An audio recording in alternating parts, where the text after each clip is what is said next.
Okay,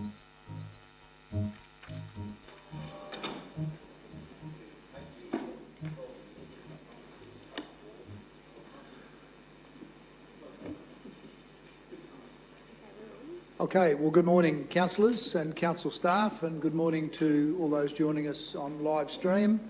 Welcome to this final Sunshine Coast Regional Council meeting of the year, ordinary meeting of the year, and we have a number of items to get through today. So I'm going to ask Councillor Landsberg to give us the welcome to country, or acknowledgement of country, and I'd ask everybody to be upstanding.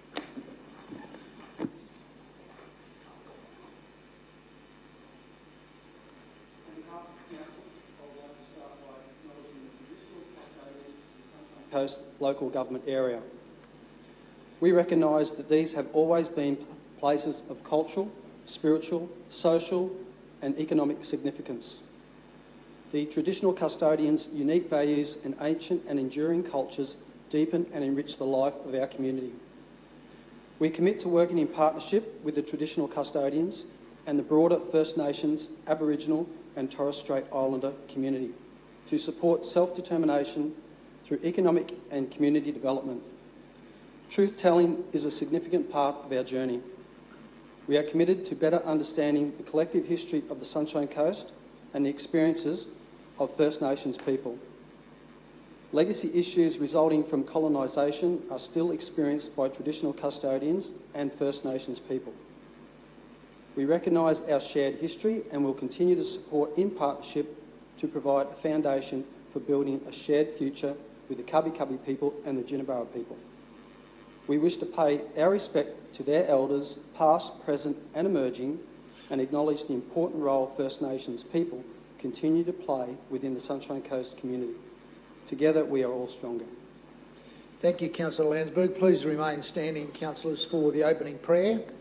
And with the COVID restrictions still in place, the opening prayer today is provided by Pastor Maury Richter from the Nambour Lutheran Church, and I read, "Dear Heavenly Father, we give you thanks for this beautiful place to live.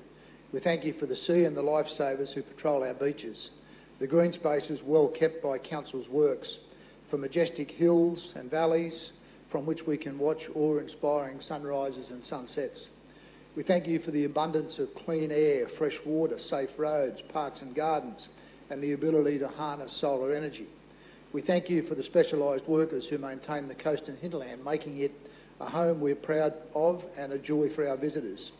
We thank you for the freedom to vote, for humble leaders who accept that decisions may be made by the public.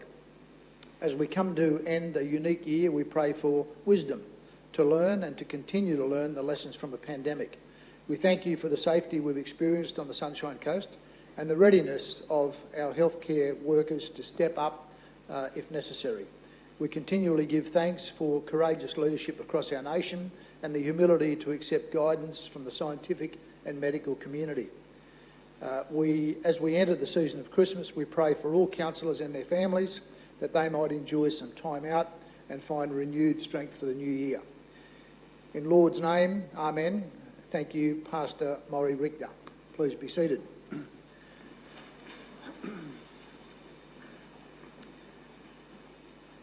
Councillors, I also wanted to recognise the first ordinary meeting of our new Chief Executive Officer, who has been with us in a very short space of time, and you'll all be aware of just how energetic and determined she's been on a whole range of fronts. So, Emma Thomas, welcome to the first ordinary meeting. I can tell you they're anything but ordinary. But welcome, and it's great to have you as part of our team, and I'm sure you'll look forward to engaging more with our community in the new year. We have nobody absent today. We have 3 sets of minutes, which I'll bundle into one motion if that's appropriate. They're the minutes from the special meeting Coastal Hazard Adaptation Strategy 9 November, the ordinary meeting of 12 November and the special meeting regarding the Maroochydore City Centre on the 18th of November. Someone happy to move? Councillor Cox, thank you. Seconded, Councillor So you had a question? I'm not sure if this is an error on anyone else's minutes or just mine, but in regards to the draft coastal hazard adaptation strategy, we've only got a mover that council moved by Peter Cox, and there's no seconder listed. I'm not sure if that's just an IT error on mine or... Can we do it? So the item is the coastal hazard adaptation strategy, page 14 of 16. Is that reflected on your minutes or is it just mine? Okay. We'll address that and make sure it's resolved. So, sorry, Councillor Cox, you're still happy to move. Councillor Hungerford, happy to second. Thank you. All those in favour? That's carried unanimously. Thank you, councillors.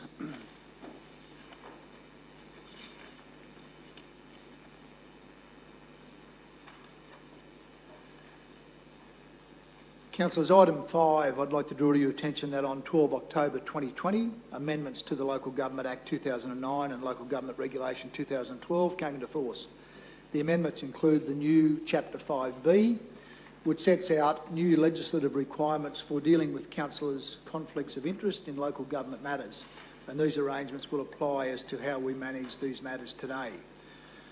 And I'd ask councillors in the event they have something to raise, that's done before the item. There's no mayoral minute. We do have a procedural motion which I'll move because I requested this report, that council allow an introduction of a new item of business in the agenda for the ordinary meeting on Thursday 10 December 2020, namely item 8.5, management of a declared dangerous dog. Could I have a seconder, please? Councillor Dixon, thank you. All those in favour? Bringing that item forward, thank you very much. We'll deal with that at item 8.5. Presentations. Councillor Dixon, you have a presentation? Yes, Mr. Mayor. As always, they've given me a speech. And pretty exciting too, this is a national award that I'm speaking to today. Mr. Mayor, I'm proud to present to you the most recent award for Development Eye, Council's revolutionary development tracking platform. At the 2020 Planning Institute Awards in September, Development Eye won the category for improving planning processes and practices. The Planning Institute of Australia National Award recognises individuals, companies, community groups, public sector agencies for their innovation, leadership and excellence and commitment to good planning. The awards showcase the high quality of planning occurring across Australia.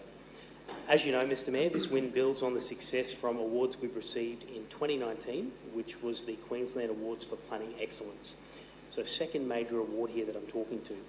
As you'd be aware, Development Eye is a powerful tool for anyone from homeowners, residents, community groups, real estate agents, development consultants, investors, planners and council staff. Deviating a bit from the speech, I remember many, many years ago when Luke Flanagan, Mark Fox and Warren Bunker met with me in my portfolio role, and it wasn't my idea, it was actually theirs, and they were working very, very hard to address concerns from the public about the transparency and accountability around planning. Now, when you get a development application that's lodged in your street, sometimes you don't know until you see a sign, or sometimes you don't know at all because it might be code accessible. The system actually allows you to look for local developments in your street. It gives you all the power and tools to track what's happening across the region, and you can even get local alerts. So if something is lodged in your street, your neighbourhood within a certain radius, you get that trigger and you get that information to you. We're the only council that's been doing it, and we've pioneered that space. I even use it myself quite regularly to save a call to our planning department, which is great for them. Development Eye builds trust through transparency. Our community can now proactively engage in the development process through a powerful, modern and intuitive interface. And in fact, you don't even need training. You can go straight to the website and just pick it up. I've not had anyone call me saying they need help to use it. It's that intuitive, which is fantastic. Now, the number of users are increasing each year, and this demonstrates how our community is realistically using this tool. Here's a few fast facts for you, Mr. Mayor.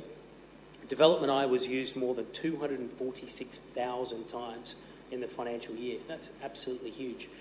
I wonder if that's probably our largest interface with the community through any system. More than 3,000 email alerts are being sent out each month to people who are tracking developments in our area. This has been a 57% increase on the number of alerts we send out. So this is growing. People are finding out about it, they're loving it, they're using it, and it's empowering them. We've also sent out 229,000 free Development Eye site reports. Don't know if anyone knows what site reports are, but if you don't want to call our planning department, you can type in an address and find out everything about a site. Flood overlays, fire hazard, the steepness of the slope, it's all there. You don't even need to go into council. You can get it all. And I know how many mums and dads are using that tool to help them plan their future around their subdivisions and development. Also, there's 318,000 public documents at our community's fingertips right now, online. People can access anything about a specific site that we've got record of. It's fantastic. To top this number of accolades off, Mr Mayor, the platform's already received a commercialisation agreement with Brisbane City Council. This is what we were aiming to do. We didn't want to just be selfish and have this system. We want every other council in Australia to have this system if they can. And we've got an agreement with Brisbane City Council right now that's actually giving council some revenue through this system. We're actually making money out of it, which is great because it's a tool that we're able to commercialise and sell to other government agencies, which is fantastic. Mr Mayor, I won't talk too much other than to recognise the staff. I haven't been able to do that before, and today there's a long list, and with your indulgence, I'll read the team members out involved in this award. Luke Flanagan, Organisational Performance; Mark Fox, Development Services; Wayne Brooks, Digital and Information Services; Steele Pastoral, Digital Information Services; Brett Grayson, Digital Information Services; Heinrich Willenack, Digital Information Services; Michelle Meyer, Digital Information Services; Patrick Dwyer, Digital Information Services. Lots of digital people on board here, Mr Mayor. Alex Fable, Development Services; Colin Bunter, Development Services; Nicole Neal, Development Services; and our three last people here, Hayley Finlay, Helen Kelly and Maria Howe from our Communications branch. Mr Mayor, an enormous amount of people here, but also credit to Warren Bunker, James Rupre and Patricia Jensen. Without their support, this project would never have happened. So, Mr Mayor, a national award, and I think we should be very proud of the fact that not only did we develop this system to make our jobs easier, but it's really helping the public out there understand what we do and improve our accountability and transparency. Thank you, Councillor Dixon. That's tremendous, and congratulations to all of those members of the team, and particularly those who are here with us today. Please come forward and have a photograph with Councillor Dixon. And I'm taking Councillor Dixon as the mover. Someone prepared the second? Councillor Cox, seconder. All those in favour of receipt? Councillor Natali, you're happy to receive that? Yep, that's carried unanimously. Thank you.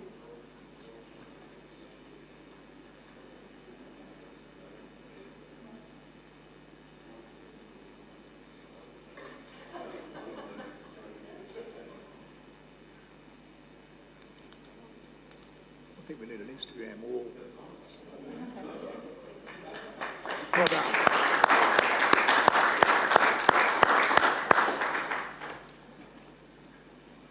Okay, thanks everybody. Councillors, item 8.1.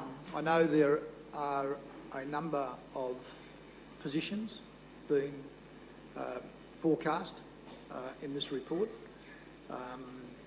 and tactically I understand how that can vary, but what I am going to insist on is that we have the report from the officer. When that report is complete, the first name that comes up on my screen is where we'll start. Is everyone happy with that?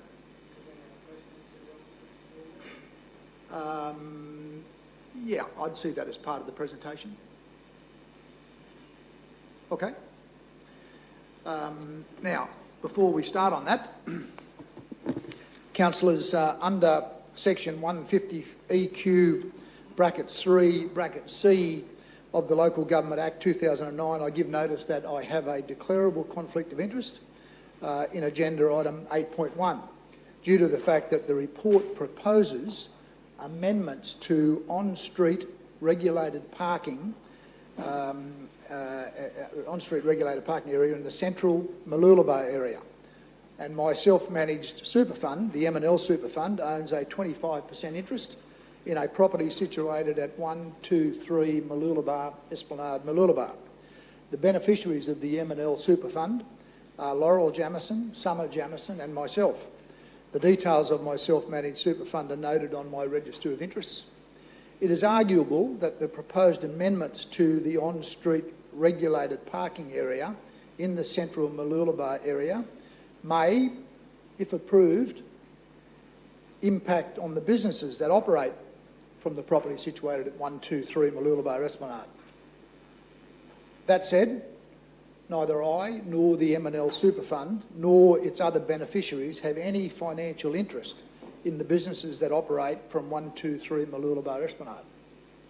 On this basis, I'm of the view that the M&L Super Fund and its beneficiaries, including myself, are no more materially impacted by the amendments proposed to the on-street regulated parking area than any other property owner in the central Mooloolaba area. Furthermore, I have no intention of opposing or seeking to amend the officer's recommendation in this report. On this basis, I have formed the view that I can appropriately manage any conflict, should it exist, and that I can impartially make a decision in the public interests on the matter which is the subject of Agenda Item 8.1, which is to be considered at the meeting today. So, councillors, I'll now vacate the chair and ask the Deputy Mayor to take the chair while you deliberate and resolve under section 150 ES brackets 3 of the Act whether I may participate in the decision on this agenda item. Thank you, Deputy Mayor.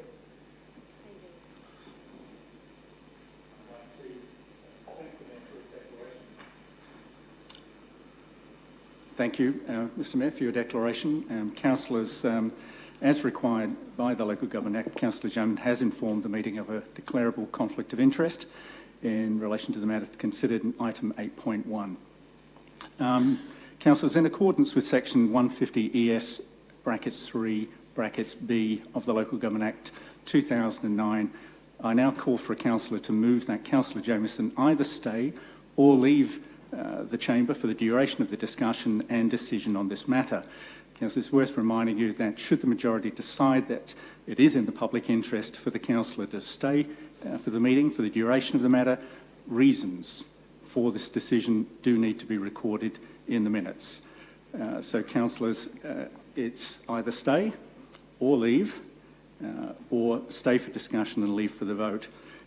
Can I have somebody to move? Either stay or leave. Councillor Natoli. I'll give my reason for that.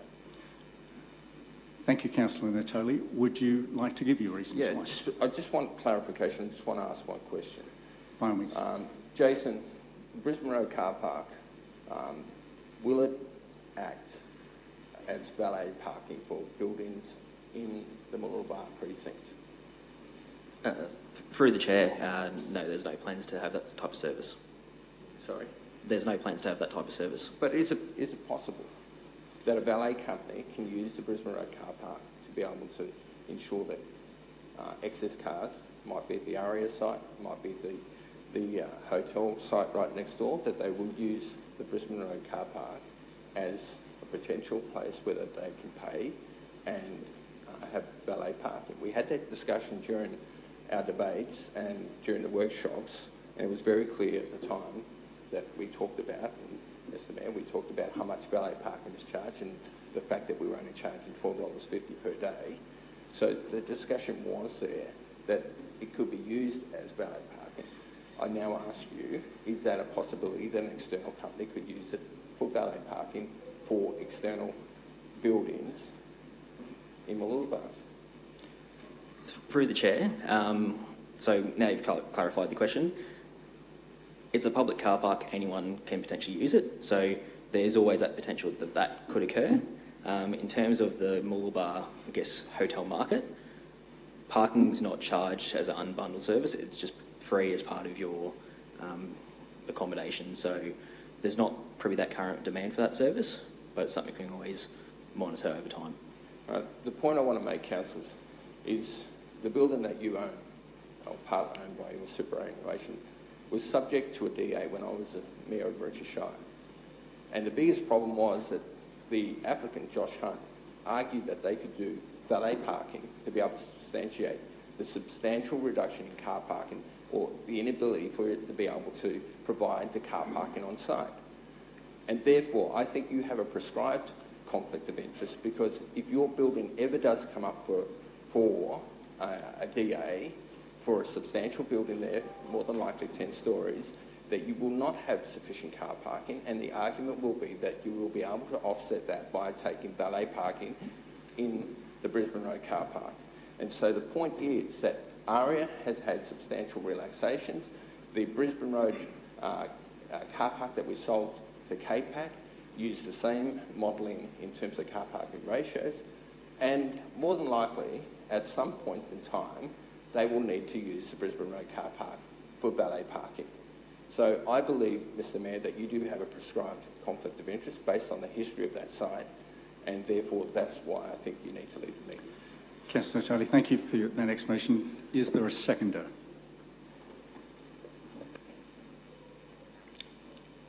Councillor O'Prey? Yeah, Mr Mayor, as you know, as a matter of consistency, whenever anything like this comes up, I've always voted for the negative and to leave the room. But I just wanted to say that it's got nothing to do with the mover's motion there. I think it's an absolute stretch to be bringing that to this council table here today. I don't believe that to be the case. But for a matter of consistency, I'll vote this way. Second it. Thank you, Councillor O'Prey. Yep, second it. Thank you, Councillor. So, councillors, just to remind you that we are now considering that the Mayor leave that in accordance with 150 ES brackets B, brackets B, brackets 2 of the Local Government Act 2009. Councillor Jameson must not participate in the decision and leave the meeting. Sorry. Are there any questions? Councillor Dixon. Probably speaking against, if I'm able to. Can I speak yet? We're only doing questions? Any questions? Okay, that's fine. No worries. Councillor Law. Thank you. Sorry, through you, Deputy Mayor. Does the Mayor have the right to reply to the comments made in support of the motion? Thank you. I'll take some advice on that. That's the discretion of the Chair. If people need clarification in order to form their opinion in how they want to vote, that's your discretion, Mr Chair. Can I have the microphone? Thank you very much. Yeah, I will provide that discretion. Mr Mayor, would you like to respond? Well, I think it's an enormous stretch to suggest that what might happen to any building into the future. I mean, the building has been in my shareholding, a quarter through my self-managed super fund, has been had an interest in that building for the best part of a decade. There's nothing ever been brought to council about expanding or developing it other than cosmetic upgrades. So to suggest that it in some way all of a sudden is going to materially need a whole lot of extra parking, and that parking might be in Mooloolaba, I just can't countenance that. Thank you, Mr Mayor. Councillors, any other questions? So, councillors, you've heard the leave motion and the reasons for and the response from the Mayor. Could I now call for a vote? So, councillors, we can now vote on this item. That your councillors who would be in favour of the Councillor Jameson leaving in accordance with 150 ES 3B2 of the Local Government Act 2009, Councillor Jameson must not participate in the decision and leave the meeting while the item 8.1 is discussed and voted on. Would you like to vote? Indicate your vote, please. Councillor to leave. Councillor O'Prey, Councillor Hungerford, Councillor Natoli. Those against the motion? Councillor Landsberg, Councillor Cox, Councillor Winston, Councillor Dixon, Councillor Suarez, Councillor Law, Councillor Babarowski. Motion's defeated. Councillors, we will now need a motion to stay, because we do need to record the reasons why he needs to stay. So could I call for somebody to move that Councillor Jameson stay? Councillor Cox, thank you. Do we have a seconder? Councillor Dixon. Any questions or comments? Councillor. Sorry? Yeah, yes, please. The reasons Councillor Jamieson put up earlier in his declaration. If I could, Mr Deputy, there's a range of reasons that will appear in a dot point form for you. These are the reasons or the considerations Council would take on a motion of this type. I'd be happy to move that last dot point, which is the interest is considered to be sufficiently remote as to not unduly influence the impartiality of the councillor. Thank you very much, Councillor Cox. Councillors, you've heard the motion for Councillor Jamieson to stay, and the reason I'd now like to ask you to vote on that motion. All those in favour? Councillor Babarowski, Councillor Landsberg, Councillor Cox, Councillor Johnston, Councillor Dixon, Councillor Hungerford, Councillor O'Prey, Councillor Suarez, Councillor Law. The motion is carried. I put myself at the beginning on that one. Those against? Councillor Natoli. Thank you very much. The motion is carried. Now hand the chair back over to the Mayor. Thank you, Councillor Babarowski, and thank you, councillors. We'll now go to the presentation of item 8.1, the Mooloolaba local area and Maroochydore City Centre parking. And I'll ask Jason Brook to give us a presentation. And I note we've got George, Don, Shana and Isaac and Tom in the event that there are any further questions. So, Jason, over to you.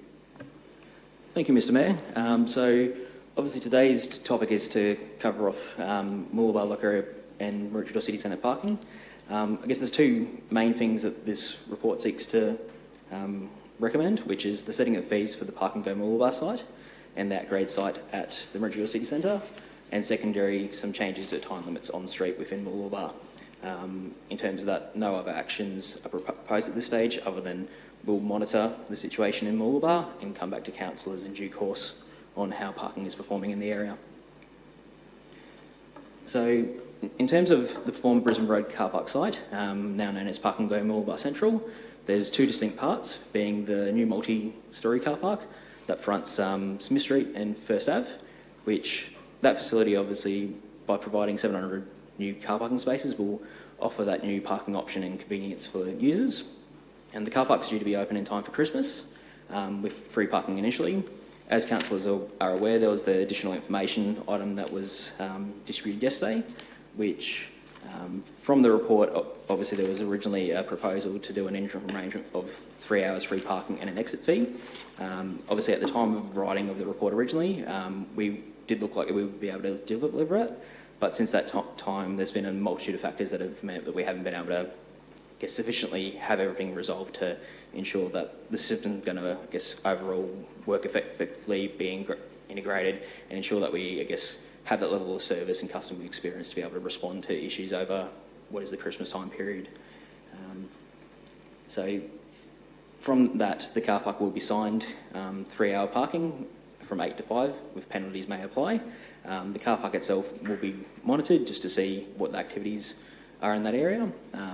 For night time, now that we won't have a gate on the facility, we'll have security patrols that will provide that coverage from nighttime hours. So from opening through the 2nd of January, we'll have an on-site guard who will do on-foot patrols throughout the night from 4 p.m. to 6 a.m. That will obviously help address any potential antisocial behaviours. Similarly, they'll issue warnings on any vehicles if there's the incident of overnight camping style behaviours. From the 2nd through to the 14th, that will then transition to vehicular patrols where they'll drive around the site itself. We do obviously have existing contracts to allow that arrangement to occur, and we'll obviously monitor how things will occur to determine whether there's a need to continue on foot patrols, whether there's a need to extend beyond the 14th of January, which at that stage gates will be likely installed and we will have a car park operator being able to monitor the site itself. The other component for the site is the at-grade temporary car park, which fronts Brisbane Road. That site is to exist until the site is redeveloped for a future development. And what we're proposing for that is the car park will remain free for 3 hours through to February, which is when we can introduce pay-by-plate parking meters. And the rates there would be similar to what is offered within the car park. Just more context for the Mooloolaba central area. So obviously it's a high demand area that we need to manage parking demands to ensure that availability and turnover. The car park numbers, which have been previously discussed in terms of supplies that are available within the car parks itself. Within the central Mooloolaba area, there is also a number of on-street and at-grade car parks at the wharf, which we're not proposing to make paid changes at this time, but we are looking to make time changes to the on-street parking. With the Park and Go Mooloolaba facility, obviously as covered before and in the report, we're proposing to introduce fees from the 18th of January, which would be $2.50 an hour, capped at $12.50 a day, as well as offering some rates for early bird parking, nighttime and monthly. On-street parking will remain free. We'll monitor the performance of parking on-street and within the car park over the next several months. But in terms of the on-street, we're looking to make some time limit changes to ensure the parking is effectively turning over and there's that availability. So in terms of the extent of changes to on-street parking, the temporary Mooloolaba car park that's on the old caravan site, that supply is obviously progressively being reduced and removed as the northern foreshore works occur. We're not proposing to make any time limit changes in that area given its temporary nature. Along Beach Terrace, we're proposing to convert spaces from 3-hour parking down to 2-hour parking to ensure that product is turning over effectively. Similarly, parking along the Esplanade will be reduced from 2 hours to 1 hour, and some of the unrestricted stuff that we have in Club Lane will go from unrestricted to 2 hours. To note, we aren't touching the surf lifesaving volunteer area, so that will remain the same. And then in terms of other changes around Brisbane Road, Smith Street, where there is some limited parking bays on street, that will also go to 1-hour parking. As covered before, the Brisbane Road temporary at-grade car park, which is currently 3 hours free, will go to the $2.50 an hour rate, capped at $12.50 a day, and that will be restrictions that apply from 8 to 5 p.m. As covered before, we are looking to monitor the situation, so Council will be able to see the real data of how this situation is working in terms of demand for the car parks, how it's turning over, what congestion is occurring, people activity and the like. So when we go into the next fees and charges process as part of the budget, we'll be informed based on what is actually the real data of what is happening there on site. So the second component of this report relates to the Maroochydore City Centre at-grade car park, which there's a temporary car park that was resolved to be built by Council, which basically the car park is complete, but we're looking to have this report resolve the application of fees from the 18th of January. A portion of the car park is licensed for early tenants of the prior development area, just to ensure that while we're in that transition phase before the future multi-deck's built, there is some supply for their staff. But the remainder of the site will remain public parking, with the rates as proposed in the slides being $2 an hour, capped at $6 a day. The car park itself is temporary in nature, but it will provide that service need for demand until a multi-deck car park is delivered in 2022. So moving on to the officer's recommendation, the only point of difference from the original report was the Appendix A is as amended, which that appendix amendment is basically to remove the reference to the interim pricing arrangements now that that cannot be delivered, and there was also the adding of the specifics of the fees for the at-grade site, which still was an oversight from its inclusion. So thank you, councillors. Thank you, Jason. Councillor Dixon, you've actually come up first on the screen, but yeah, we'll go to questions first. Through you, Mr Mayor, and through to Mr Brooks, if I can. The parking management plan endorsed in 2017, can you explain the difference between what's in the strategy, the endorsed 2017 strategy, versus the outcome today? And the example I might give you is that the parking management plan talks about paid parking meters on the street to coincide with the paid station, and today's officer's recommendation obviously doesn't talk about paid parking meters on the street. Can you explain the differences? Yeah, through the chair. So, yeah, in terms of the Mooloolaba local area parking plan, it did have a clear action trigger point, which was the introduction of this multi-storey car park would be the trigger for the introduction of on-street meters. In terms of the delivery side of things for that, as discussed with councillors previously, we haven't ordered parking meters. Through the discussion, there was also the aspect of we wanted to see how the system would perform in the first place. So even if we were to look to progress with those actions, there would have been a lag time before things could be delivered. As is, I guess, currently being proposed is implementing the arrangement with the off-street car park and then monitoring to see whether or not the interim arrangements work effectively or whether we need to look at other solutions to ensure the area is working effectively from a parking management perspective, as well as the car park itself is actually financially sustainable. Thank you. And just a few more questions as well. You've got an enormous amount of detail in your report, so I understand if you're not able to just bring the number up. But I know you're good at your job, and I'll challenge you on this one. The car parking meters, so we're not doing car parking meters on the street. We're looking just to have paid parking at a brand new facility. How many free car parks will remain in Mooloolaba? So open the car park up, there's no paid parking meters on the street. How many free car parks will remain in the Mooloolaba precinct? An example might be the Spit, where you've got 2 or 3 hour parking for people to be able to pull up and still go to the beach and not pay to park. Any numbers on that would be great.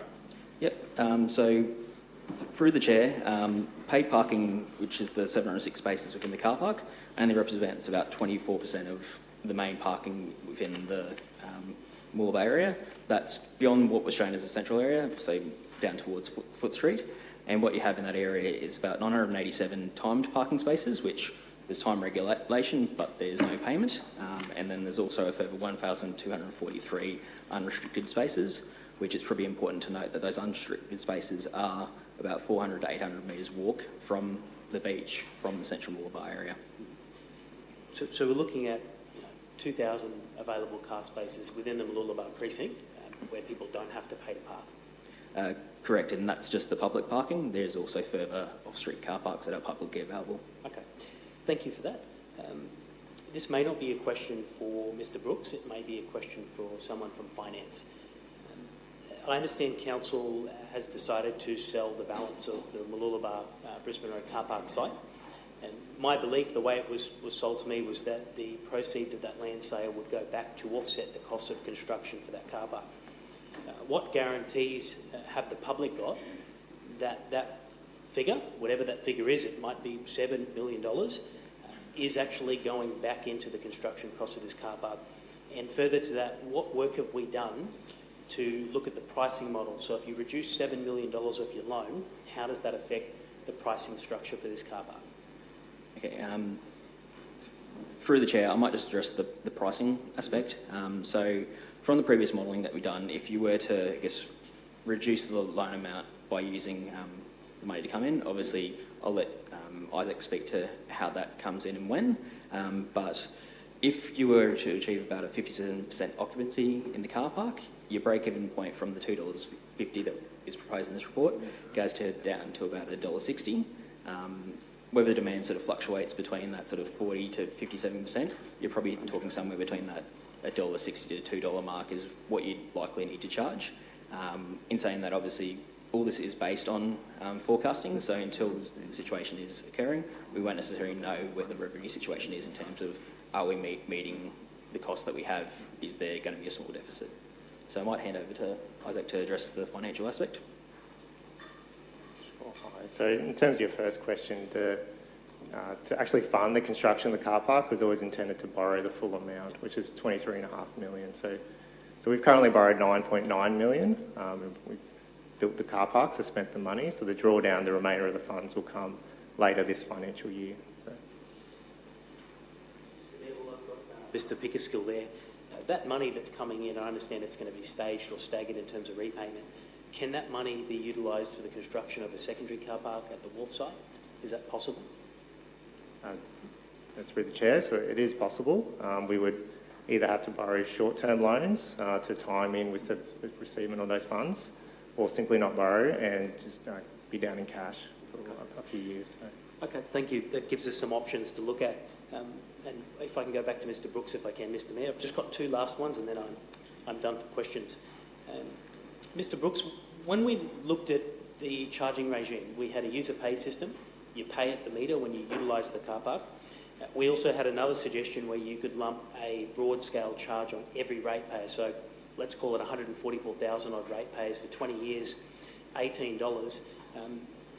Under that pricing structure, putting it back onto the resident on a rate basis, how would you derive income from tourists? So when a tourist turns up and ratepayers are paying for the car park, how do we get money out of tourists? Can you explain that?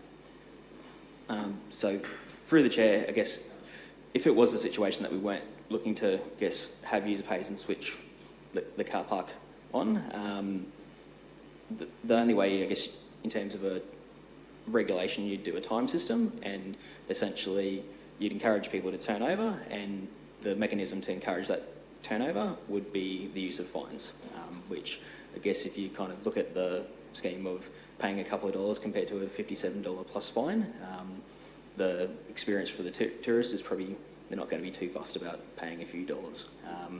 So that's what I would probably say to that effect. I think probably the other question, which was, could you do a balanced thing of some sort of discounts for ratepayers compared to the user pays for tourists? Technology, it's capable to do it.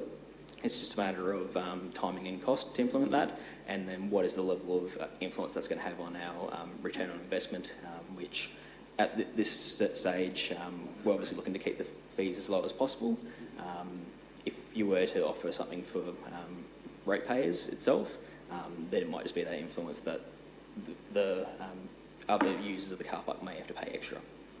Okay. And thank you for your answers. I really appreciate them, and you're very honest and to the point. Last question. I'm concerned about our pensioners. I've had pensioners raise issues about going to the beach and being able to afford to pay to park now because their money's very, very tight.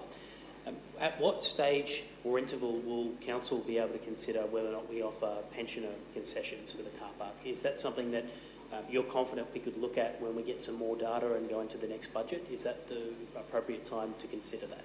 And if it is, what work are we already doing or have we done in that space to help our pensioners?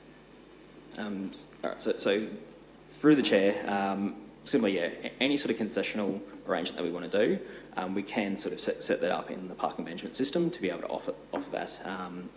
With the monitoring of the car park itself, obviously we'll have kind of key trigger points after probably around April when budget fees and charges process starts to know what the situation is in terms of where we're tracking for revenue. Do we have that ability to adjust rates and introduce those concessional items? In terms of the technology itself, we haven't included it in the original scope, but we do have a schedule of rates to be able to add that validation or pre-booking type system to offer that to pensioners.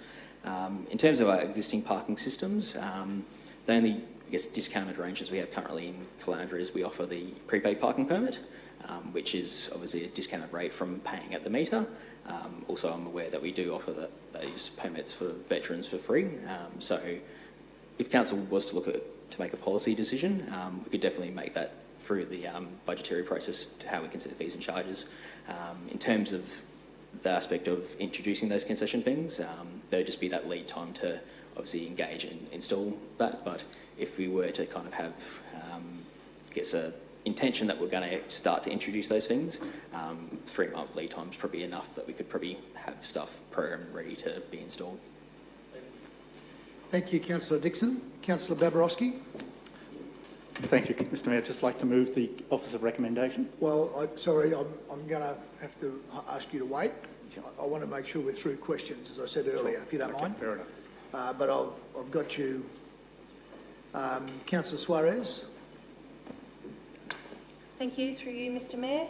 I'd just like to ask you a question, Jason. You mentioned that we'd be doing some monitoring of the car parking behaviour and then we'd get the results to come back to council.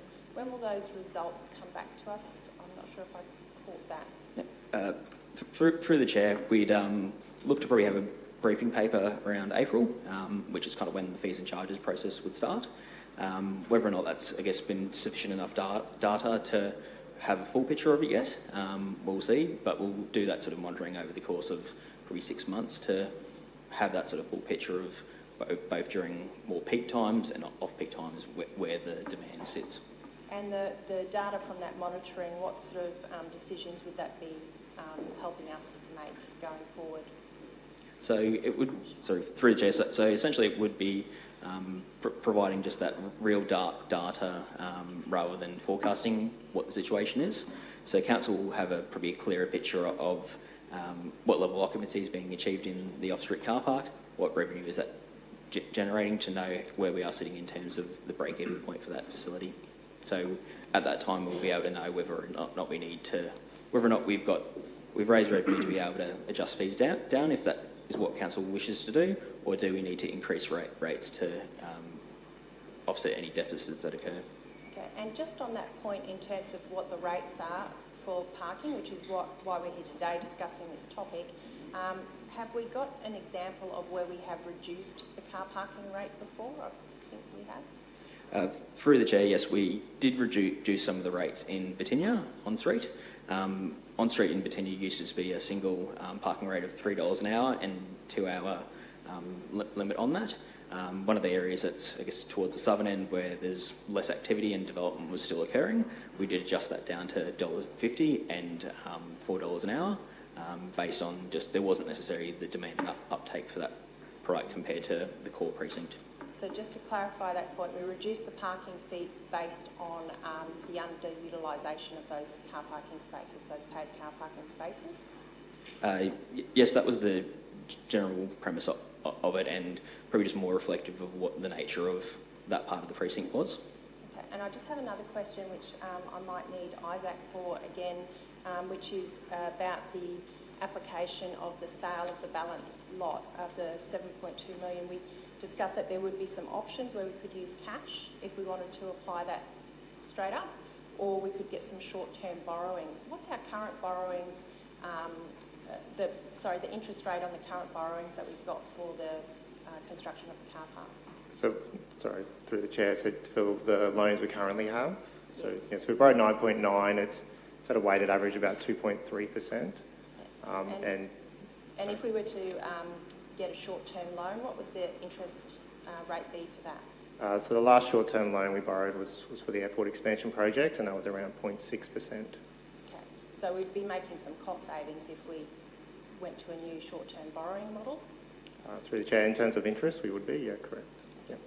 And I'd just like to flag, Mr Mayor, you mentioned before we could ask questions and then flag that we would like to present an amendment afterwards, and I'd just like to flag that I'd like to present an amendment to the motion.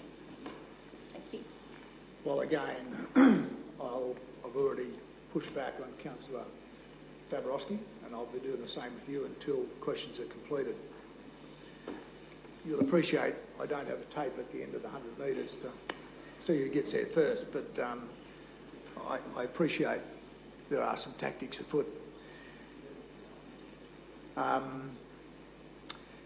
just want to get a clarification, just so it's clear, and pardon me for butting in, but Tom, can you, in terms of Jason's response on the number of parks that are available, I just want to make sure that's perfectly accurate. I'm not questioning Jason's number, but through you, Mr Mayor, no, so Jason was correct overall. It was purely the figure for paid parking is 700 in the Brisbane Road car park itself, and then approximately 90 in the at-grade. So that was just Jason, yes. Okay. Correct, yeah. Yes, so on the existing Brisbane Road car park, there's, with the new facility, there's 706, I think it is. Correct. And on the balance of that lot, for a temporary period until something else goes there, there's 98, correct? Okay. Through the chair, there's 90 spaces in the at-grade car park. To clarify the numbers and what is in the additional information, that was at the time of the opening of the timing of the multi-street car park and the go live from the 18th. Yep. As noted before, parking meters in the at-grade wouldn't be available until February, so it didn't necessarily incorporate that figure. No, okay, all right. All right, next questions from Councillor Natoli. Thank you, Mr Mayor. Mr Brooks talked about the last-minute information in regards to being able to manage the Brisbane Road car park before the introduction of paid infrastructure, the management system, do I read it that you won't be regulating that car park as part of our regulation of the... Is that the way that I read it? That you actually won't have parking officers walk through that car park, issue fines if anyone stayed there longer than 3 hours? So, through the Chair, the signage that we're doing initially is temporary signage. In terms of usually when we do regulations, there's usually a 2-week grace period anyway. The challenge with the site itself is it's fairly difficult with our current resources and current, I guess, management regimes to be able to manage a 700 space facility, to be able to go up and down. In saying that, we'll monitor what's occurring, and if there's a situation that there is high levels of, I guess, misuse and very long overstays, we can obviously revisit what our options are to, I guess, address it if it is in the event that there's situations that it's affecting car park availability. But based on previous use trends in the area and how we think people will use the facility, there should generally be turnover in capacity to make the car park facility work. So basically, if anyone overstays, there won't be a fine issue. Through the Chair, correct, based on the current regimes, yes. The decision to put the at-grade car park when I thought there was not a consensus to support car parking, paid car parking on existing car parks. I know that there is support to introduce paid car parking in the multi-dairy. Why the decision then to exclude the wharf and include this at-grade car park, which is something that has been paid for, been used by many people, now been sold?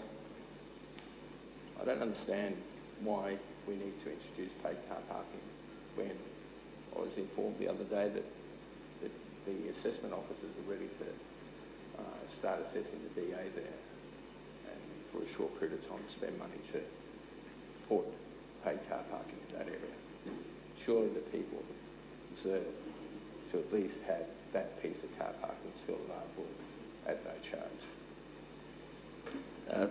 Through the Chair, I guess from a general principles basis, to build a new facility and have a car park right next to it, it's fairly uncommon not to have a similar management regime. In terms of, I guess, the update and change, obviously, while I'm the author of the report entitled, these reports go through an executive review process, tweaks and changes and those type of things, which is where those changes came about. Just have 2 more questions. You talked about the 1,200 unrestricted car parks that are available at Mooloolaba. Would I be right to say that all of them are on what you would classify as residential streets and not commercial streets where the regulated car parking is? Through the Chair, yeah, the majority of spaces that are unrestricted are in either recreational areas or streets that are a combination of residential, commercial and recreational. Yeah, so we obviously making that statement and notifying that these car parks are available, we'll end up with the same problem we have in Clopping Creek, where basically we have a parking lot that spans right through the whole residential area. So thank you for clarifying. The one final question.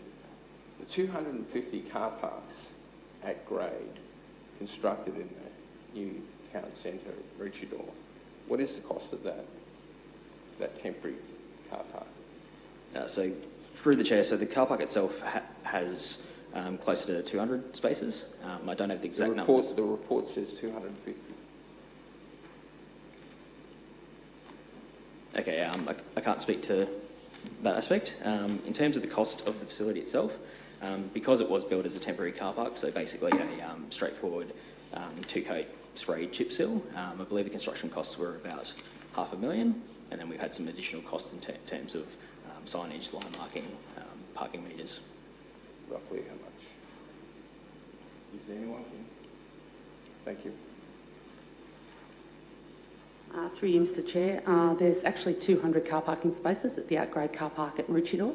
within the CBD. The cost of that was approximately $700,000. That car park is split between 100 public spaces, publicly available spaces, and 100 leased or licensed spaces, effectively.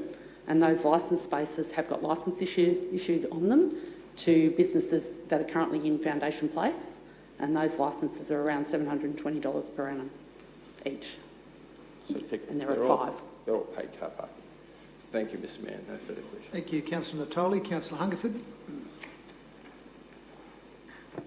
Through you, Mr Mayor, the thing that concerns me around all of this is on the 12th of October 2017, Council approved the parking management plan and 37 local area plans which aim to proactively manage parking demand, supply, administration and operations of the local government area. The adopted management plan and the Mooloolaba and Maroochydore area local plans identified the following actions: to introduce paid parking throughout the central core area of Mooloolaba in line with the opening of the Brisbane Road multi-car park. And that first one, I noticed we're going for time parking as an interim measure. How long will that last for, and when is the intent on putting the parking meters through the core area on the streets? Okay. Through the Chair, obviously the intent with the situation is to, I guess, monitor, see whether the time-limited parking is providing the appropriate level of turnover and availability that we want to occur. From there, I guess it would be a matter of, well, what other options and what other tweaks do we need to look at, which could be adjustments to time limits, could be introductions of parking meters. However, that would be something that would be presented to Council for consideration. Also see in the next dot point, simultaneously introduce paid parking in parts of the existing Maroochydore core area. Would that be a likely outcome of passing the officer's recommendation today? Through the Chair, no, the recommendation is just dealing with the at-grade car park within the city centre. In terms of any other considerations of what happens in that broader precinct, that would be subject to future reports and considerations, further to budgetary stuff, because we don't currently have budget available and allocated for parking meters in Maroochydore. But if that's clear intent in those area parking plans, they could be rolled out without having to come back and consult with council because it's already in the policy. For the Chair, is that a question or a statement? That's a question. So, through the Chair, obviously it is Council's endorsed policy, but before we actually, I guess, implement things that involve infrastructure and costs, there are those further, I guess, discussions and allocations of budget through budget processes. Also, any area that we would need to do it would be the setting of fees and charges. So there's multiple touch points of where that would be discussed and considered by Council. That's what I can say that.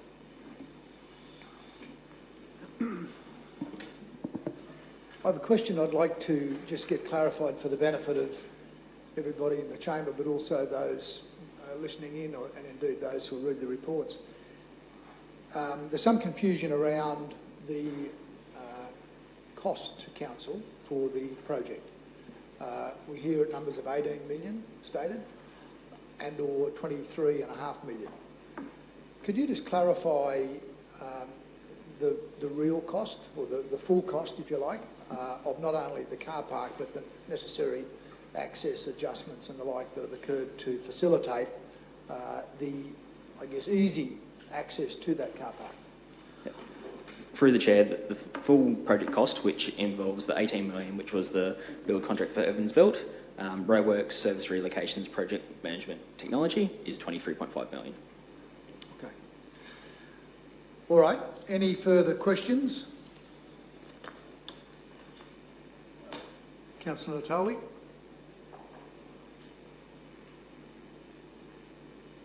We've been told that council owns 23,000 car parks. Do we actually have a value of what those car parks have cost council and what the value of those car parks currently sit on our books? Through the Chair, not to my awareness there's been that specific figure done. I guess it's difficult to obviously put an exact number on it given car parks that were built at different points in time, the combination of whether it's on street, off-street or in a structure, which have varying costs. It is something that probably in the future and for future discussions for council could be, I guess, estimated and discussed from there. Do we know what the cost of building a normal car park at grade or off-street?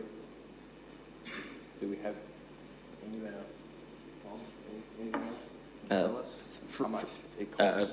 Through the chair, in terms of an at-grade car park, there's obviously factors whether you need to do anything to the land, drainage and those type of things, but a very just basic at-grade car park, you're probably talking $6,000 to $10,000. $6,000 to $10,000. Thank you. Any further questions? Councillor Babarowski. Thank you, Mr Mayor. I just thought it might be valuable for perhaps one of the staff to remind us of the process behind basically our parking management plan process, where 37 local area parking plans were created with, to my recollection, tremendous community consultation, including the ones at Mooloolaba and Maroochydore. Would you like to remind, perhaps for the benefit of some of the newer councillors, the process behind that very elaborate investigation and engagement with the community? Yeah, through the chair, I'll hand over to George that obviously had the lived experience from 2014 through to 2017. Thank you. Mr Figueroa, welcome. Thank you, Mr Mayor. Through the chair, the parking management plan prior to adoption went through about a 4-year development process with multiple workshops with council that debated all the issues that are still on the table today. There was an adoption of a draft parking management plan and local area parking plans that went out on consultation in March 2017. It was out on consultation for 6 weeks. We received about 750 forms of feedback, which were then subject to 2 detailed workshops with council to discuss the topics that were raised and the quantum of topics that were raised. Following that, there were agreed amendments made to the draft documents to become final documents, and they were adopted in October 2017. And those documents have provided the background for officers to progress actions from those since that time. And I just point out that all through the development of the draft and the adoption, there was the debate about user pays or all pays, and there was general consensus that user pays on a sustainable basis should be the way forward.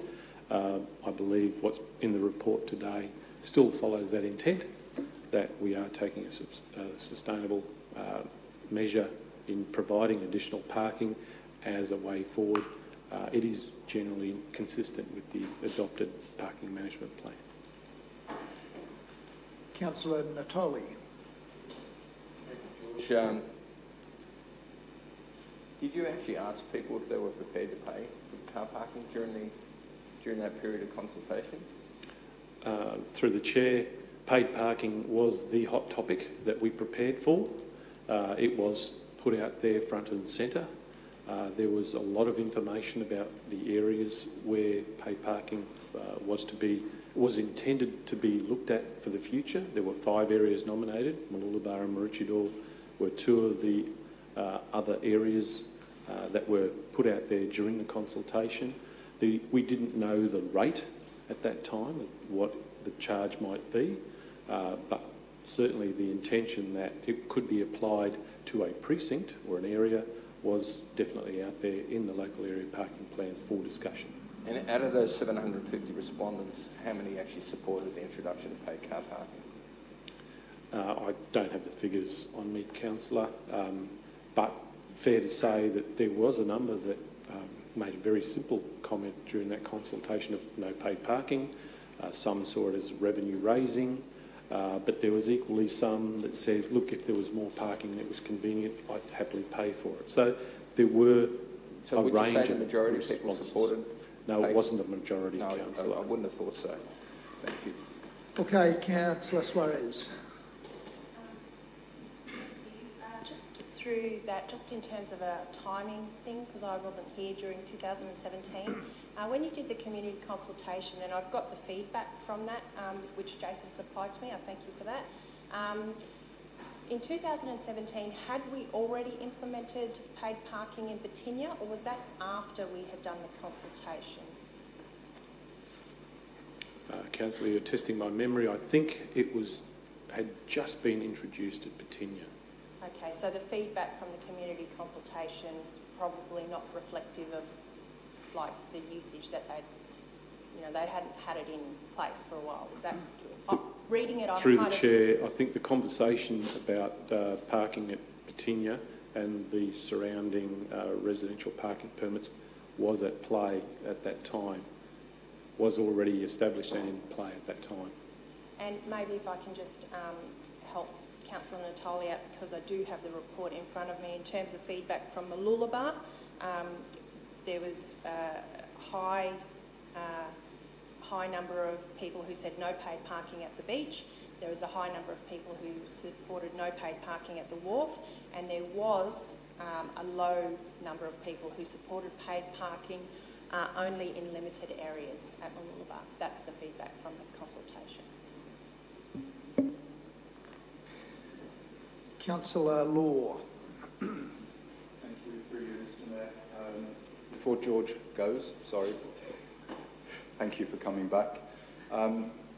Through that lived experience and with your expertise, is there anything in the report that created the parking plan that you think has proved to be unsuccessful or unworkable? Through the chair, I think the PMP and the supporting local area parking plans, where we tried to convert the principles and policies in the parking management plan into on-the-ground actions, were relevant and accurate and suitable for that location at the time. What we're discussing here today is an extension of what is in the local area parking plan.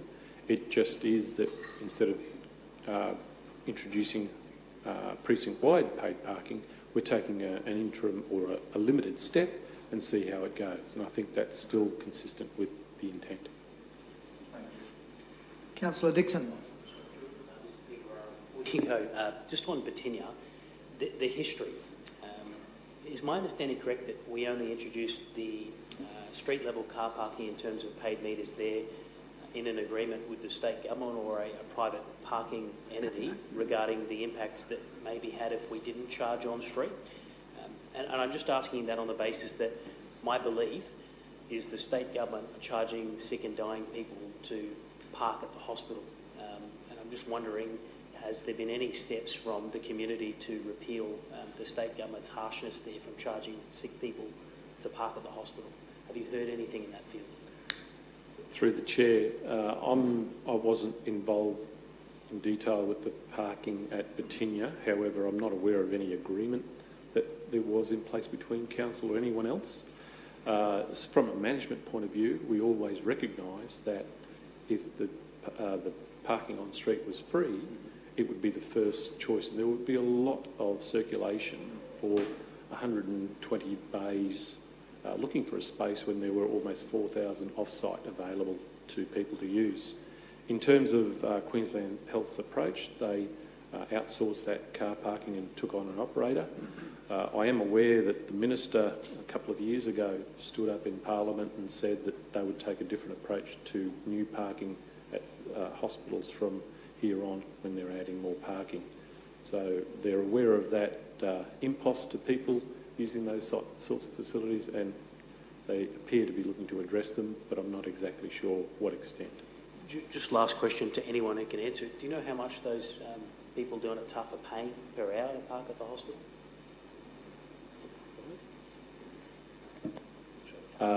Councillor, it's at least $4.50 an hour, but it could be $5 at the moment with a cap.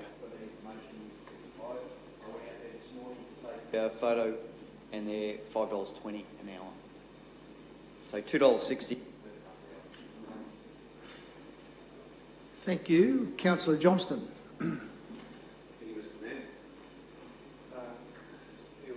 how many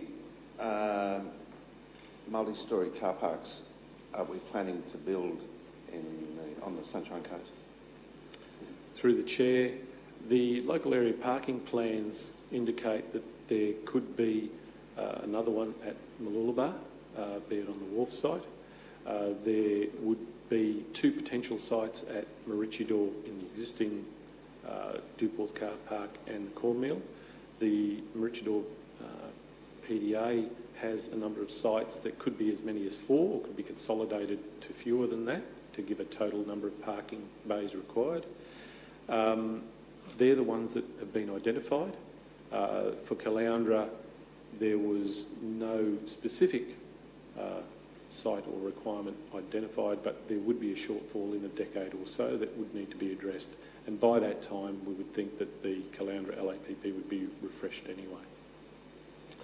Thank you. And are they likely to be on the same scale as this one in Mooloolaba? Through the Chair, there was an initial estimate of shortfall required and quantity for each site identified in each LAPP. That would need to be reviewed as time goes on.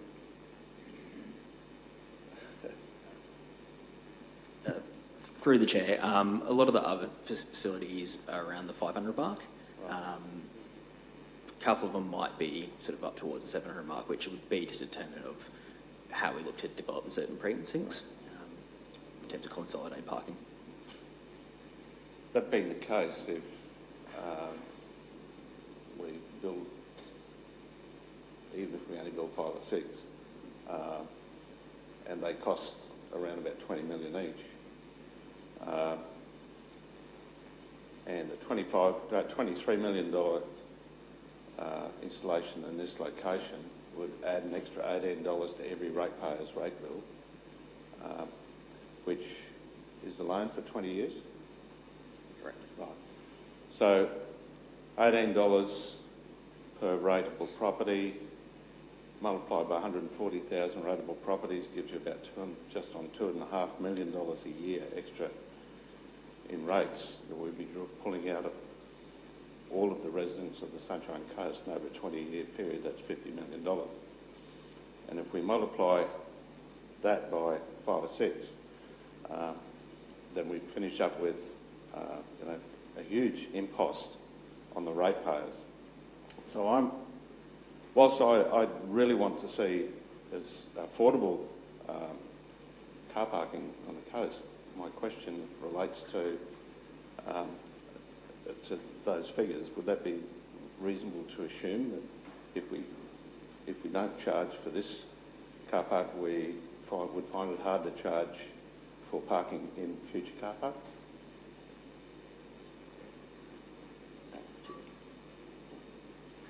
Through the Chair, the basis of the PNP stands, which is user pays, is the principle that's being applied, and to take a sustainably financial position so that there isn't a broad impact to all ratepayers, but the demand that is applied, and that includes external users, would contribute towards that financial outcome. So the next section of my question relates to the traders in Mooloolaba. What would stop them from having the ability, and is council prepared to provide this ability, for them to buy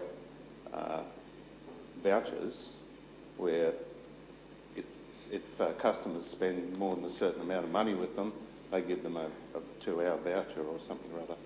Is that possible? Is it feasible? Are we going to do it? Through the Chair, it's definitely possible. It just comes down to cost to implement and the time to implement. Right. And just what level of fees we want to charge for that service. I just want to make it clear to everybody that as far as on-street timed metered parking at the beach itself, that's not part of this. Through the Chair, that is not part of the current resolution. At a future date, if there is a problem that arises as a result of people just parking on the street. Yeah, through the chair, yeah, the further considerations of what we do with the remainder of the Mooloolaba precinct will come part of future discussions.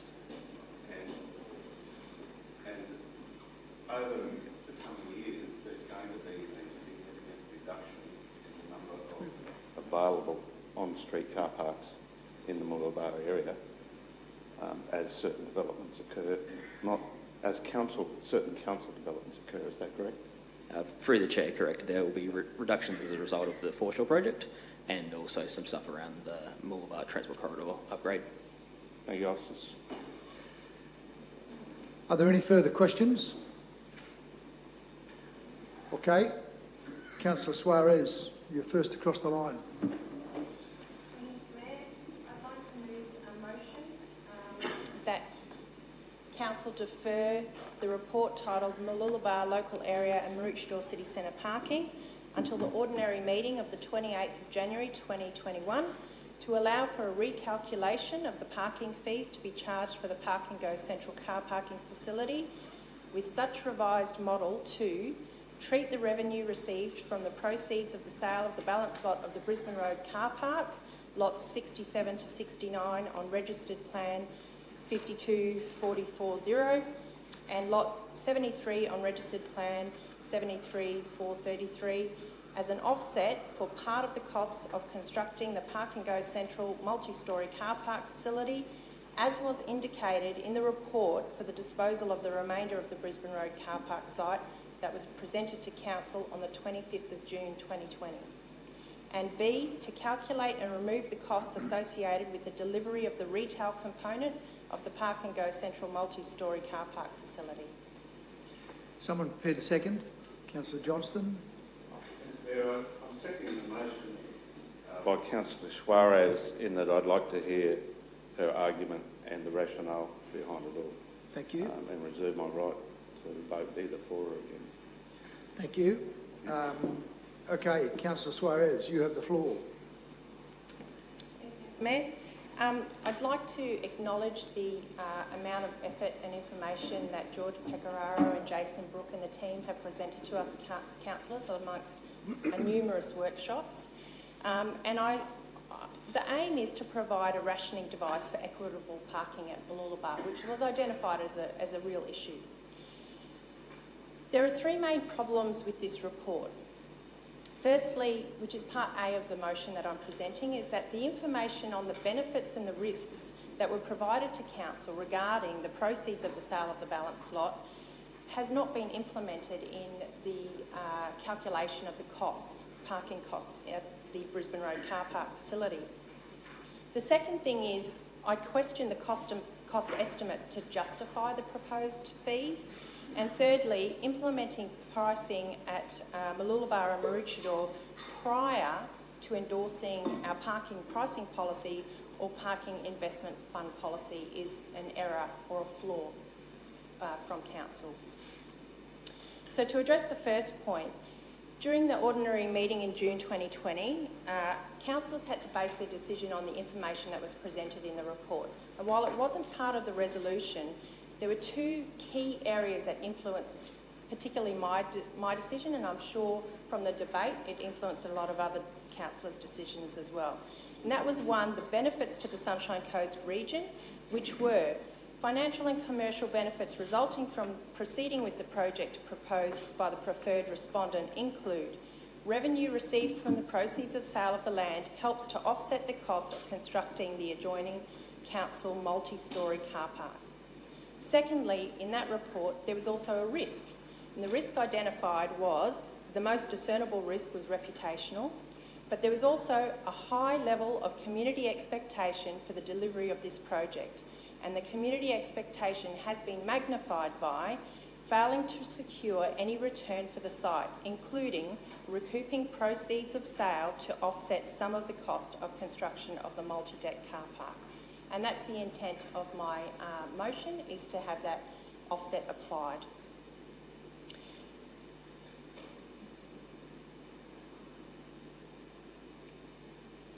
There was an expectation from myself as a council on making that decision to sell the balance of that lot, that would have been applied, and to date it hasn't been. We've heard today, Jason mentioned, and this is the first time that I've heard it, if we had applied the $7.2 million to the calculation, it would reduce the parking fees down to about $1.60 to $2 per hour. And the reason I would be looking for that is because, as George mentioned, we're looking for sustainable pricing models for our community. And we want them to use the car parking facility. And by reducing the rate of the car parking fee, that reduces some of the barriers for people to come and use the car park. The second point was questionable cost estimates to calculate fees. So, as I mentioned, the failure to apply the $7.2 million from the sale of the balance lot, and not apportioning costs between the provision of parking and the provision of a significant retail element, which is included in that construction and project cost. Thirdly, with that point, loan repayments are based on payments over 20 years. However, depreciation costs, which is the life of the asset, has been applied to 40 years. So we've inflated what our interest cost would be over half of that time period. And we've also included depreciation costs. Depreciation is not a cost that we pay. It's just an accounting line, and that's the advice that's been given to me. It's not a cost that we pay. So we've included those costs in our cost per year to deliver the operation and maintenance of that facility. The third point that I have concerns with is the implementing of pricing at Mooloolaba and Maroochydore prior to having our pricing policy finalised and our parking investment fund policy finalised. So we're putting in pricing before we have any clear direction on what we're going to do for a region in terms of parking. And that, I think, is a flaw. We need to establish our policy and give ourselves clear direction, and I'm concerned that by going forward and approving the report as it states with a $2.50 per hour pricing mechanism, that may influence what we're going to be doing in terms of the policy documents that we should have done prior to this time. It was an outcome from the PMP, Parking Management Plan. It was an action that we were supposed to undertake, and that was printed in 2017. So we've had 3 years, roughly, to implement those policies. It hasn't been done yet. Do you need an extension, Councillor? Yes, please, Mr Mayor. Happy to move. Councillor Dixon, seconded Councillor Johnston. Those in favour? Carry on.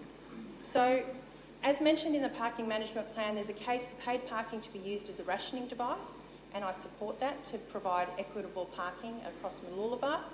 However, I don't believe paid parking should be utilised as a revenue-raising activity to pay for services that Council is currently expected to fund, as usual via rates. And deferring the report for recalculation of fees, even while the car park is operational, is not going to break Council. It's only a short extension of time. And I'd just like to get it right before we have it finally properly implemented. Thank you. Thank you, Councillor Suarez. Councillor Hungerford. Mr Mayor, respectfully, I will not be supporting the deferral today. As everyone knows, I've always opposed parking on the streets, but where we're putting these facilities in, it's reasonable that the users contribute to the cost of providing them rather than ratepayers totally funding them. And that has always been my stance. Now, the proposed parking revenue generated from the fees proposed in this report are considered adequate to service the interest and redemption of the parking game Mooloolaba central loan, as well as the operation and maintenance of the site and associated systems. The proposed rate of $2.50 an hour is estimated to provide an equivalent annual average occupancy of 50%. Now, I'm not in disagreement with the balance of sale, what we do with that in our budget deliberations and the others there, because we're doing our budget coming to this year. So they're all things we can discuss and make decisions on the way through. But I don't see deferring the implementation of this today is really in the best interest in the long term, and it does give us, during that time, month on month, actual occupancy figures and turnover figures to see what the business case is on that when they're in their deliberations. So I'm not rejecting you're putting there and those elements in there of the sale of the land and the retail sectors in there and how that affects the pricing on it. all things we can do in that budget deliberation. I think that's the proper way to do it.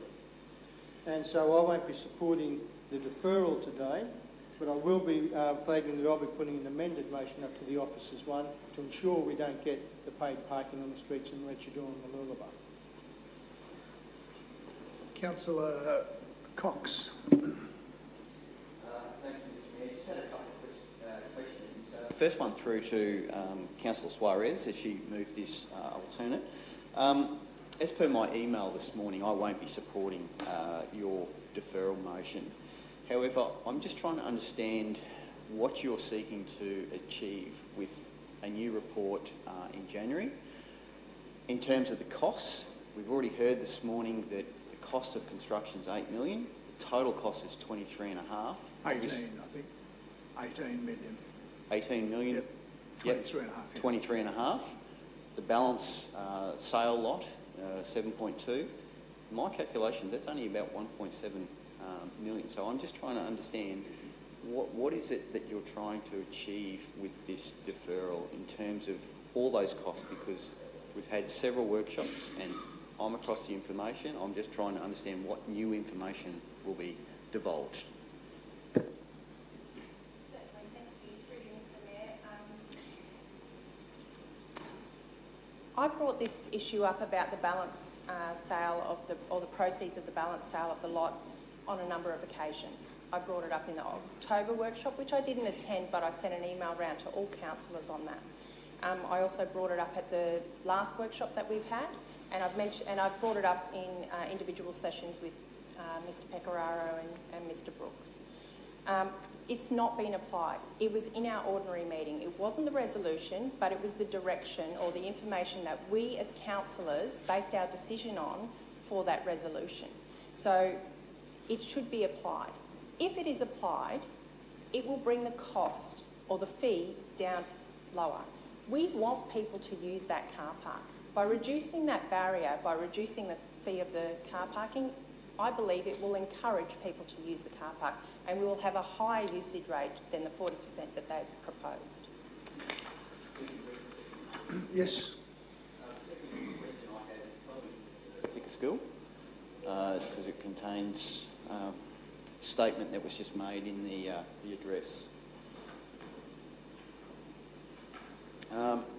Councillor Suarez just mentioned that the depreciation cost that has been applied to the report calculations is an accounting line only.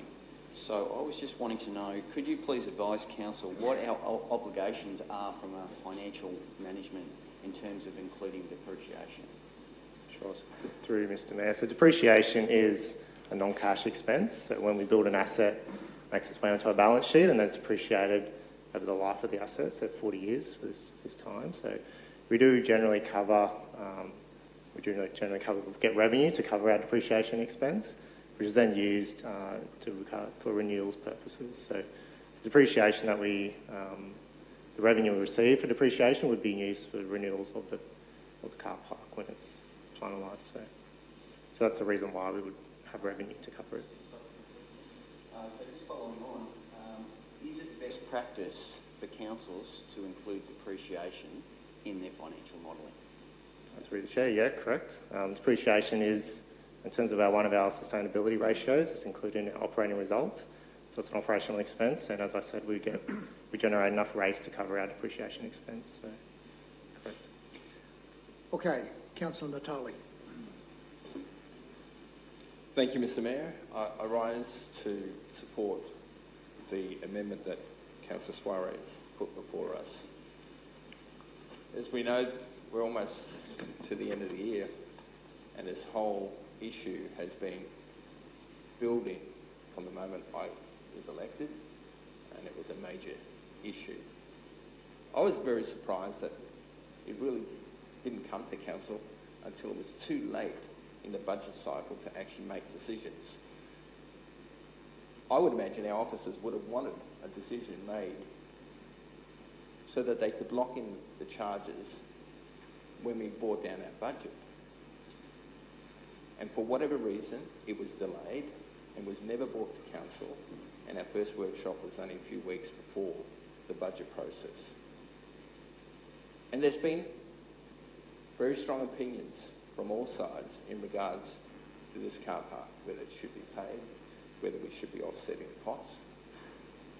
7.2 million was a decision made by council to sell the car park right next door.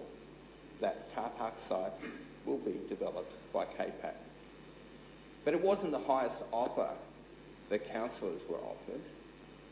As I raised at the time, and I doubt whether even the older councillors and the new councillors would have even known this information, because I was given a 1,000-page electronic document at 4:25 the day before the ordinary meeting. I stayed up till 4 a.m. reading through information and discovering things that I think were relevant and should have been relevant and provided to councillors. Now, we were offered $9.5 million by a prominent local developer who has a history of developing here on the coast, 30-day settlement, not 5 years, and they didn't even get from the expression of interest to the final closed tender process. Not even a phone call.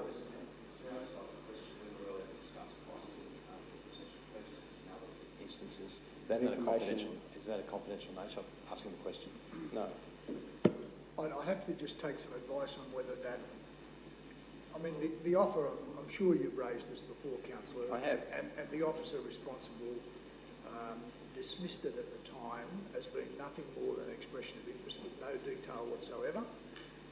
Is there any officer present who can comment on that? Okay, so I think The point I'm trying to make... We're not here today discussing the sale or otherwise. That's occurred. It's relevant. Well, I'm not sure it is relevant because the sale's occurred. We're talking about decisions, council's decisions. Yeah, because the big stick that's been placed on us through this whole process has been the $18 per ratepayer. Now, I have spoken to valuers. If we'd sold that land for the highest and best use, we could have got $12 million for that portion of land. To sell it as a unit development. A decision was Councillor, made. we made a decision. I know that. To sell it as a hotel site. So you're going back over old ground that is irrelevant. The point I'm making is that council made that decision, and it's entitled to make that decision. But it made the decision not to accept the highest and best value, and then the pressure placed on councillors is that it's $18 per... Please take a seat, Councillor Natali. Councillor Law. I don't see the relevance to the current motion on the table with regard to pay parking and what we get to discuss. Yeah, I agree, and I think you should keep your comments to the motion you're now supporting. Mr Mayor, part of this motion talks about attributing a value of $7.2 million to reduce the cost. Council made a decision. And that decision was made because that was for the use that the council who made the decision wanted. That was the purpose. That's right. Of the hotel. Council have made that decision, not the ratepayers, but the ratepayers are going to face now the consequences of that decision. That's the point I'm trying to make here. Because if we'd sold it for $12 million, we wouldn't be talking about $1.60, we'd be talking about $1.20 or maybe less. Yeah, please sit down again, Councillor. I'm going to, Councillor Law, raise your concern. The motion that has been presented to us does not contain anything other than the revenue from the sale that has been a resolution that has been decided in this room. There is no comment in Part A of the resolution that we're discussing that has anything to do with previous decisions made and the values or the results of those decisions. So, Councillor Natali, I'd ask you to limit your commentary to the motion that's been put forward by Councillor Suarez and not introduce material that are part of other council decisions that are not relevant to what we're talking about around this decision.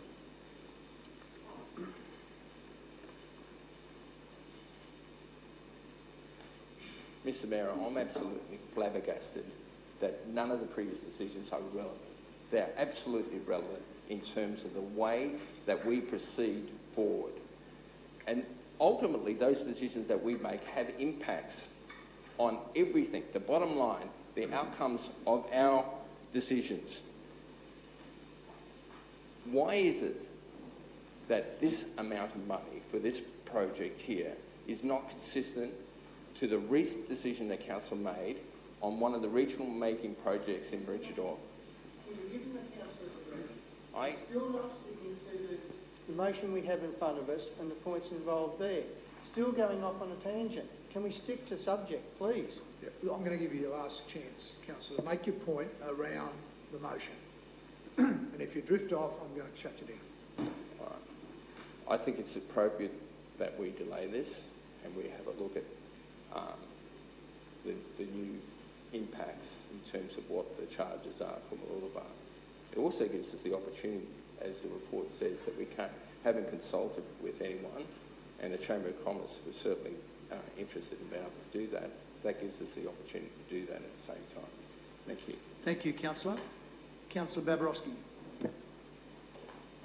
Just a question in regard to considering the use of an offset of the sale of the remaining parcel of land. Could I just ask what our general convention, what our general approach on this is, and do we in fact tend to take the sales of properties into general revenue, notwithstanding that we can then make a subsequent decision, and what would be the impact of making a 7.2 million decision on our budget? Through the Chair, so a general practice is to not assign it to anything in particular, but for it to come into as general funds. So particularly if we sell land elsewhere or buildings or anything of that nature. The impact of applying the 7.2 million and essentially not borrowing the full amount for the construction will leave our revenues in the outer years down by $7 million. So, and that the impact of that would be have to put through the budget process and decided that way. So, Councillor Landsberg, I did have you down as next, but you went off the chart. Now I know you're back again, so I'm going to go to you. Through you, Mr. Mayor. Just Isaac, how much money has council received so far through the sale of Brisbane Road Car Park? we received, so through the Chair, we received $200,000 of the sale amount. Correct. Okay, thank you. Councillor Dixon. Probably through to Mr. Brooke, if I can ask. In the report, I understand you mentioned that you'll do testing over the Christmas New Year period and the Brisbane Road Car Park will become operational around about the 18th of January, is that correct? Through Chair, that's correct. Okay, so the next OM is on the 28th? Yeah, through the Chair, correct. Yeah, so about, talking 10 days, not much difference between the two. I'm wondering, in your opinion, if we were to support Councillor Maria Suarez today and defer this report, in a sense, and bring it back to a next meeting, what could you do in that month? So I guess I ask the question, would you be able to recalculate, recalibrate that $7 million being earmarked aside to reduce the loan amount and adjust those fees and charges? Would that month give you enough time to do that and implement that advice into a report? Just walk me through how you would approach it. Through the Chair, we have done some initial calculations on that, so it'd just be a matter of rerunning those specific calculations for that scenario. Probably the thing I would note in terms of just flow and timing is if it was to go to a January OM, so the 28th of January, you're probably pushing back the, I guess, switch on paid parking, depending on if I was to order the pay-by-plate meters for that grade site now or later. You'd probably be talking sort of late February, early March is when realistically that would be the time frame for when stuff would be implemented. But in saying that, yeah, would be able to do the recalculation. I'd probably only just point out with Part B, which I think was in the additional information pack, how the construction costs were built out. I don't know if it's a simple exercise to be able to distribute it between the two areas, and because of planning scheme requirements for that specific location, a retail use was a fundamental requirement for the site. So whether or not it's I guess, relevant in terms of being able to take that out of the cost of what is actually the building of the car park. Mr Mayor, if I can speak to this one. Obviously, this is a decision-making point. It's a line in the sand. Ratepayers watching the live feed or coming back and watching this later, and they'll want to know where councillors stand on the issue of land sales. So we've actually sold part of the Brisbane Road car park, and when I made that decision, I publicly said that that money should go back into the construction of the new car park. It was a public car park, it's public money, and we should offset those costs. To hear today that we could potentially drop the car parking rate down to $1.60, $1.62, something like that, that gets back to my earlier question about pensioners and those who are elderly and doing it tough. I'd find it hard to not take heed of that, given that we might be actually able to reduce those costs and make it easier as a soft launch for the car park. Councillor Maria, I was quite comfortable with today. You know, my position is no paid parking meters on the street anywhere. I think we should pay for new assets, and that's part of what today's report was. And that's been a very lengthy debate, and I think we've just gotten that over the line. But people are going to look at me and ask me the question, Councillor, did you make the right decision? And did you actually stick up for what you said you would do? And that was make sure the money goes back into the project. I think you've put me in a position where I'm going to have to support you today and actually put that line in the sand. Thank you, Councillor. Councillor Law. Thank you, through you, Mr Mayor. A couple of questions first. Thank you for the clarification around depreciation. That's that one done. We'd just like to confirm that the debt policy only allows borrowings for 20 years. Is that correct as per the current debt policy?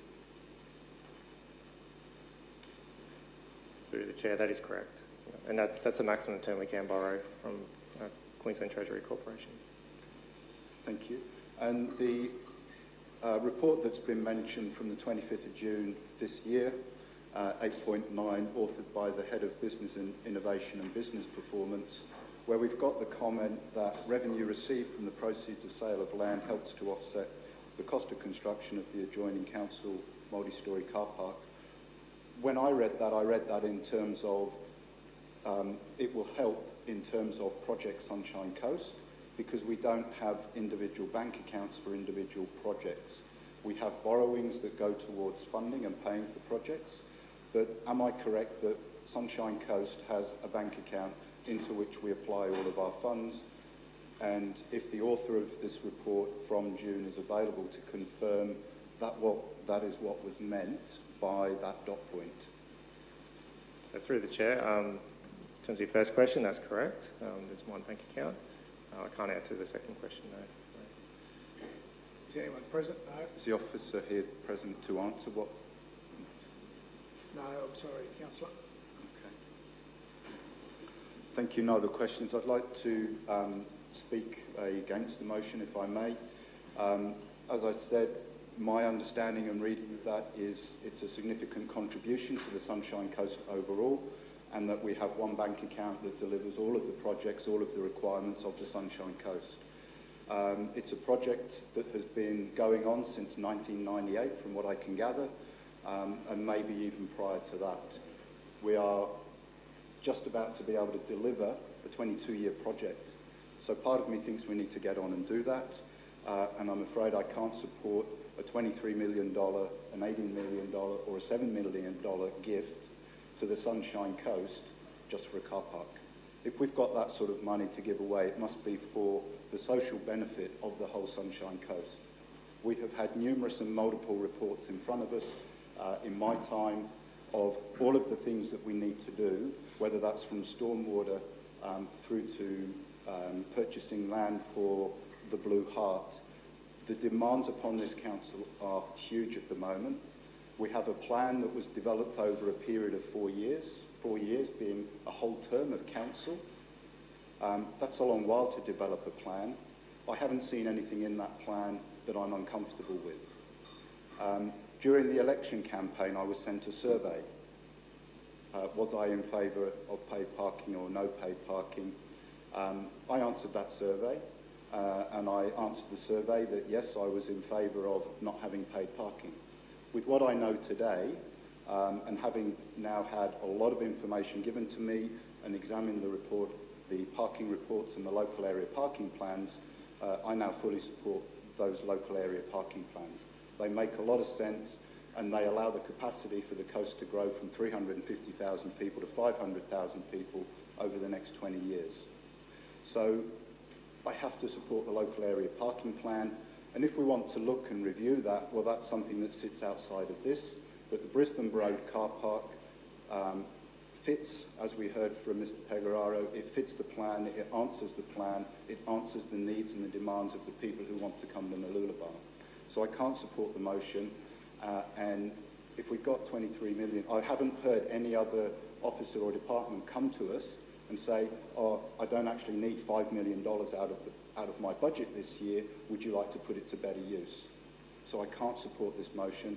And finally, I would like to foreshadow that I would support the officer's motion if this one is defeated. Thank you very much. Thank you, Councillor Law. Go to Councillor Johnston. Thank you, Mr Mayor. Before I make my final decision in relation to this motion, I'll ask a couple of questions of the accountant, please. Have we borrowed the 21.3, is it? 23.5 million. Have we already borrowed that? Through the Chair, no, we've only borrowed 9.9 and we'll draw down the remainder of the funds in June 2021, at the end of this financial year. Draw the balance down? Yep. Right. So the money from the sale of the remaining old car park area, what timing is that money coming in on? Through the Chair, so we've received 200,000 so far. There's 4.7 coming in 18 months' time, and then the 31st of December 2023 is a remainder. Yeah. So there's milestones that need to be achieved there. Right. So we will actually need to borrow the 23.5 million next financial year, or if we don't borrow the full amount, then we're going to have to have it as a cost to the ratepayers. Through the Chair, yes, as I was mentioning before, so we potentially could borrow a short-term loan to time in with those payments, or, as you said, have extensively less cash until that revenue comes in. So. Right, yeah. It sort of helps me sort through the fact that we can borrow short-term for some of the money, but is there any impact associated with borrowing short-term for those sort of things? I mean, is the rate about the same? Through the Chair, the rate's significantly lower, so it's about 0.6%, and a 20-year loan is 1.6% at the moment. Yeah. All right. Now, if the money from the sale of that land, we're dealing in hypotheticals to a degree, all right? And if you don't want to answer, that's fair enough, because you say you don't have enough information. But I'd just like to get it clear. The money from the sale of that land, if it's applied by reducing the loan amount, then that means that money is not available for other works, most likely in the Mooloolaba area, because I can't see too many of the other councillors wanting to give up their projects. Is that a reasonable assumption? For future projects? Yeah, through the Chair. So the revenue is currently intended to come in as general revenue, and then would be available to be used within the budget discussions that are coming forwards. Are there in the 10-year plan, a capital works plan, are there projects in the Mooloolaba area for which that's 7 million is likely to be used? Through the Chair, it's not really how it works. We don't look at revenue which comes in each area and then apply it to a different area. Right. Are there projects in that area of that magnitude coming up? Through the Chair, I think the only one I can know is the Mooloolaba foreshore. And that is how much? Oh, yeah, it's extensive. Yeah, I don't know the exact dollar amount. Sorry. Well above 7 million. It's well Correct, above 7 million. Right. helps clarify it for me. My concern, and I was initially going to support the resolution, my concern is that I'd like to see the money spent back in the Mooloolaba area.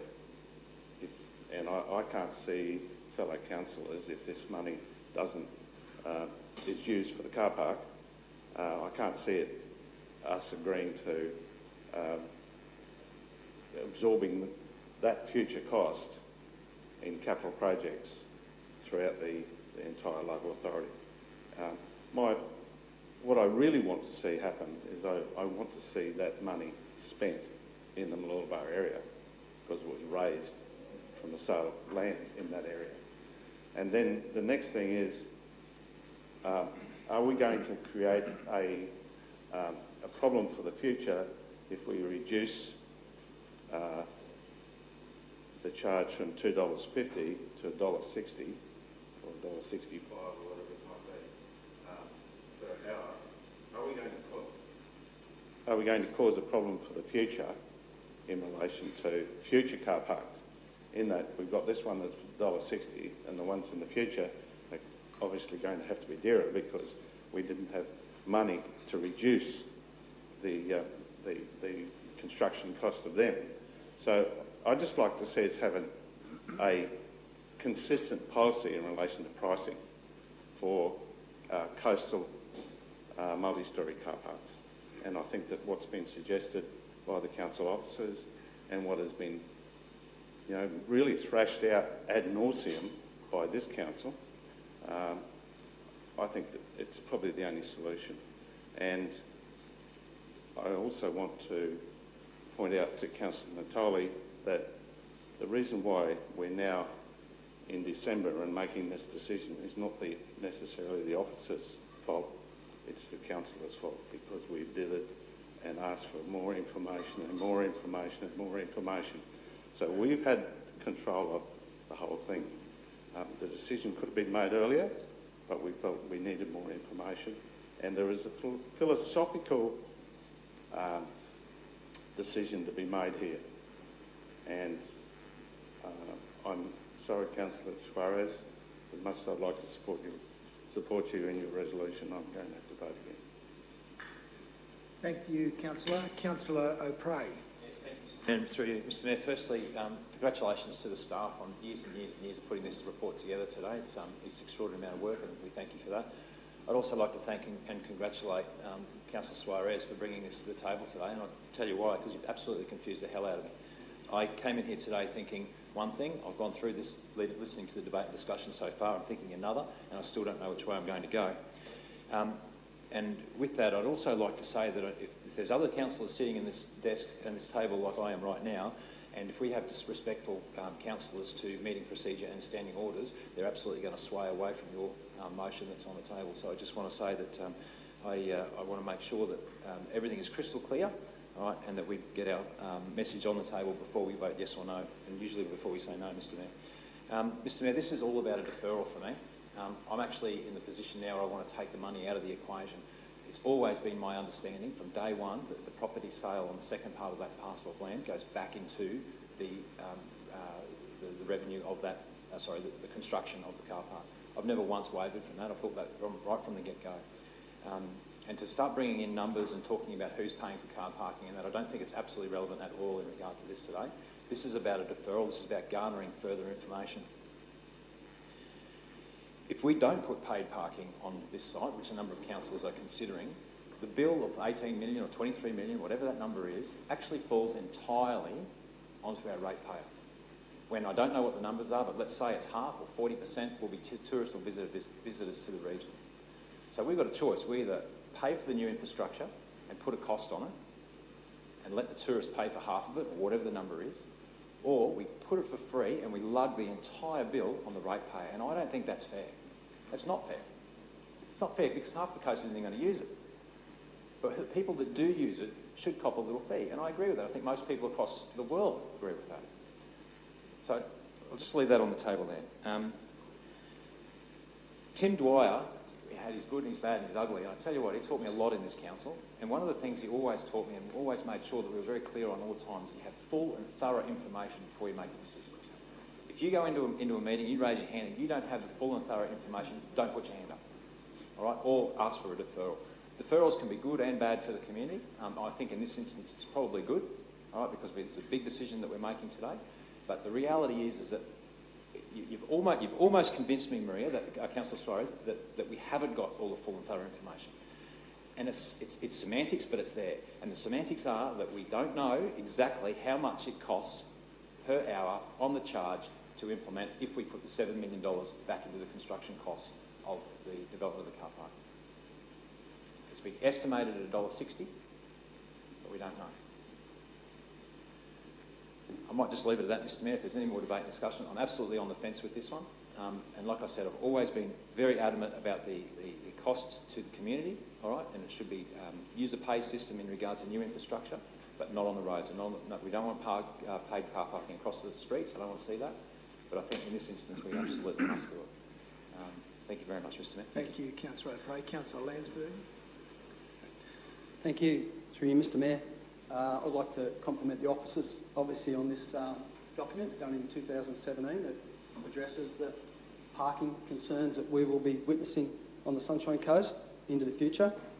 I won't be supporting Councillor Maria's amendment to defer this discussion. Addressing Councillor Winston's there and concerns, I'm happy where we sit with the sale of the site, and in terms of obviously funds that we've only just received at the moment, more to come to offset the cost of it. But it goes into general revenue. It's been decided previously.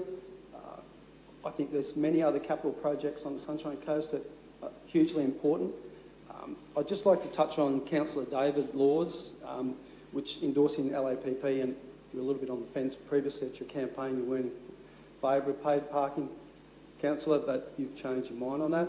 And I'd just like to read a document that I actually did in regards to Caloundra and the history, and in terms of where I was actually going to read it to the officer's recommendation, but I'd like to read it now. Councillors, Caloundra introduced paid parking in 2007. The funds collected from these meters are allocated to the Caloundra Parking Fund specifically to be used for the benefit of the CBD, and has helped fund placemaking, streetscaping, business activation projects, installation of Wi-Fi, catenary lighting and more. An article from Sunshine Coast Daily back on the 13th of September 2016 quotes the Caloundra Chamber of Commerce President, who is still in this role today, that there are plenty of business owners pleased with parking meters as they help drive a steady turnover of traffic.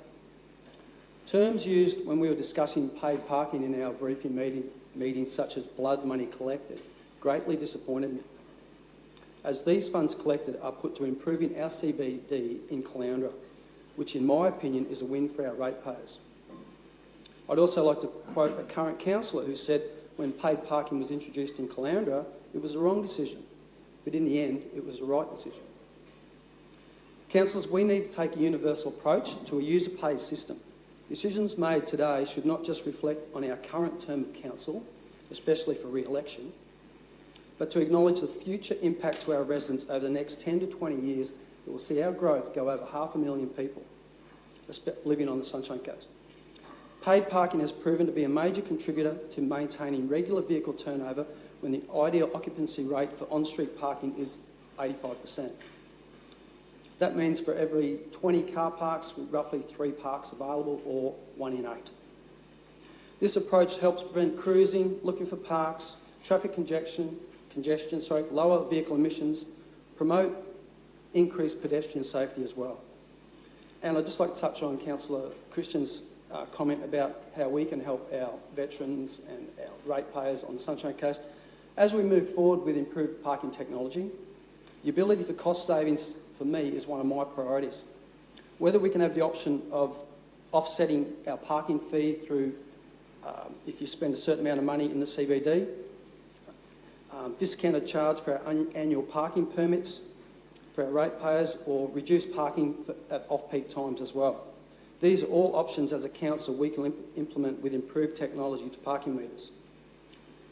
My concerns with the activation of the new multi-deck car park is that council will have to carry out a more regulated on-street enforcement of time-limited parking? Are we heading towards a region being noted for an increase in the number of parking fines that will be issued to not only our ratepayers but our tourists as well? The new multi-deck car park will need at least 50% occupancy for it to be a viable cost-saving measure to our ratepayers. This piece of infrastructure was funded by debt, and the repayments need to be met, and if they're not, they'll need to be topped up by general revenue, which is our ratepayers' money. Also, the hourly rate decided would be probably the cheapest anywhere in Australia. I would not know any brand new multi-deck, a couple of hundred metres from the foreshore, with 700 car parks for $2.50 an hour. I mean, that's just incredible. Caloundra has shown the lead in paid parking, and it works. So it's time for the rest of the coast to follow our model towards a successful parking network for our growing region. The decision today is not a popularity vote, but is a vote that will help our region move forward with the times. Good on you, Councillor Landsberg. And councillors, I rise to share my view, and I think it's a really good news story, and we're really labouring here because we're challenged by a whole lot of prejudices. We're not introducing paid parking to the Sunshine Coast. It's been here for a long time, as Councillor Landsberg just said. Been in Caloundra, been at the university, been at the airport, been in Petitions. It's a mechanism to support supply and demand as much as anything. And the good news is we're providing a solution to what has been a major problem. This week, Laurel and I celebrated our 40th wedding anniversary. This time 40 years ago, we were at the Headland Motel on our honeymoon, and the Brisbane Road car park was a problem then. And here we are today, after months and months and months, if not years of work, trying to not make a decision, or to make a decision that just delays the inevitable for another 49 days. We need to make a decision today, councillors, one way or the other. And the good news is that there's going to be 700 new car parks in Mooloolaba, and people will be able to more readily get to that car park. They'll have certainty of getting a park. So the people who've said for ages, we never go near Mooloolaba anymore because you can't get a park, will have another reason to go there. It will be secure. It will be secure. It will be in the shade. So people who want to go and park all day and walk to the beach, and I mean, you could throw a stone to the beach from the car park, so it's got very close proximity to the beach and also to all the commercial facilities. You know, it's in a perfect location, and 700 car parks. We're talking about the 7.2 million. It's been made quite clear, despite what people may have thought through the process, that the proceeds of sales always go into general revenue. You might like to familiarise yourself with just how much money this council has spent and continues to spend in Mooloolaba, because we recognise it is a tourism jewel in the crown. And you know what that does? It attracts more people there. And we are now providing a solution in terms of parking to cater for those people. We've considered the alternative, and that's, I know those who sort of aren't necessarily supportive of paid parking haven't really addressed, and that is that we just shove an $18 surcharge onto everybody for 20 years. So if you're a pensioner in Yandina or Kenilworth, or a young family in Mullaney, or a farmer at Conondale, we're going to slug you $18 each year, so that other people, including those that come and visit us from Brisbane and all over South East Queensland, can get a free park in Mooloolaba. Well, to be honest, if I felt they could afford another $18 a year, I'd have much more significant plans about how that money might be spent to benefit everyone. Thank goodness for those who came before us and had the wherewithal to make difficult decisions. Think about waste. We provide a standard waste service for everyone. But if you've got more waste, or you've got a trailer load, or you want to do your garden, you take it to the tip, and on a user pay basis, you pay. We don't apply a fee to everybody else. Everybody gets the basic service. So thank goodness people who made those decisions thought long and hard about what was fair around user pay. So I'm firmly in support of what the officer recommendation is, and I know how much time and effort has gone into that, and I appreciate we're a new council, only been meeting effectively since April, and we've got the opportunity to make that final decision. So I'm absolutely in favour of user pay. I'm not in favour of any delay. I certainly don't support the notion of lumping the cost on everybody, because that's, for some reason or other, thought to be easy to do. And I'm certainly not in favour of kicking the tin down the road for the next generation to pick up the tab. What we're finalising today, and we can fine-tune as we move forward, is a model for the future. And as the response to Winston's questions demonstrate, in future we will have more car parks of this type. And having a model we can rely on, and one we'll be able to collect data through to make better decisions on, is really important. And we can't be dithering on that outcome. So I'm in total support of what's been proposed, and therefore I won't be supporting Councillor Suarez as alternate, and I'll be supporting the officer's recommendation. If there are no further speakers, I'm going to go back to Councillor Suarez to close.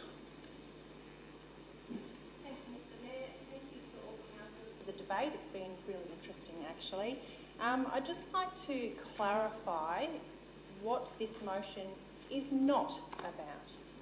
It is not a case of whether or not we support or do not support our previous local parking plans. It is not about whether or not we intend to introduce paid parking. And it's not about whether or not we're going to apply the costs to all ratepayers. That's not what this motion is about. And let's get real about our financial pressures. We're talking about the pressures that we will be applying to the community if we apply the $7.2 million from the proceeds of the sale. Our real financial pressures are from the large borrowings that we're undertaking for our region-making projects, not this $7.2 million. So let's just get real about that. What this is about is what is the real cost, not the project cost, what is the real cost of providing this parking to our community. The real cost does not include the retail component. Once we build the car park, and let's build the retail component as well, because it was an essential part of this project, but that retail component will be providing income to this council additional to the income that we'll be getting from parking, whether that be in lease arrangements or whether it be from the sale of those retail offices or spaces. We talked about user pay. Parking is not a business unit of council. Waste is a business unit of council, and waste has a user pay policy. Parking is not a business unit of council, and we should not be using parking to generate income to fund other areas of our business. That's not what it's for. The best thing about applying the $7.2 million and working out what the real cost to the community is for this parking is that we will be providing a lower fee and we will be encouraging more use in the car park. We want this to be successful. We are reducing barriers by reducing the fee. I brought this to council because it's our job to objectively review information and make good decisions. It's not our job to say, I'm tired of this debate, let's just get on with it. And that's why I brought this to council. I support your views either way, whether you support my motion or you do not. That's up to you, and that's how you want to act or behave as councillors. My view is I've objectively reviewed the information, I've identified problems, I think there's a better solution.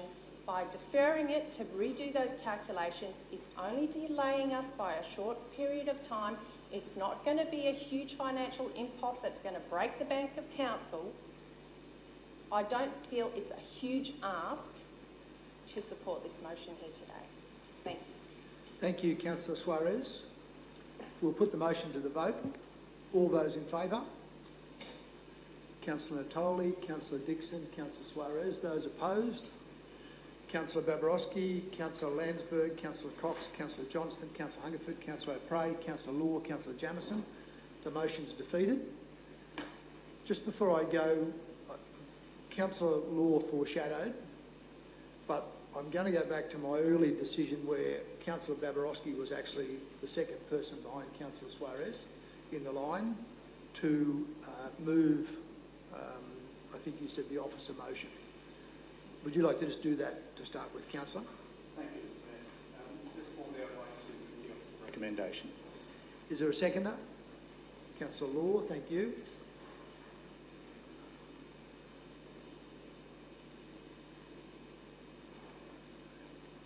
Councillor Hungerford. Mr Mayor, I'd like to make an amendment, the officer recommendation with some additions. Okay, I'm going to accept that.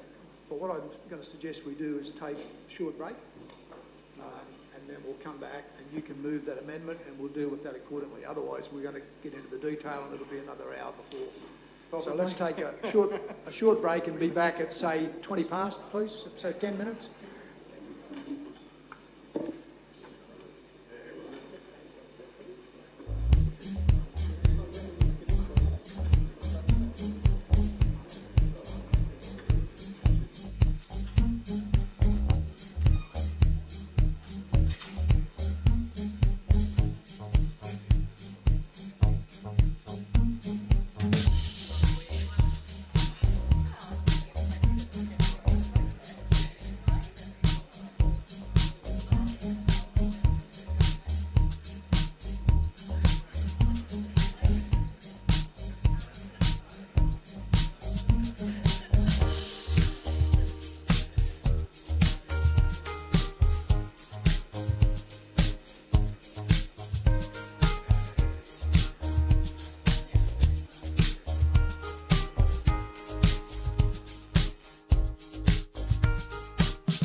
Rightio, councillors, welcome back.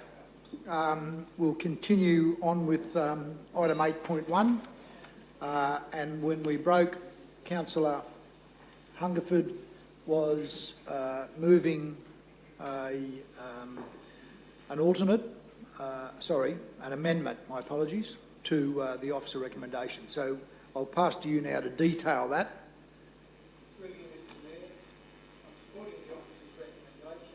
With two additions, a C and a D. C, that council does not introduce paid parking throughout the Mooloolaba core area of Mooloolaba, and D, does not simultaneously introduce paid parking in parts of the existing Maroochydore core area. I'll second that. Okay, moved by Councillor Hungerford, second to Councillor Dixon. Now, it's not a surprise to anyone, I have always opposed emergency on there. Wait till that goes past. It's not a surprise to anyone that I've always opposed paid parking in the streets. Even through our parking management plans and development of it all for years, I've constantly argued against it. But when it came to the local area plans and that, there's a lot of good work in there as well. So when they come into council, I put to everyone my opposition to the paid parking in the streets, the meters. But when that came up, I didn't throw everything out. You don't throw the baby out with the bathwater. There's a lot of good work in there. But as you go along in time, there are intervention points. this is one of those intervention points where I can again persist in my argument of not supporting parking meters on the streets throughout this shire or region. Now, it is in the local area plans that paid parking will be rolled out. Over time, I've always opposed that. And that's why you had the 2 dot points in the executive summary saying these were going to happen as a result of this report. So the first one does not introduce paid parking throughout the core central area of Mooloolaba. We see here there's time management being brought into Mooloolaba, and I think that's a sensible way of managing the parking and the turnover, especially near the businesses and where people need to use it. So I want to ensure with this resolution that it stays permanent and doesn't get changed later on. It's not just a temporary thing. And also, that it does not simultaneously introduce paid parking in parts of the existing Maroochydore core area. Now, in the report, it actually references the CBD. The Maroochydore City Centre at-grade car park is temporary in nature and expected to have an asset life in order of 3 years based on its surfacing and timing for the introduction of other public parking facilities in the area. There will be multi-storey car parks going to the CBD, and I agree that they should be paid parking as well to pay for the costs of providing that infrastructure and service rather than the ratepayers copping it all. And as we said before, and Winston brought it up quite rightly, if you're going to make them free across China, a heap of them, the residents will never afford them in the end because the cost is prohibitive. So that makes sense to me. The application of fees is proposed to offset the cost to provide the facility and its operations. Parking revenue from this car park will be applied to covering the site costs. I agree with the user pays and the costs being covered rather than the ratepayers. So Council endorsed a recommendation at its 12th of December 2019 ordinary meeting to deliver an at-grade interim car park in the new Maroochydore City Centre with the intent that car parking revenue derived from this facility would be applied to offset the cost of providing this infrastructure. The new fees proposed to apply to this car park from the 18th of January 2021 are $2 an hour, capped at $6 a day. I see that as reasonable. I support that. That's why I'm supporting the officer's recommendation in part. So when you look in this report here from Mooloolaba, for the multi-storey car park, the proposed parking revenue generated from the fees proposed in the report are considered adequate to service the interest and redemption of the Park and Go Mooloolaba Centre loan, as well as the operation and maintenance of the site and associated systems. The proposed rate of $2.50 an hour is estimated to provide an equivalent annual coverage occupancy of 50%. That's been conservative, but it is covering the costs, so the ratepayers are not picking that up. I support that. So what I'm doing with these C and D here is ensuring that we do not end up with the paid parking in the streets in the rest of the area. The time parking and the turnover I see as a sensible way of doing it. Now, the parking challenge in any area on the coast is to balance the mix and quality of available parking to suit how the locality best operates. So all of these local areas are not the same. They do operate differently. We need to be flexible in that. And that's why I believe looking at the time parking and the turnover regime near the centres, when we put these multi-storey car parks in where people can park longer, supports those areas and the businesses in particular in those areas. So do you need an extension, Councillor? Someone move. Councillor Dixon. Seconder, please. Councillor Johnston. All those in favour? That's carried. Thank you, Councillor. I won't take much longer. And how it is positioned for future growth and maintaining awareness of effects through monitoring of parking utilisation and people movement. The mix of parking must address individual needs as well as the best overall community outcome. Now, when we're looking at the costs of this one here, I believe getting this in place, and we started our budget deliberations and the budget comes down in June, will give us real figures, because all at the moment it's all assumptions. Yeah, got it. So let's have a look at the reality. What we do with that funding over the money that's coming in, because it's coming in at different dates in the future, outside of the budget we're in at the moment. So that's up to us to determine, as we go through our budget deliberations, what we do with those funds and how they're allocated. So that's a debate for us to have during our budget deliberations, and that's the proper place to do it. We're not trying to do it on the run here. We're talking about this facility which is opening, in December. We're looking at the 18th of January bringing the parking fees and the time parking around Mooloolaba to help in that turnover, particularly for the business centre. And I think that's all very practical and sensible. But what I'm trying to ensure here is my personal opinion that I do not support the paid parking in the general streets. Why should you have people going down there, especially locals, have to pay for, even if they're going to shop for 10 minutes, they've got to pay a minimum fee? The time parking makes more sense to me to get people to do the basic business they're doing, and you're giving that choice. But I tell you what, this paid one here at only $2.50 an hour, from what I'm used to paying in Brisbane, this is very light. And even look at what the state government's charging at the hospitals, as Councillor Cox said there this morning. Was it $5.20 an hour?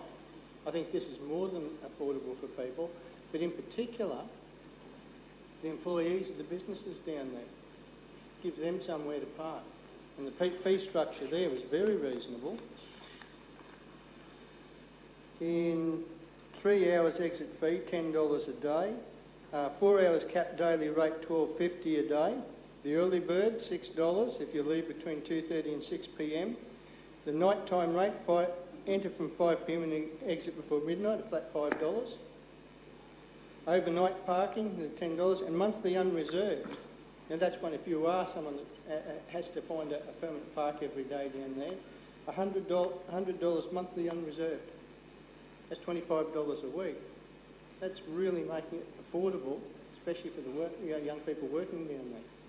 They've got a permanent place to park in a safe car park. So I see this as very reasonable, but I'm putting these in here and ask you councillors to support that, because I like to ensure that we do not end up with the parking meters on every street in every town in this shire. We don't need that, but I do want to see us roll these multi-storey car parks out in other areas to alleviate the parking issues and have it, we can have it affordable for the average person to use and give some safe and convenient parking. Thank you. Thank you, Councillor Hungerford. Councillor Dixon. Yes, through you, Mr Mayor. No secret, we've been through 4 workshops now. Changed my position. I supported the parking management plan in 2017. I did that. I signed up for it. But the best part of being a councillor is getting out and talking to people and not assuming what people think. Never assume. Go and ask them. Put the questions to them. In every meeting that I've had throughout the years since the new term of council, going to the election, I said that I would support no parking meters on the street on existing assets, because you shouldn't charge for something you've already got. But I said if you're going to build a new car park with new infrastructure, you should charge for it, because as the Mayor said earlier, you don't put a charge on everybody, you make it user pays. When I've been out and about in the community since we started this term, I've asked people what they think. I've said to people, do you want parking meters in existing car parks? And I can tell you right now, the large majority, there were some who said, I don't care, I'll just pay whatever. The majority have said, no, we don't want paid parking in our existing car parks. But if you're going to build a new asset, yeah, we've got to pay for it, because I don't want the extra charge on my rates. Now, if you're living out in Conondale or Kenilworth and you're probably not going to use this thing a lot, then why would you have those parking rates across the region? I'm glad that Councillor Hungerford has brought this forward today, because again, like Councillor Maria, it's the line in the sand moment. You need to show your cards. You can't just sit through the debate and pretend that you're not participating, and you can't just raise your hand. People need to see you and they need to understand what you stand for. And again, I don't support the paid parking meters on the street. We need to do this. And no disrespect to the staff, but I know how the system works, and we will find in a year or two's time that we probably need to put the meters on the street to encourage people into the paid parking station to manage traffic, but on principle, I just don't support the meters.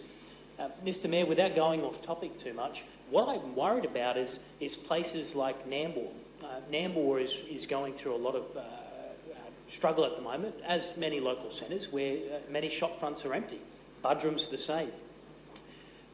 How could we go and put paid parking meters in Nambour? It's already broken, and you would absolutely destroy and shatter Nambour as a small hinterland town by even having the notion of paid parking meters. So today, stand up for what you believe in. If you don't support paid parking meters in the region, on the street, stand up today and actually make a decision to lead by example. Mooloolaba and Maroochydore are the very first places in the region that we will see the parking management plan deliver an outcome with meters on the street, in my opinion. we're actually starting what I would call the destiny and the future of the Sunshine Coast region today. So have a view, have a voice, let your residents know what you stand for. For me, it's no paid parking meters on the street, but Mr Mayor, if we're going to build a new asset, let's charge for it. I totally believe that, and I believe those rates are reasonable. And as Councillor Maria said, if there was an opportunity to even lessen those rates and make it easier for ratepayers, so be it.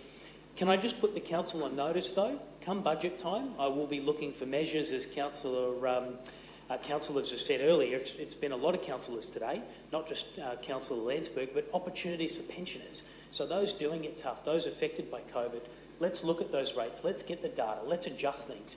As we've heard, we've reduced parking rates in Petitions. We adjusted it. We actually turned those meters down. We can do it in Mooloolaba.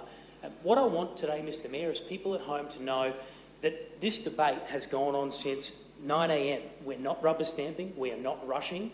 We've all got diverse opinions today, and we care about the Sunshine Coast. So if you've got a view, stand up and let your view be heard. But today, Mr Mayor, for the public watching at home, these are my positions and things that I won't shift on. And Councillor Hungerford, thank you for actually putting this up, because it's given me the ability to put my cards on the table. Thank you, Councillor Dixon. You've covered a fair bit of ground there. I'll just remind everyone we're talking on Councillor Hungerford's amendment, which, should it become the motion, obviously will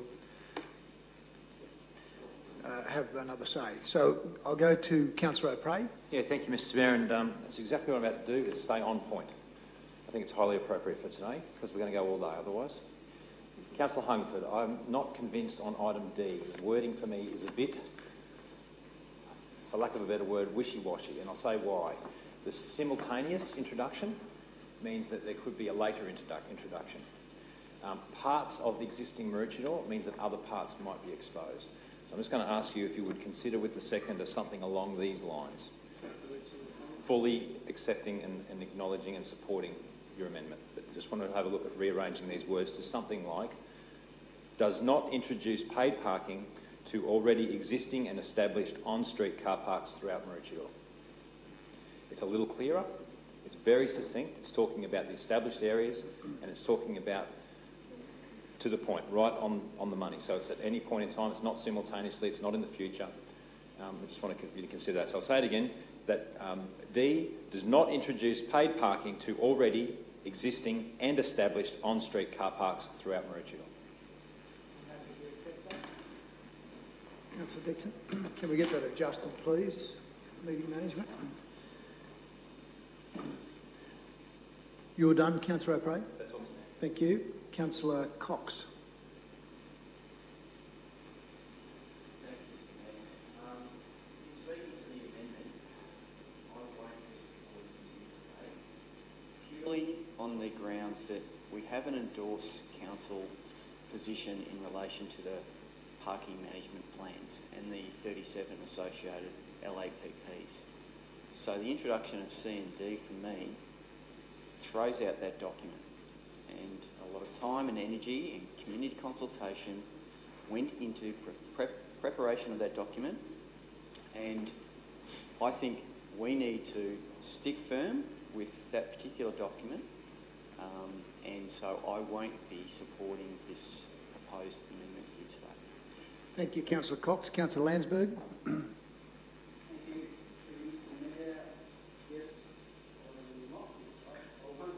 Councillor Hungerford's motions in terms of C and D. Councillor Christian, I know you made a comment. Today is about a line in the sand, but I think you take that option, it really gives you the reflection that we're taking a head in the sand approach to this.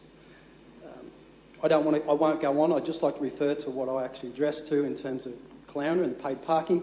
Definitely this document, in terms of 2017, the work that's been gone into this, in terms of the precincts, I think it was a resolution that was endorsed. That's a direction that the previous council took, and I'd like to see the continue down that way.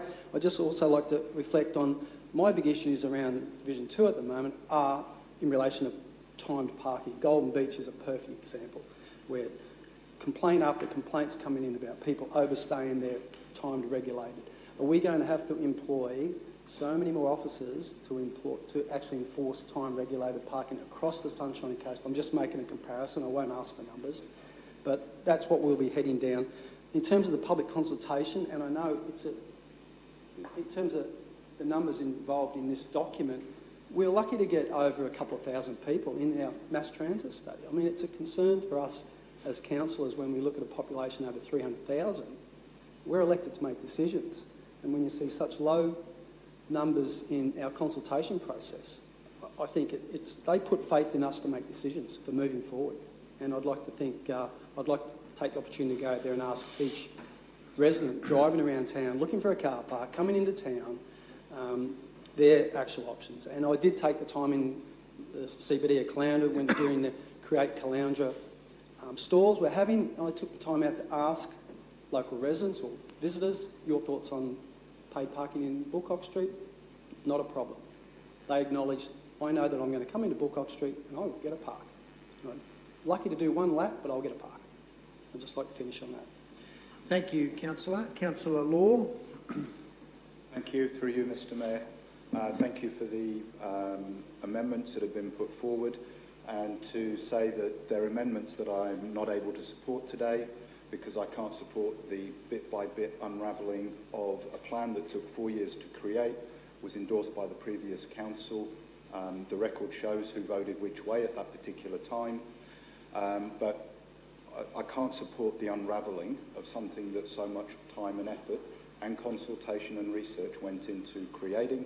We heard from Mr Pecoraro today that the plan still stands well.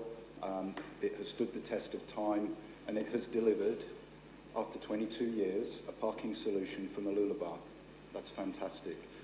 Thank you very much, Councillor Dixon, for your comments about Nambour. When Nambour gets to the position that the local area parking plan will need to take some action on the ground, then all credit Nambour for turning things around and becoming a vibrant town where parking is a problem. At the moment, the biggest problem I see is employees coming into town, working and filling up the parking in the CBD. Not a popular thing to say, but that's what I see. I've asked the parking team to have a look at the Nambour Hospital precinct. That was going to have paid parking, but then the other hospital was opened down at the Sunshine Coast University. That changed the complex, and it changed the street parking and the parking issues in that area of Nambour overnight. However, $86 million is being invested in the Nambour Hospital, which will increase the number of beds there by almost 100%. That will mean we could have a parking problem, and I've asked the parking team to investigate that so that we are ready in 2022 when the hospital opens. Not that we're running around for 22 years trying to solve that problem. I've asked to have that looked into, investigated, using the tools available within the plan that we've got to make sure that we're ready and we can provide adequate parking for everyone who needs to use the new developed hospital. So I can't support the motion, and I have spoken since about October, November, and even yesterday, I have spoken to every community group about this issue on whether or not we should have paid parking. Hand on heart, I have spoken to everybody, every group, Chamber of Commerce, community associations, whatever they are, and I've also spoken to individuals when I've had the opportunity, whether that's at the opening of an art exhibition or whatever it might be. I have had 3 people say they don't support paid parking, as per the motion today. 3. That's all. So I can't support this, and I need to hope that we get back to the original recommendation from the officers so that we can move forward. That's all on the amendment. Thank you. Thank you, Councillor Law. Councillor Babarowski. Reinforce what I've already heard from several councillors. We invested a considerable amount of resources, effort and engagement with the community to develop the local area parking plans. Like Councillor Law said, I really don't think we should disassemble them. I do acknowledge that certain councillors did make it clear during that process that they didn't support aspects of it, but it is an endorsed position. It is an endorsed position of council. So essentially items C and D are contradictory to that endorsed position. I don't think that that's right. And I don't think it's right to see that this model going forward is not an important one and not a reflection of previous experience of council through places like Caloundra. Caloundra gives us some evidence and some experience in regulated and paid parking as a mix, and Caloundra, I think, as Councillor Landsberg said, has learned to recognise the benefits and to take advantage of those benefits. So, councillors, unfortunately, I will not be supporting Councillor Hungerford's amendment on this occasion. Thank you, Councillor Babrowski. It's been said by a number of speakers here this morning that having a considered and a consistent approach, our local area parking plans have been rigorously assessed. We make decisions, we put those decisions out there for our community to understand and buy into. In my view, to depart from those is an error. And we as a council, if we are to get people committed to whether it's, and often we're talking about needs of the future around, this is about parking, but it might be about public transport, it might be about town planning. We need to make decisions, we need to live with decisions that have been made by other councils before us. But we need to look into the future and see what our needs are going to be. I see this motion as being contrary to what's in the local area parking plan. On that basis, I won't be supporting it. Councillor Suarez. Thank you, Mr Mayor. Councillor Hungerford, I'm going to support your amended motion. We did have workshops on this in the past, and we did have a straw poll where the direction was heading this way, despite the LAPPs. So I'm going to support this. Obviously, I still have issues with the general cost recovery fees. We all spoke about that at length for about 90 minutes. I can go over it again if anyone wants me to, but I don't think that's necessary. So I support this becoming the motion. Thank you. Thank you, Councillor Suarez. Councillor O'Prey, a question? Mr Mayor, my question is to meeting management, maybe Megan. Do I have the right to speak to this amendment if I've made an adjustment to a line item without speaking to it directly? Through the chair, I believe Councillor O'Prey spoke to the motion already. Yes. That's my view.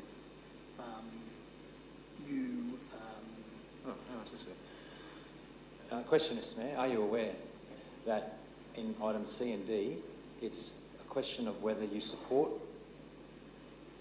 paid parking going into new infrastructure versus paid parking going into our streets and already established paid car parks on the streets? I just wanted to make sure that you're aware of that. So I understand that the questions in and around the LAPPs have been raised, and most would know that I voted against that. But I just wanted to know if you and councillors are aware that this is all about everything that we've talked about in the initial resolution, officer's recommendation rather, with an addition of the difference being between paying only for new infrastructure versus established on-street parking. Thank you. Well, if the question is to me, yes, I understand that. Okay, if there are no further speakers, I'm going to go back to Councillor Hungerford to close on his proposed amendment. Through you, councillors, I brought this forward today because this is a turning point. This is a watershed. As you know, in the local area plans, it's for paid parking on the streets to be rolled out over time. Across our region, I've always opposed that, so I'm putting this up to be consistent in my approach. But this is a moment where we draw a line in the sand. This is a fork in the road, whether we go down the path of the green light for paid parking to be rolled out across the region, or we don't. So I'm putting this here so the community can see that clearly, who stands for that and who doesn't. So it's up to you, councillors. Thank you, Councillor Hungerford. We'll put the motion to the vote. Put the amendment to the vote to become the motion. Those in favour? Councillor Natoli, Johnston, Dixon, Hungerford, O'Prey, Suarez. Those opposed? Councillor Cox, Landsberg, Babrowski, Jamison, Law. So the motion's It is carried, is it not? 1, 2, 3, 4, 5, 6. The motion's carried. The amendment's carried, and the amendment now becomes the motion. Okay. Who else feels as though they need to speak? Councillor Natoli. Thank you, Mr. Mayor.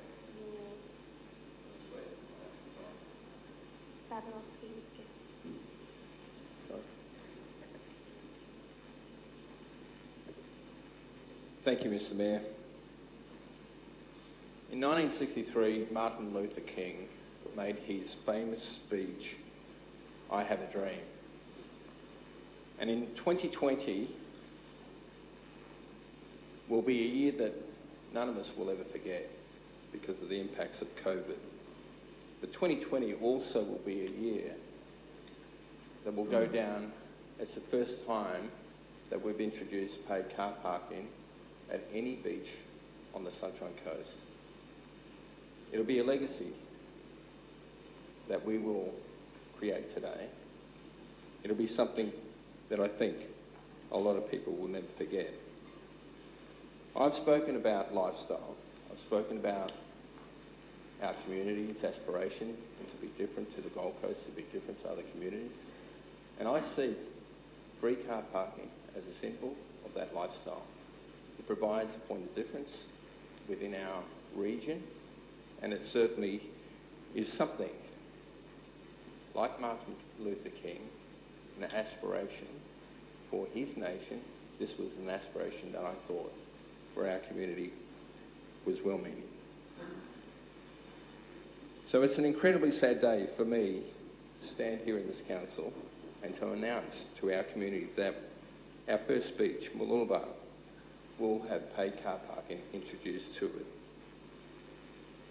In 2017, the parking management plan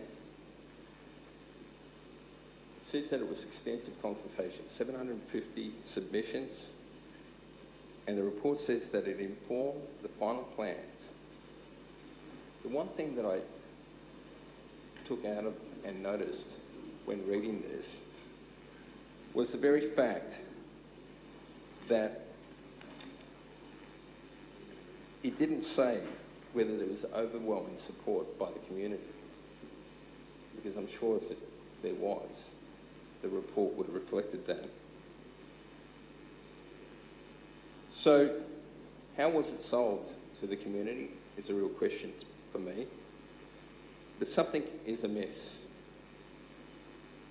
I'm aware that Sunshine Coast Daily undertook a survey and that indicated over 90% of our community did not support the introduction of paid car parking. During an election on my Facebook page, I ran a survey, and that survey also came up with similar figures. And the Mooloolaba Chamber of Commerce ran a very extensive survey with over 3,000 people that contributed to that survey in a very short period of time. And all of these surveys made sure that the questions weren't framed in a way that you could be seen to be trying to get a desired outcome.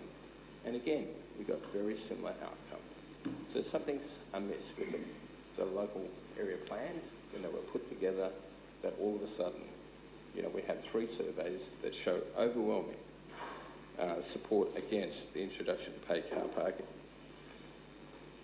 So if it was that maybe the submitters weren't supportive of the local area plans, then how did we end up getting this through this council?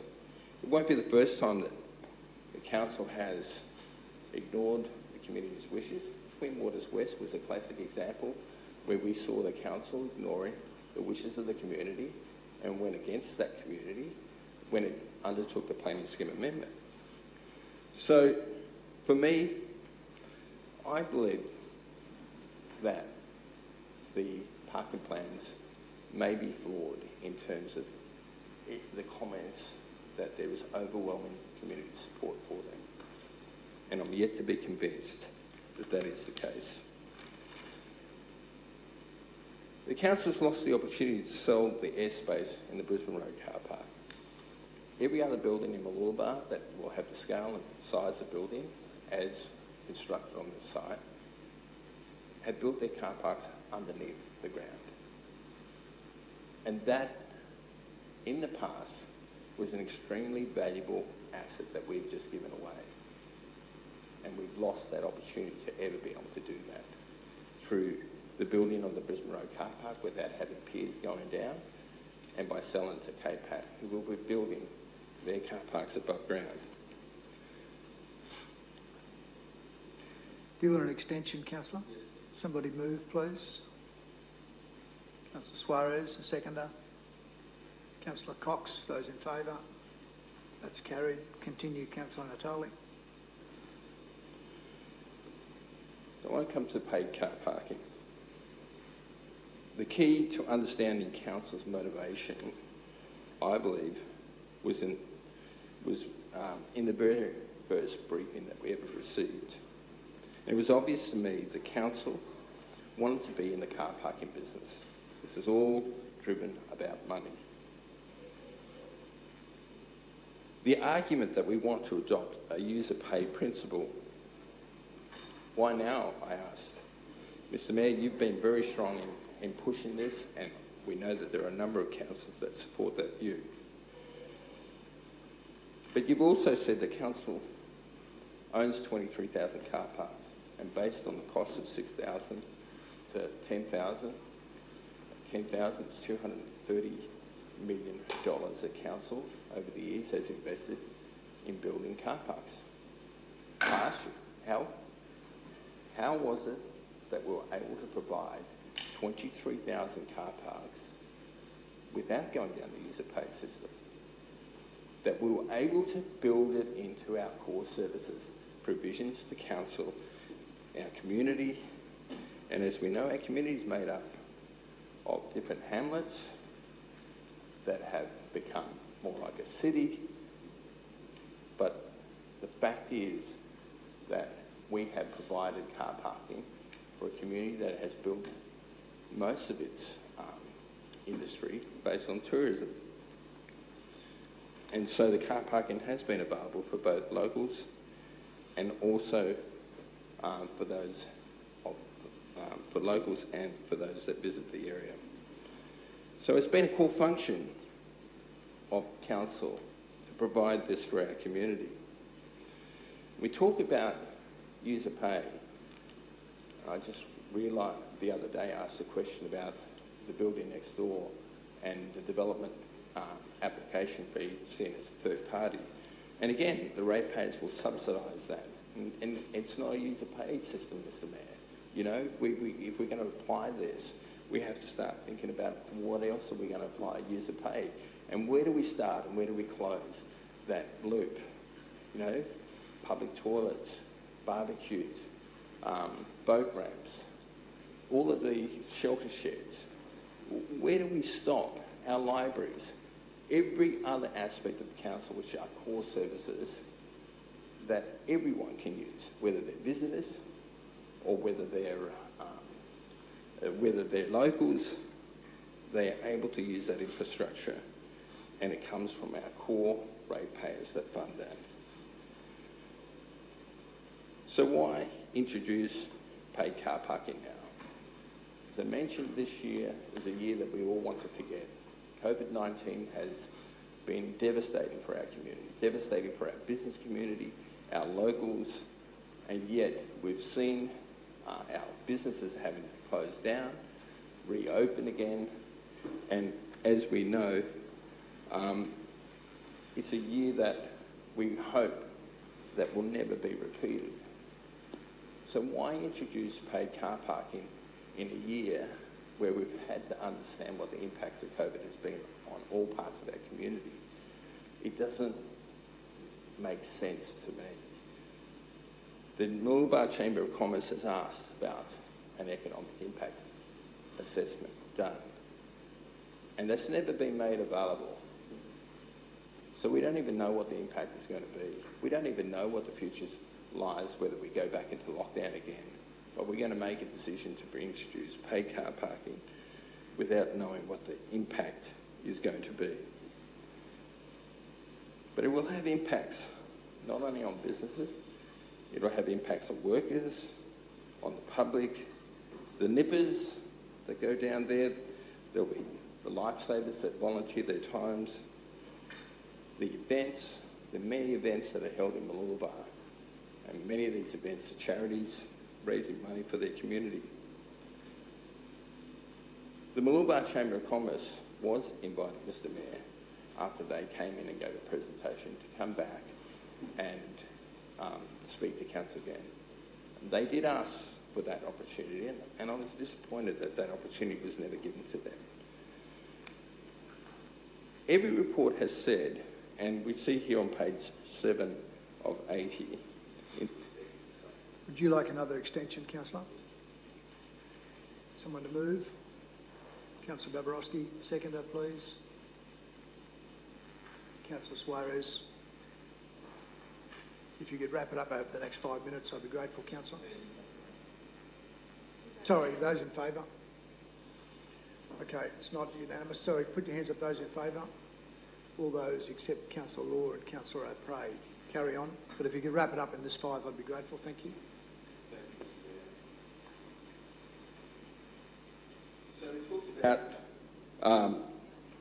about parking, and it talks about all-day parking and time, and not regulated time parking like in Bulcock Street. So we have a Brisbane Road multi-deck car park that's going to open up, and we talked about trying to reduce the vehicles that are in the area that paid parking is actually going to turn the cars over.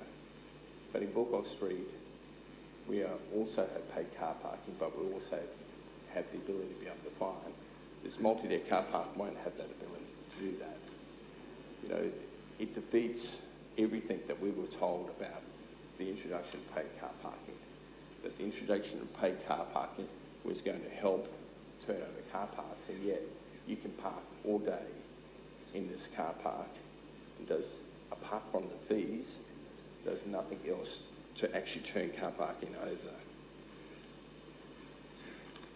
We've also said during the presentations that we had, the consultants, they talked about trying to reduce cars into Mooloolaba, and part of it is about making sure that the place for Mooloolaba is for the people, not for the vehicles. But then we're building new truck infrastructure, 4-lane roads, opening the pipelines for more cars to come into Mooloolaba. We're spending $90 million on roads. We're not even blinking an eyelid. There is no user pay. But then we talk about Maroochydore, and we talk about the 2,000 car parks that we're committed to build as part of the consultation. But, you know, the user pay principle didn't apply to the developers, because the commercial developers were never going to go in there and build with a car parking ratio of 1 for every 85 square metres, which is 1 for every 8.5 workers. The Maroochydore itself, now the ratepayers are going to be subsidising, having to take on more debt to provide something that the developers should have paid for. Infrastructure charges apply to that? No, not to car parking. So where is the user pay principle when it comes to that provision? Why did the ratepayers have to be burdened with probably another $80 million? When we talk about the comparison, $18 per ratepayer, well, let's have a look at everything else. The $67 extra a year for the building of City Hall, and obviously these car parks that we have to build in Maroochydore will also have another impact in terms of additional debt servicing. So I just don't see that there's a level playing field where developers don't have to make a contribution, they don't have to go down that user pay, but the ratepayers have to pick up the tab. So why is it okay for that to happen, councillors, and not okay in regards to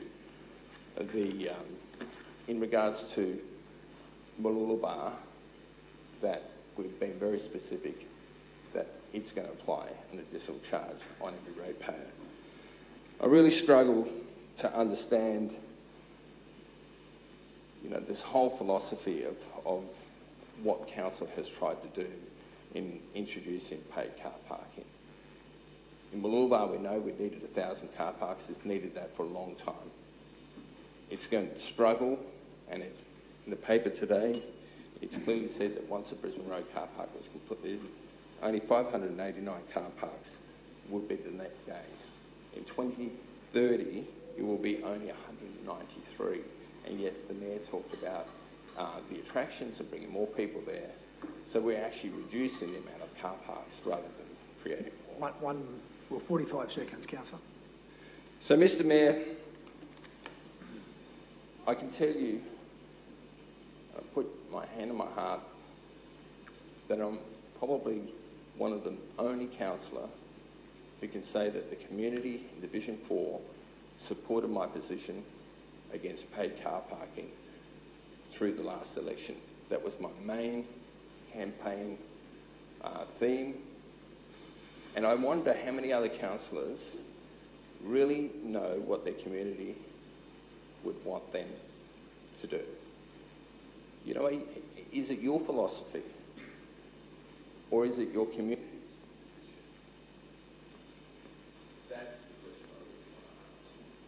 Thank you, Councillor Natoli. Councillor Babarowski. Well, you can certainly, I've got a list of speakers. At that time, you can raise that. Thank you, Councillor Law. Councillor Babarowski. Thank you, Mr Mayor.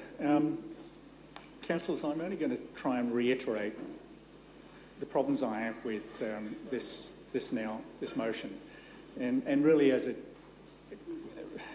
was obvious the first time when it was proposed, items C and D contain some very specific and powerful words, if they are to be meaningful, which is does not introduce paid parking throughout the central core area of Mooloolaba and does not introduce paid parking to already existing established on-street car parks in Maroochydore. I still firmly believe that contradicts the LMP, the local area parking plans, which I think we've tried to convince you have tremendous integrity and solid, rational structures to the arguments and to the proposals, which are not just about paid parking. Let's remind ourselves that paid parking is part of a suite of mechanisms that you use to address growth and the challenges that we are going to face as a region as we move forward. I just don't have the imagination that some councillors appear to have to take us into the future with another 200,000 people and then beyond and convince myself that we will never require to introduce paid parking throughout those two areas. Councillors, you just have a far better imagination than I have. I don't think I would feel good about supporting a motion that removes a mechanism that we've used in Caloundra. And I think it diminishes the learnings and the experience we've had in Caloundra to say that we have never had a suburb or never had a location that's beachside to introduce paid parking. I think that diminishes Caloundra's status, standing, achievements, learnings considerably. I think we've learned a lot of very valuable lessons by using this model, a similar model in Caloundra. It's not absolutely the same, I acknowledge that. But I really think that you need to think about, is this symbolism or is it a real way forward to have a consistent and sustainable model that can work given our growth trajectory into the future? And I don't have that imagination, councillors, and if you do, I'd love to for you to share it with me. Thank you, Councillor Babarowski. Councillor Dixon. Thank you, Mr Mayor, and I know I've spoken a lot today, but it's an important issue. One thing that resonates with me is region and lifestyle, and we've got an opportunity, and I'm not even going to say not another Gold Coast because that just doesn't even cut the mustard as an argument. It's about what we want to be, and the Sunshine Coast for me is a place I've lived most of my life, moved here at 5 years old, is something I want to see us protect into the future. We talk about protecting our environmental and green spaces, buying environmental land, looking after our traditional owners, the socially disadvantaged, the homeless. We're doing some pretty good things, but we're in a position now where we're doing what is reasonable and rational. And in my view, that's charging on a user basis for an asset. That's what we're talking about here today. Let's not grandstand now. We've moved past paid parking meters. We've moved that amendment on. We're talking about the majority who have just decided that like to see this get up. We're moving away from that street meter mentality. So this isn't just about paid parking in Mooloolaba right now. This is about what the future of the Sunshine Coast will look like. And I can see what's going to happen. I've been in this job for 14 years now, and I'm getting good at seeing how things come about. If you don't take a stance here today, you're going to get those paid parking meters. They will happen in Sippy Downs, and they will happen at Mooloolaba and Maroochydore and Nambour. They're going to happen, and I dare say one day probably in the main street of Buderim. You take a drive through the main street of Buderim, I reckon more than half the shops are empty. It's one of the quietest towns you can drive through now. Crazy experience. I'm sure Ted's got some challenges with that. The point I want to make here today, though, is that regardless of what you think about on-street meters, you need to ask yourself in a rational mind, is there a legitimate argument in charging people to use a facility that is new? I can't think of anywhere that I've been where I haven't realised that a new piece of infrastructure has to be paid for. And the way I see it, you've got two ways of doing that. You can lump the residents with an $18 charge for car park 1 and then $18 for car park 2 and 3. And you can see where I'm going. $100 a year for 5 car parks on people's rates. And I know elderly people out there right now who can't even afford to run the air conditioner or put food on the table. That's real. That's not tokenism, that's a real thing. So those elderly people shouldn't be left to pick up the tab on a regional spread basis of a rate. Can't do that, that's not fair. What's the alternative? The alternative is you charge a fair rate, which this is, a fair and reasonable rate for a new facility. Now, if you can't see the logic in that, then I don't think there's any point in being part of the debate. I'm sorry, but that is just the cold, hard truth and reality. So let's not get caught in the politics of this here, Mr. Mayor. $2.50 an hour at a brand new car park, fixing a problem that's been there for 25 years. Been here a lot, well, nearly as long as I've been alive. Can I just say that when I look at things that sadden me, you know, the amount of kickback and feedback we get on a $2.50 an hour charge at a new facility when absolutely no one is in opposition or kicking or screaming at their local state member for the sick cancer patient who is charged to pay $6 an hour down at the Sunshine Coast University Hospital, down there in their car park. They're the ones that are absolutely being done over in this debate, and they're the people, the sick and elderly and those who are vulnerable, are being missed out in this whole argument. We forget easily about that. The elephant in the room. It's okay for the state government to charge sick and dying people $6 an hour, but we can forget about that if we're the Sunshine Coast Daily. It's not an argument that's going to play into our realm. And that point, Mr. Mayor, needs to be made. Someone needs to stand up today, and I'm sorry to hijack our meeting here today, but when is someone going to stand up for those people doing it tough at the hospital? I've heard some people be a bit sympathetic about it, but I think we as a council need to lead a bit more of a charge on that. I'm passionate about that, Mr. Mayor, and it needs to be said. As Mr. Brooker said today, 2,000 free car parks are going to exist in Mooloolaba. Don't hear all the hype, okay? And you've articulated well today, Mr. Mayor. Don't agree with everything you've said, but let's not forget, a parking problem being addressed, $2.50 an hour, may drop to $1.60 at a budget, don't know, have that debate. You've still got 2,000 local car parks in Mooloolaba that aren't going to have a meter on them. That's exactly what Councillor Hungerford's worked here today. We could have gone the other way. If people want to be upset about an outcome, we could have just gone through and put paid parking meters everywhere and built the new station. In my view, that's a bridge too far to go to. So let's be real. $2.50 an hour, no paid car parking meters, 2,000 existing car parks in Mooloolaba. You want to go down to the beach, you want to get a coffee, you don't have to. You'll find a car park down there and you'll actually have that opportunity. Mr. Mayor, I hope I've articulated well enough my support today and my reasons behind that, and it's incumbent on every councillor to do the same. Thank you, Councillor. Councillor Cox. Thanks, Mr. Mayor. It's been a long one, this particular item. but as I haven't really spoken to the motion, I want to just put forth some of my sentiments. And in doing so, I feel that I need to go back and just provide a bit more context as to why we're here today.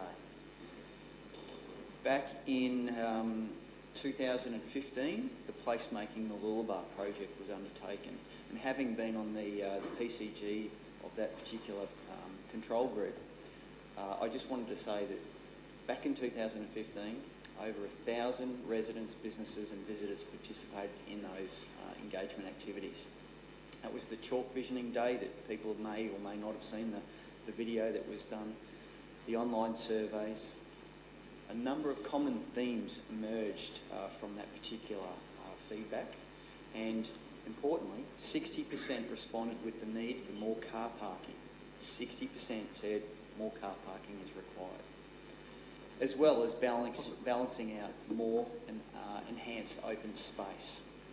So when I think about where we've come from, this here today is delivering on exactly what this placemaking project was all about. It went through a draft master plan, and another 1,800 people participated in that engagement before the plan finally came to council in December 2015. So that's 5 years ago to this very meeting. 5 years ago, and it was endorsed by council. And since that time, we've heard about the parking management plans in 2017 and the 37 associated LAPPs. And once again, they were adopted by council. So we've been very thorough, engaging the community the whole time. Whether they like the outcomes or not, they have been provided opportunity to participate, and council, using our best knowledge, best practice, we formulated these documents. Now, I'm of the opinion that it's a user pay system. I cannot sit here with my hand on my heart, as being talked about earlier, and bill every single ratepayer here on the Sunshine Coast this fee. To me, user pays is the most sensible approach that this council can undertake. That happens everywhere else that you go to. It's not a blanket charge for everyone else. And 23,000 car parks were spoken about. A number of them are paid. Car parking, Calandra, Petitions. There's others on the Sunshine Coast as well. And so, for me, user pays will always be the way. And I know that plenty of other people here have spoken about it today, but it's just not fair to bill those people that will never use this particular facility. The people that use it should be the ones that contribute, in my opinion. And what are we actually talking about? We're talking about 700 new car parks that currently aren't available for people to use in Mooloolaba. Now, I know that I've had neighbours, even residents in my own division, say to me that they won't go to Mooloolaba. They haven't gone to Mooloolaba for years because of the fact they can't get a car park, especially during those peak times. So we've heard about 2,000 on-street car parks they'll still remain. The report that was in front of us today, the original officer recommendation, didn't introduce paid parking. It was only for this particular multi-deck. So since all the amendments have been put up, the one in front of us today, I can't support that, because what it's done is created this unlevel playing field between Calandra, Petitions and those other locations. So I cannot support this today. I was definitely supportive of the officer's recommendation, but for me, I don't know, councillors, we've had so many conversations and workshops and, the documentation that I referred to earlier. I just get really frustrated when we keep going around in circles. And, I've even listened to another councillor say that they're drawing a line in the sand today. It's frustrating when they supported this very document to support paid parking in Petitions, and then all of a sudden decisions have changed. Maybe others would have made decisions back then which would have created a different position to where we are today. So I'm always progressing with the the LAPP. So that's where I am today. Thank you, Councillor Cox. Councillor Landsberg. Thank you, through you, Mr Mayor. To be disappointed is an understatement in my fellow colleagues. Yeah, with the work that's gone into the LAPP, and I spoke previously, but the integrity of that document, and this has huge ramifications for our moving forward, especially for our mode change for our active lifestyle, which we're trying to promote on the Sunshine Coast. Caloundra has had paid parking for 13 years. The embellishments in Caloundra, everybody comments how lovely Caloundra is. And paid parking is paid for that. The City Councillors have an attitude previously, earlier in the year, when it was a comment made, it's time for a win for our community, and change their stance on a previous direction of council. Greatly disappoints me. And this is where we are at the moment. We have a resolution previously to endorse that document, and as an about face. And I'm concerned that the vision of Caloundra, in terms of, as a whole, as a success story, is really needs to be told further and further afield. I'm sure Nambour would, and to be a comment made about Nambour in terms of Nambour's already broken. Well, I think for Nambour, I think it's a lovely town, and I think the introduction of regulated parking and paid parking would go a long way in helping Nambour move forward in the times. I said previously, we're not in 1990, it's 2020, and it's a user-pay system. Christian, you mentioned 14 years you've been in council. In another 14 years, our population, close to 500,000 people. I mean, out there it's just becoming, and it'll be a perfect example over these Christmas holidays when we just see gridlock and people driving around, looking for a park and trying to look for a free park. So, yeah, to be disappointed is an understatement, and I'd just like to leave it there. Thank you. Thank you. Councillor Law. Thank you. Through you, Mr Mayor, I did ask to respond immediately after Councillor Untitled had spoken, but what may not have been obvious just at that particular time, it's not that he might call into question whether or not I spoke to people of Division 10 or not. It's actually that I'm really very offended that he invoked Martin Luther King to talk about whether or not we would pay for parking in Mooloolaba in 2020. I have a serious difficulty with that. Martin Luther King in 1963 got 250,000 people to the Lincoln Memorial to hear him speak. Not about whether or not you can go to the beach and pay to park, but whether or not you actually could have the same rights if you were black as to all the white people in America. And to invoke that speech from that time that came after the 1961 freedom rides that started in Birmingham, Alabama, when a black lady sat on a bus in the wrong seat. I take offence to that, and I don't apologise that I take offence to that. It's not okay to compare that time to this time. Please remember, he got 250,000 people without social media. Most of them probably didn't have a phone, and all of them probably walked there. Now that is representing the people, not an electronic survey in the Sunshine Coast Daily, not in petitions put out by Chamber of Commerce or anyone else for that matter. It doesn't bear comparison, and I'm upset that it was drawn on to make a case against paid parking in Mooloolaba. I have a dream that one day the sons of slaves will sit down with the sons of slave owners at the same table. I have a dream that my children, this is Martin Luther King's children, will not be judged on the colour of their skin, but will be judged on the content of their character.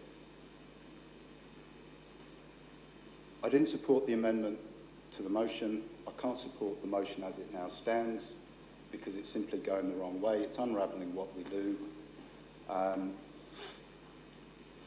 During the election campaign, I was sent a survey.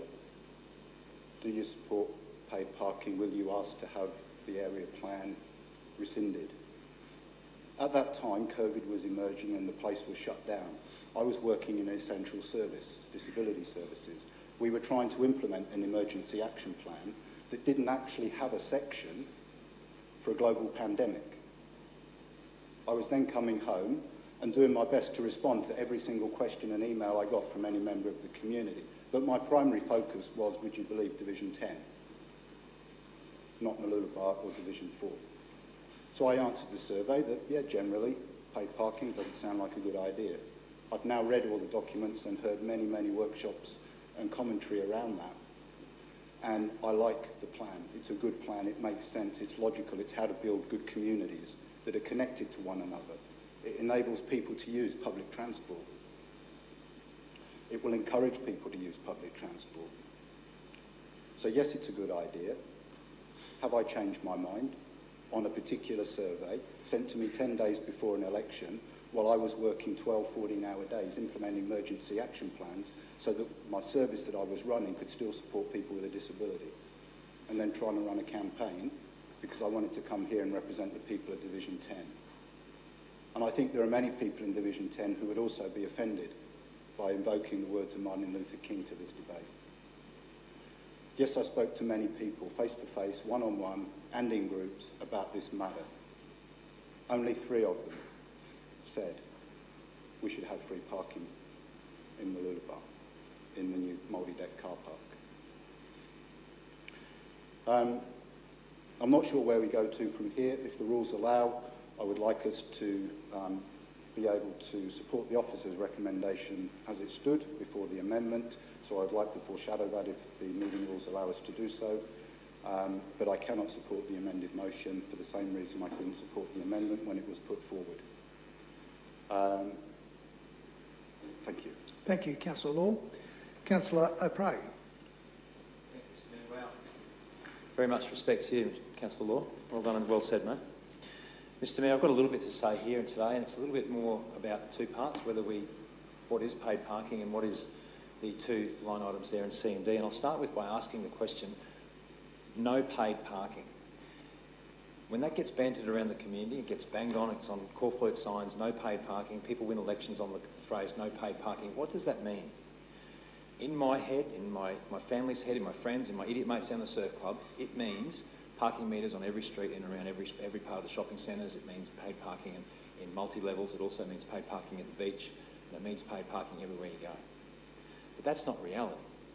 The reality is we've still got, I think it's around about 2,000 free car parks in Mooloolaba. We're charging for multi-deck paid parking. That's different. The no paid parking mantra in my book doesn't really cut the mustard because it's different. It's really different. The introduction of the LAPPs, I supported 90 to 95%, Rick. There was one paragraph, George will know about it if he's still here, and it talked about the introduction of metered paid parking in and around Cotton Tree and Dewporth Avenue. I didn't support that. Every single other part of the LAPP I thought was brilliant. It was an excellent piece of work and I constantly congratulate the staff on that. In fact, I did it earlier. It's not an unravelling. It's not an unravelling of the LAPP because I think the majority of people here would support the LAPPs. What it is, it's allowing Councillor Hungerford's amendment to have a shot at doing what a lot of the councillors, myself included, for Division 8, formerly areas of now Division 4, the Cotton Tree area, believed in, and still believe. So I don't know whether using the word unravelling is really fair or justified because it's about a paragraph in the LAPP that I don't think should be in there. And the alternative to not supporting this today is to support it. So if you don't support this today, you actually are supporting potentially paid parking in and around the streets of the entire Sunshine Coast. Silence gives consent. So if those 2 lines aren't up there now, you're being silent. Because the silence gives consent, which means I agree with in the future, I want to see paid parking right through all our back streets of Maroochydore and Mooloolaba. And I don't. So to go through the motions as we have done for the last 4 hours, to get to this point, I think is amazing. I hate long meetings. I'm the first one to say, let's get out of here. But today is so important because we've gone through the process of Councillor Maria's. We've now gone the process of what is probably Christian, Ted and myself, idealism of supporting the LAPB with a small introduction of those 2 line items. I think at the end of the day we're going to get there, councillors, all right? But this is part of the process. This is where I'm at with it. I'm very supportive of this, and I'm not supportive of unravelling the LAPP. Terry, you made some really exceptional commentary about what we're facing in the next 3-4 week block. In the period of time between the week before Chrissy and Australia Day weekend, this region as a whole, and Mooloolaba particularly, is going to be tested to the max, to the absolute max. Everybody with a vehicle that wants to have a holiday within the 3-hour drive market is coming to town. Get ready for it. Our streets are about to be absolutely tested. They're going to be chockers. They're going to be choked. We need to work out how to get parking to those people. Not so much to our residents, because the residents don't want to have to pay for it through their rates. They don't want to pay the $18, I can tell you that right now. They'll want to see the user pay system take place and let all those tourists that are coming to town pay for half of our multi-level paid car parking. That's common sense. That's great for our ratepayer. And it's a great result because there's going to be 700 odd free additional car parks there, not free, additional car parks. The other thing I'd like to say to Councillor Rick's point is what's called a rescind motion. If in the future C&D aren't received well in a council in 20 years' time or 30 years' time, when we are in a comfortable position where the community would be happy introducing paid parking meters to the back streets of Maroochydore, Cotton Tree, Dewporth Avenue and Mooloolaba, then this can be rescinded. It's not locked in stone, it never is. The council at the time can make a decision to change it. It's absolutely about the here and now and what our communities are saying to us right now. So I will be supporting this today, and be in the case that this gets knocked on the head, I'll still support the next one because I believe it's the right thing for our community. Thank you, Mr Mayor. Thank you, Councillor. I pray, Councillor Suarez. Thank you, Mr Mayor. I have a question for Jason first. I requested some additional information which was looking at the number of car parks that we were having over different time periods. That was page 5 of 13 of that additional information. And I just want to establish how many of the car parks that we would be looking at over time that would be on-street paid car parking. So we've got the table, if anyone's got it in front of them. We've got the table here which says, after the completion of Foreshore Master Plan, paid parking in new only. Does that mean the street parking, Jason? So through the chair, that line B is just inclusive of what is the parking go side, essentially. So the Brisbane Road car park? Yeah, so that line doesn't include on-street parking. Okay, great, thank you. So then the second line was completion of Foreshore Master Plan, paid parking as per LAPP. So that's the on-street parking component of Mooloolaba? That's an inclusion of that component as well as the wharf at grade, which is 427 spaces. So the next line's got the wharf car parking. So I'm just trying to establish how many car parking spaces we are actually talking about right now in terms of having on-street car parking. It's not a new facility. Yeah, through the chair, I can't fully remember the numbers off the top of the head, but essentially there's about, I think once the foreshore's done, there's only about 180 on-street spaces that were in what was the core paid area. I think it goes down slightly with some other road projects. So that 1,288 is the 700 for the car park, 427 for the wharf at grade, because that is actually listed in the local area plan, and then about the 100, 200 on-street paid bays. Okay, so I'm a little confused now. Maybe I've pointed to the wrong information in the report. Can you tell me how many, we're looking at the LAPP, we're talking about the documents we've had. What are we looking at in terms of on-street paid parking that's already existing in Mooloolaba, so it's not a new facility? What are we looking at in the future for Mooloolaba for on-street parking, paid parking? Okay, so through the chair, I'll probably just answer it on what's there essentially now. That's 200 and it was in the PowerPoint slides as 200 and something spaces. When the foreshore works go through, that drops down to about 180. And if that drops down to 180, is there, in the LAPP, is there any direction to implement paid parking in other areas other than the foreshore area? So would it be 180 plus other areas in Mooloolaba? Through the chair, it would be the 180, which represents on-street parking, which is stuff that's basically within the bounds of Wayland Street and along Park and Parade to basically the eastern boundary of the wharf. And then you'd have about 420 spaces in the wharf before a future multi-deck was built that could go to paid. Okay. I might ask a question, and I'm not sure who I've got to direct it to, but am I able to talk to the information that we were given in a councillor workshop about the parking pricing policy and the parking investment fund policy? All I'd like to refer to is the policy purpose and the policy outcomes. Who's in a position to deal with that? It's not a confidential document, it was just information presented to us in a workshop. Through the chair, between myself and George, we should be able to reference it. I don't know if we've got a copy on hand. I've got a copy if you'd like to, and I'm just talking about the general, as I said, the purpose and the outcome. Is that okay through you, Mr. Mayor? So, and before I do go there, I just wanted to clarify a couple of comments made by councillors. Not one councillor here today has spoken about putting the cost back onto the ratepayers. Not one. So when we're debating this, we're not talking about not putting any paid parking on the Sunshine Coast and applying all of those costs to the ratepayers. I just wanted to clarify that. When we looked at the policy, the parking pricing policy talked about the purpose was to provide a framework to guide the pricing of paid public parking across the region, and that the cost of... Councillor Suarez, I'm just going to get you an extension. Someone move, please. Councillor Hungerford, move. Second, Councillor Prey. Those in favour? Carry on. Thank you, Mr Mayor. The cost of providing additional parking supply and operating of a paid parking area is sustainable, and those who use paid parking contribute to the provision of that public parking. So how, I'm just not understanding when we're applying parking fees to on-street parking, how those fees are contributing to the provision of that parking when it already exists.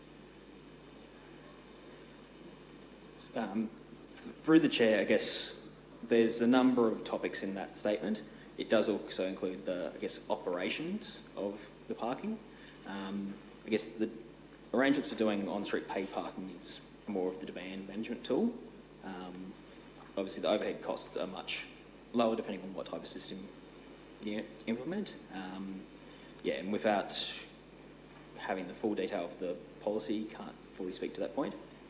George, would there be anything you could add? Through the chair, I think Jason's right. It depends on the scenario that's being applied. If we're applying it on a precinct basis, then we take the cost of the whole precinct, and the purpose of the policy is to outline the framework of the elements that council should take into account, so that the price that's provided for your discussion looks at a break even and allows you to make a decision from there, up or down. So, if it was just the new infrastructure costs, there is still the same elements, just it'll be a different cost base for just that new facility. And that's the sort of information we've provided council for discussion purposes over the last few months. It was on a precinct basis, including on-street, and it was on a standalone basis for new infrastructure. And we've included the costs associated with each of those elements to determine a break-even cost. And that's the purpose of the policy. okay, and we haven't endorsed this policy. This is still up for discussion, so we don't have any clear direction in council. So would I be correct in saying then, if we didn't put in paid parking meters on the existing on-street parking, we wouldn't have those operational costs that needed to be covered? Through the chair, it would depend on what the on-street regime is.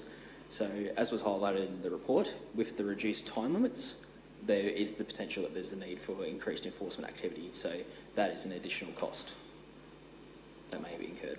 Okay, I'd like to just ask a question now on the Parking Investment Fund policy, also a work in progress, not an endorsed policy. The policy outcome, so we've heard from other councillors about the benefits of having paid parking in their areas and the benefits that they bring.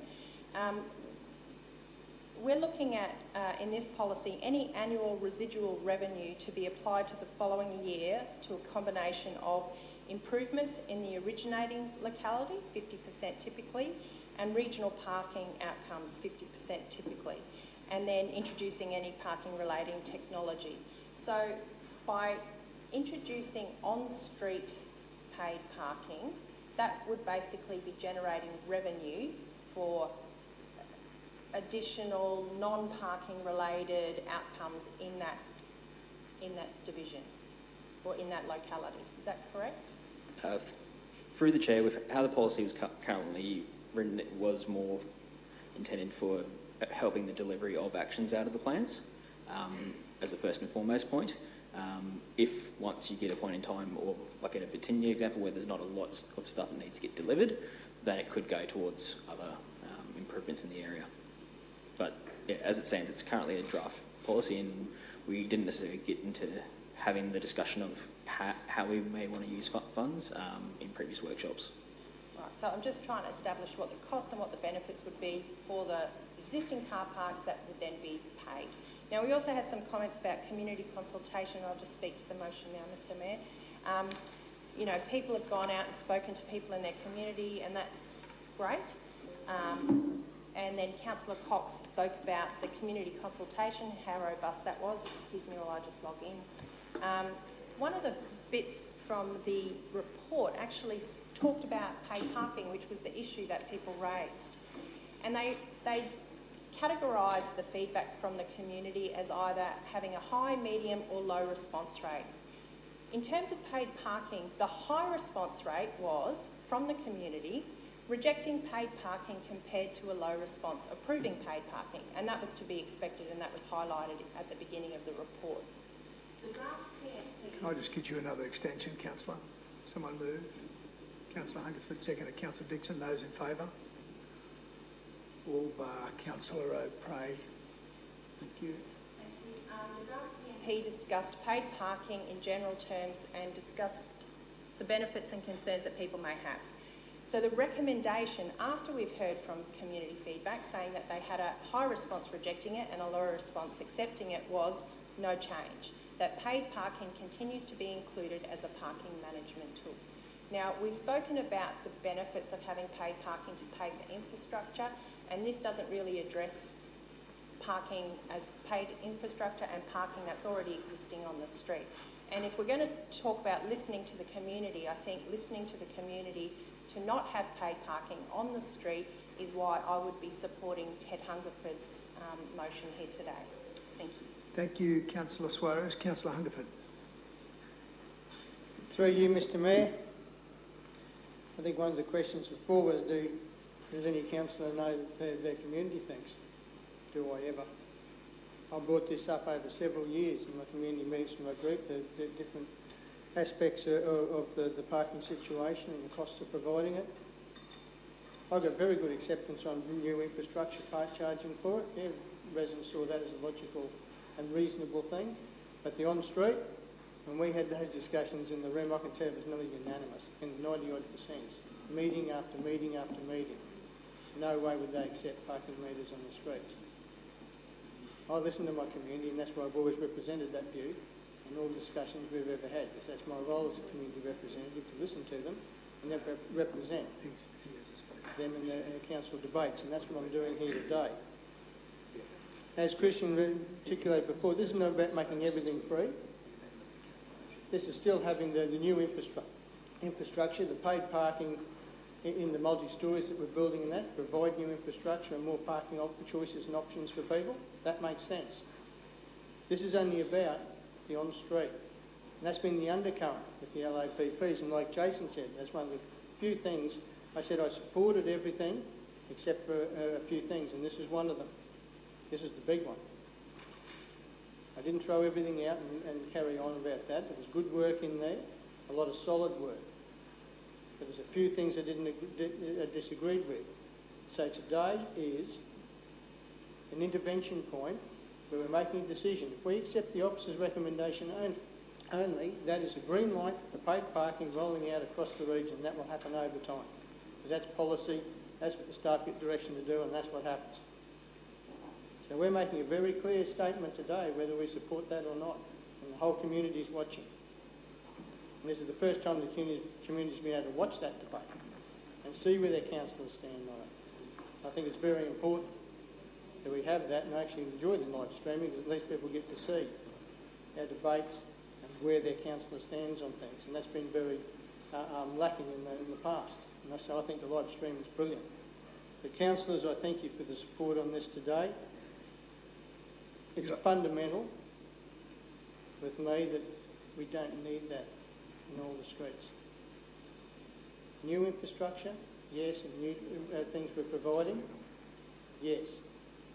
But on the existing infrastructure that's already been paid for, and the ratepayers have already paid for in the past, to then go and ask them to now pay for the privilege of parking in it, I think it's a step too far. So councillors, please support this today, because this is supporting the community. Thank you. Thanks, Councillor Hungerford. That wasn't your closing speech. Councillor Natali, you've got a question? Just a question. Mr Mayor, if I vote against this motion and it doesn't get up, what happens? If you vote against the motion and it doesn't get up, we've already had foreshadowed by, well, we go back to the original motion. The officer's recommendation. The officer's recommendation. And we'll press on. Does that answer your question? Councillor O'Prey, a question? Beat me to the punch there. I just wanted to know a little bit about meeting procedure, because I see a scenario here where we're flip-flopping, we're on an even number, and my question is what happens if we do go back to the original officer's recommendation and it gets voted down? We're in a scenario where we've alternatively exhausted a lot of options and yet we don't have an answer. Does that mean that the 18 million or 23 million, whatever that number is, gets lumped straight onto the ratepayer? And another question I just want to know, did you know that in Ocean Street we previously had paid parking meters in the street and they were ripped out in the 90s? Yeah, I think in answer to your question is we can't preempt what that outcome might be, so we've got to go to that stage. Understood. So maybe a question through to the CEO.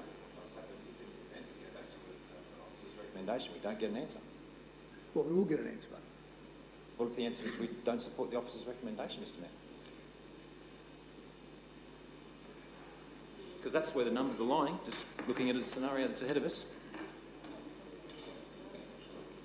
Yeah, well, we'd need to think, I mean, people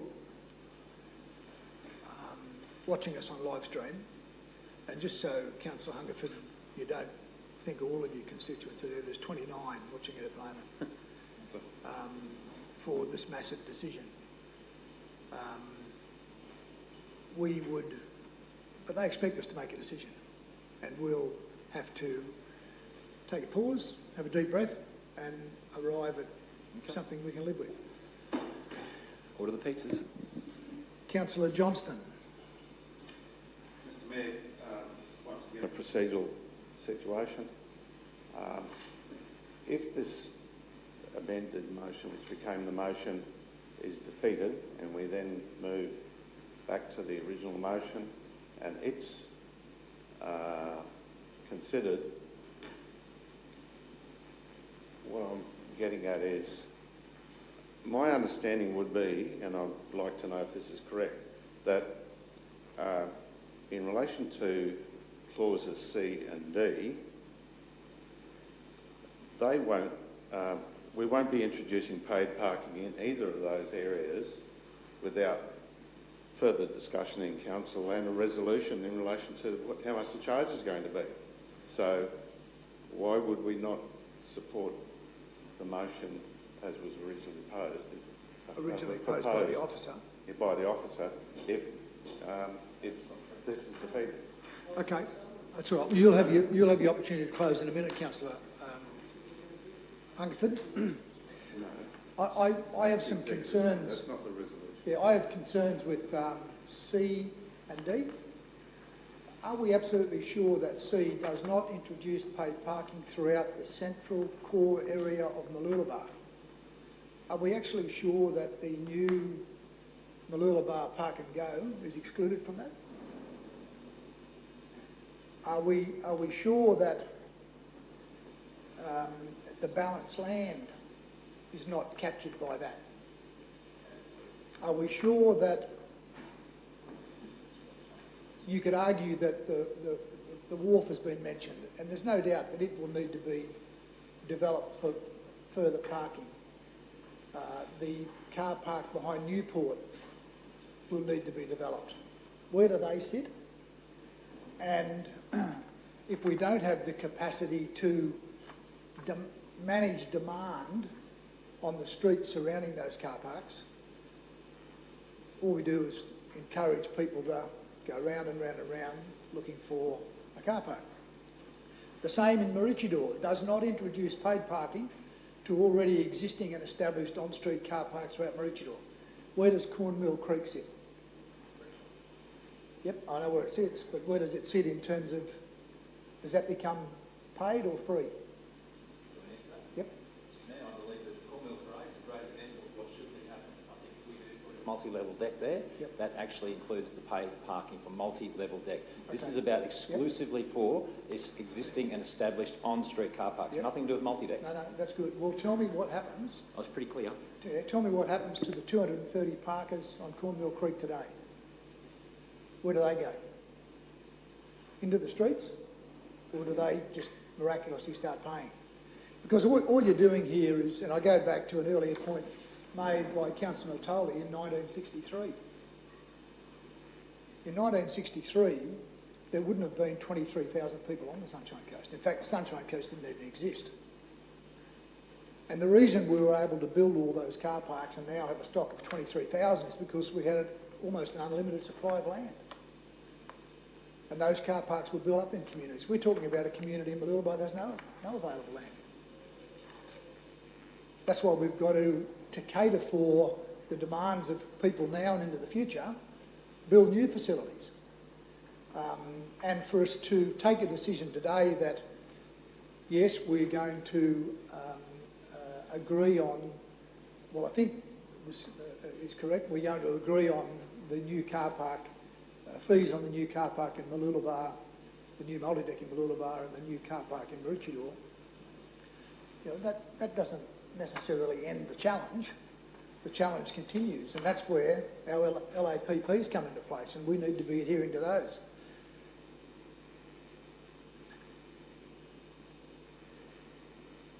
Because, and I think I'd just correct something you said, Councillor Suarez, and that is that nobody is here suggesting this be covered by the ratepayer. That's what Councillor Natali's been promoting. I mean, the reality is the challenge between free and paid parking, I mean, there's really no such thing. All parking is paid. Somebody's paying, whether it's the ratepayer, the landlord, or the end user. You know, somebody ultimately pays. And if we can't clearly define investments in new facilities and a preparedness to manage demand in a way that's fair and reasonable, then, you know, we're letting our community down as far as I'm concerned. Anybody who inquired my position on the notion of introducing paid parking at the last election received a very firm commitment that I supported user pay, as distinct to applying the charge to everybody. And if we don't do that in new facilities where land is at a premium, then Division 1, Division 5, Division 9 and Division 10 residents will end up being asked to pay more. So that's why the solution is quite simple in terms of supporting the investment in Maroochydore and Mooloolaba we're referring to here, but not putting a limit, in my view, that cannot be delivered to make you feel good that you oppose paid parking. So, councillors, I'd urge you to think very, very carefully. As Councillor Johnston has just said, I can't imagine our officers will be out in the streets should this be opposed and the officer recommendation be accepted. We'll be out in the streets anytime soon looking to put parking meters in. In fact, I'd be surprised if we saw parking meters.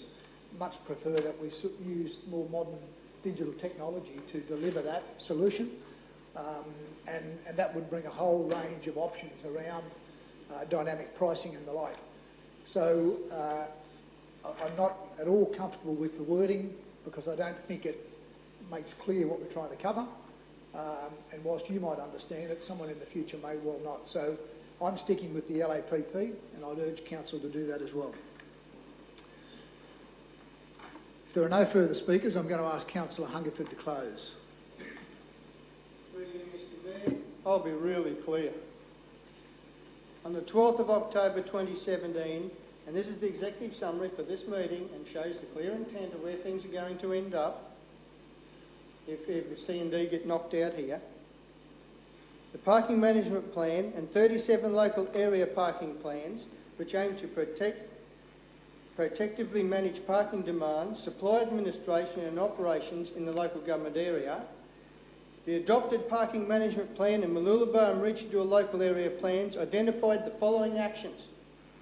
Point 1, introduce paid parking throughout the central core area of Mooloolaba in line with the opening of the Brisbane Road multi-storey car park. We've got some management, time parking just in the meantime. When's that going to run out and when do the parking meters go in? Point 2, simultaneously introduce paid parking in parts of the existing Maroochydore core area and the Maroochydore PDA site. Parking demands in the central Mooloolaba and Maroochydore areas must be managed in order to maintain parking turnover and availability. Paid parking is applied in selected locations to increase turnover, provide new major parking infrastructure in a financially sustainable way and allow drivers to make choices based on balancing convenience and cost. Mr Mayor, the direction is very clear. Paid parking on the streets is very clear. If we go back to the officer's recommendation and the LAPP provisions are there in the policy, that is where we're heading. And that's why I brought this up today, because this is an intervention point. Decision you make right here decides whether that paid parking is rolled out in the future or whether it doesn't. So, councillors, the community is watching you. And I thank those who supported my amendment because that's heading to where we should be. And if this doesn't get up, I will not be supporting the officer's recommendation because then I'll be voting for paid parking across every street in this region in the future. And I will not vote for that. Councillors, think very carefully. Thank you, Councillor Hungerford. Well, we'll put the motion to the vote. Those in favour? Councillor Johnston, Councillor Dixon, Councillor Hungerford, Councillor O'Prey, Councillor Suarez and Councillor Natoli. So the motion's carried. Councillors, I think that's probably a good time to take a lunch break. Thank you.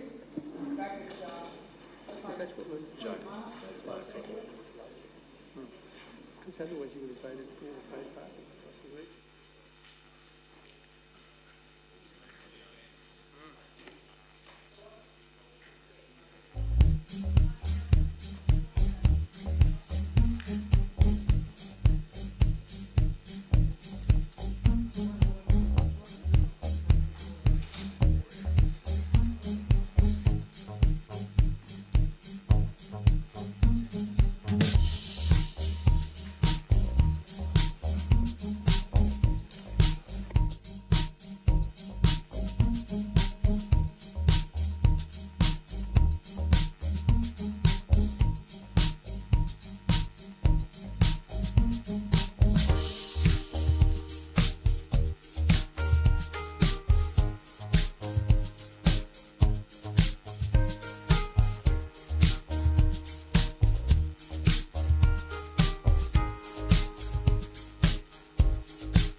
Okay, welcome back, everybody. After the lunch break, we're going to go to item 8.2, development application at 74 Sugar Road.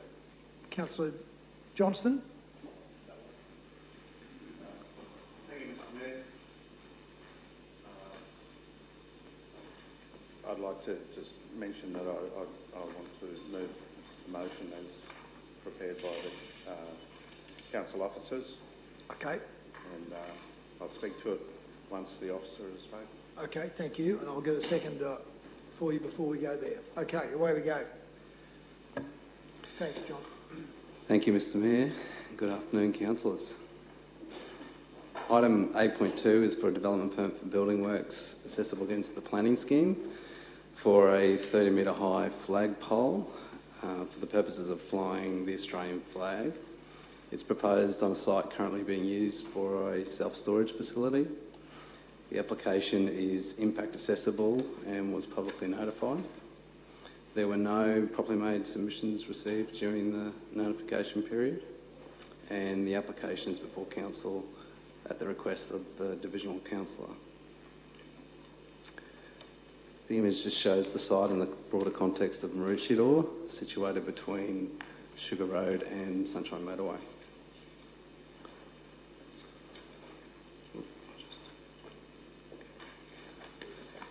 The site has frontage to the motorway and also gains access off Sugar Road. The site's surrounded by commercial and industrial land uses to the south, council-owned park to the north, and residential developments located on the eastern side of Sugar Road. The pole is proposed to be set back 100 metres from Sugar Road and approximately 200 metres from the motorway. Key assessment considerations. So building works would normally be accepted development and not require planning approval. However, as the flagpole exceeds the maximum 12-metre height limit for the zone and impact accessible building works application is required. Also, given it's proposed to fly the Australian flag, the proposal is not defined as a flagpole sign. The images on the screen are the proposal plans provided by the applicant, with the bottom image being the view from Sugar Road. Key issues for the application are around height, visual amenity and character impacts.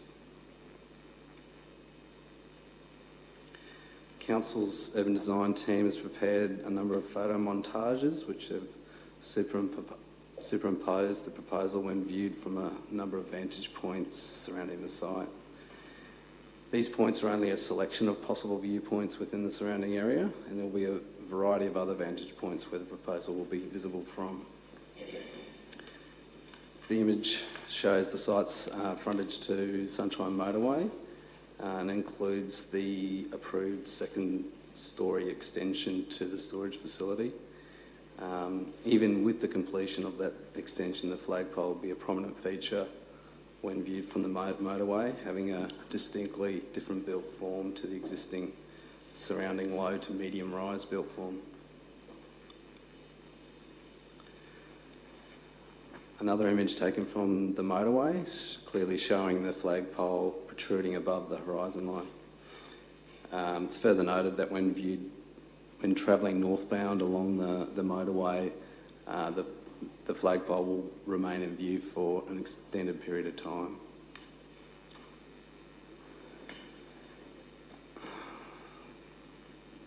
The proposed structure would result in additional visual clutter along Sugar Road and would not improve the visual amenity of the surrounding area and would rather contribute to the existing visual pollution contrary to the local area requirements.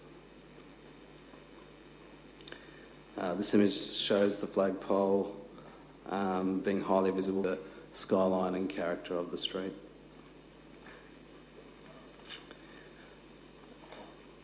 This image is taken from a nearby residential street, demonstrating the structure would become a new feature in the viewshed of the residential streets, which currently enjoy minimal connection or queues to the industrial development in the Sugar Bay Road area. I think that's Sugar Road. Sorry, yeah. Sugar Road, you're right. This image shows the prominence of the proposal from the surrounding residential streets, which is of concern as it changes the character of that street network.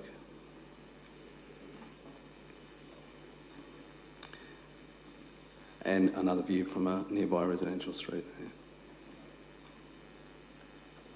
So stepping back further afield, the flag's clearly visible, demonstrating its far-reaching impacts and presence in the broader Maroochydore Buderim area. The viewpoint shows the flagpole clearly breaking the horizon and being distinctly different to the predominant built form and character of the area. Stepping back further afield again, even when viewed from Buderim Escarpment, the flagpole will be a noticeable feature, sitting well above the existing low to medium rise urban form in the area. So a detailed assessment was undertaken against the planning scheme, and it was determined the proposal does not comply with the number of relevant assessment benchmarks and is recommended for refusal. Thank you. So, Councillor Johnston, you've moved. Is there a seconder? Councillor Hungerford, thank you. If you'd like to open, Councillor Johnston. Yes, Mr. Mayor. Thank you to the officers. I know that this has taken up quite a deal of your council officers' time in assessing this situation. You know, the reality of the situation is this is just not a display of your patriotism by putting up a 10 metre or a 12 metre flagpole. This is way and beyond that, and the town plan is very clear, and it says that the height limit for all structures in that area are 12 metres. This is 2.5 times that. It's very hard to justify it from the point of view that, you know, there may be exceptions if it was 13 metres or something or other, and there was a good argument as to why it should be erected and allowed to display at that height. But, you know, it just, you can only really come to the conclusion that the predominant reason for this is that it is a destination indicator for people who want to use a particular business. Otherwise, why would you want to put a 30-metre flagpole up when one of 12 metres would be quite adequate? So I'm supporting the council officers and the town plan in this particular instance, and I would encourage my fellow councillors to do likewise. Thank you, Councillor. Councillor Natoli. Thank you, Mr. Mayor, and I foreshadow that I do have an amended motion if this motion doesn't get up. Sorry? An alternate motion. Sorry. Councillors, So is your alternate motion, you said in case this doesn't get up? Yeah. So you're not going to prosecute that now? Sorry? You're not going to prosecute your alternative now? Can I not speak against the motion? So you can speak against it, absolutely. No, I thought you were going to launch into your alternate. But No, that's fine. Sorry. So, Mr. Mayor, I met with the developer who, with his town planner on site before they lodged the application, and the question to me was, would I consider supporting a proposal if they brought it to council before they go and spend the money and do that? And, you know, like, I personally don't have an issue with it. In fact, when I looked at that montage of photographs, there were plenty of other, from that vantage point, plenty of other things that sort of took into skyline. And the interesting one was the very first one where you saw just a plethora of advertising signs. And, you know, the officers talk about visual pollution. And yet all these advertising signs are actually approved by council, under council's policy. And did we see how much of that visual pollution has been caused by our own policies that we have that allow that visual pollution. I find it interesting that when I go on a walk in the morning, take my new little dog, Lulu, and we're walking along near where the display village is at Harmony. If you look in the horizon, you know what the first thing that I see is a Ferris wheel at Aussie World. Sticks out way above the tree line. Now, I'm pretty confident that in that rural area, the height limit would not be that. And Mr Mayor, you might have been the CEO of APM when Peter Zolper brought to Maroochydore Council a request to build the new printing press at Yandina. And we bent over backwards to find a way, because of the time frame, to make it code accessible and to extend beyond the actual height limits because the printing press had the height. And, you know, precedents have been set in the past. But one of the things that really interests me about the whole process of planning is that it's so subjective.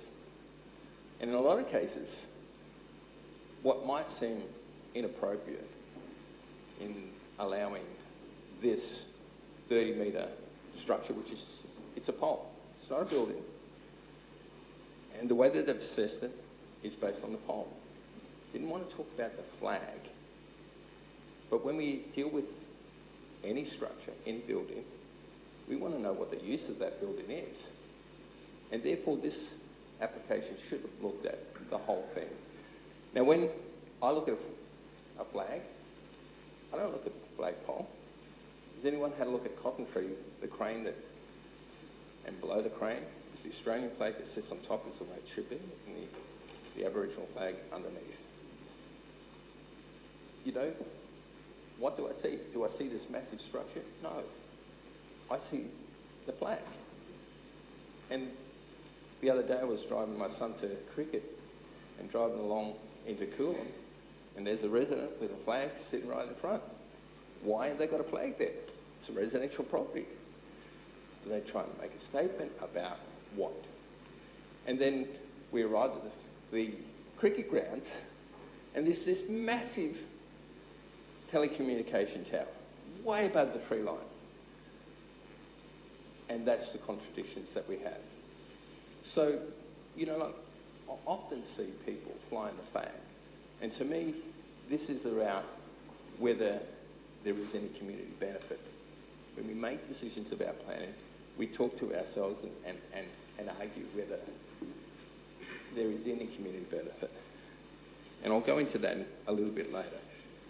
Councillor Johnson talked about... I need to get you an extension, Councillor. Someone prepared to move?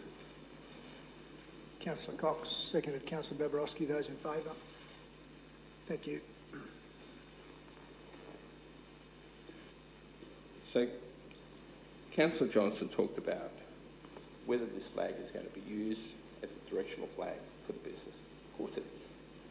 I mean, that's the motive of I'm not going to spend the amount of money for this flag and this pole. But it does show his business being an Australian business, and it does also talk about his patriotism.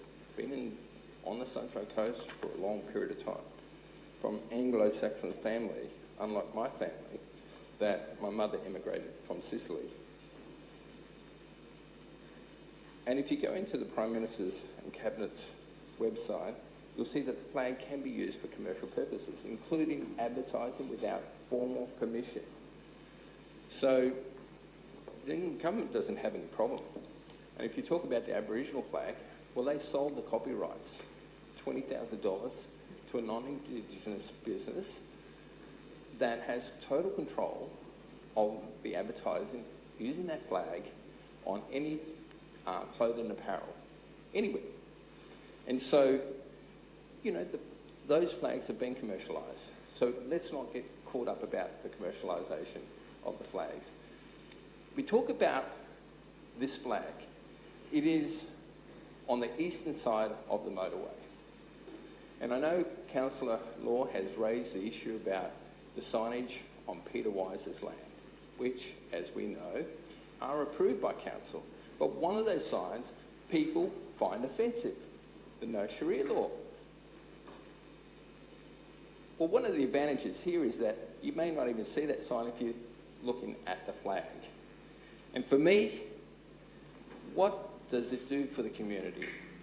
It reminds me of how blessed and lucky I am that I live in this country. And I'm also mindful that when I was a child and lived in country Victoria, which was nothing but full of rednecks that just took the pleasure of beating the hell out of me after school every day. That was a sport. Being a wog, that's what I got in a lucky country. And we've become a multicultural country that people like myself value the flag. And I just want to be able to read to you what the flag really means. The flag is an Australian's chief national symbol. Our flag should be treated with dignity and respect, and as it represents all Australian citizens equally, whatever their background, race, colour, religion or age. Our flag is a reminder of the contributions of the past and current generations to the nation and for the inheritance which will be passed to future generations. Now, for me, that's what the flag does. Every day when you see this flag, hopefully it reminds people how lucky we are. We don't get enough of that. If you go to Canberra, the most predominant thing that you see over Parliament House is the flag, where it's situated, not on the flagpole on the ground, above the building, the highest point, because that is the symbol of our nation. And when I read comments in the officer's recommendation for refusal, they talk about the flag does not improve on visual appearance, further pollute and add to the existing visual clutter, failing to demonstrate any visible improvement. I actually think that that's almost offensive, to be able to categorise the flag in that nature. That's my personal take on that. And I hope you understand where I'm coming from, that our country is made up by so many different people. We want it united, but we want these symbols that remind us of how lucky we are and hopefully make a strong contribution to our community. Thank you, Councillor Natali. Councillor Hungerford. Through you, Mr Mayor, I'll be supporting the officer's recommendation today. In fact, I was quite amazed when I read this report. I was reading it saying, why am I looking at this? It's been brought to council by Councillor Natali and it's been properly assessed by the planning staff and correctly recommended. So my strength on this one is the site is located in a specialised centre zone which allows for a maximum height of 12 metres for any building or structure. This is 30 metres. This is 10-storey in a 3-storey area. Now, the performance outcome 1 of the Height in Buildings and Structures Overlay Code requires the height of a building or structure to not exceed the maximum height specified for the site in order to protect the distinctive character and amenity of the Sunshine Coast as a place with a predominantly low and medium-rise built form. Now, in town planning, you've got acceptable outcomes and performance outcomes. Acceptable outcomes are good if you can meet them. They're not enforceable, but performance outcomes are very important. They must be met.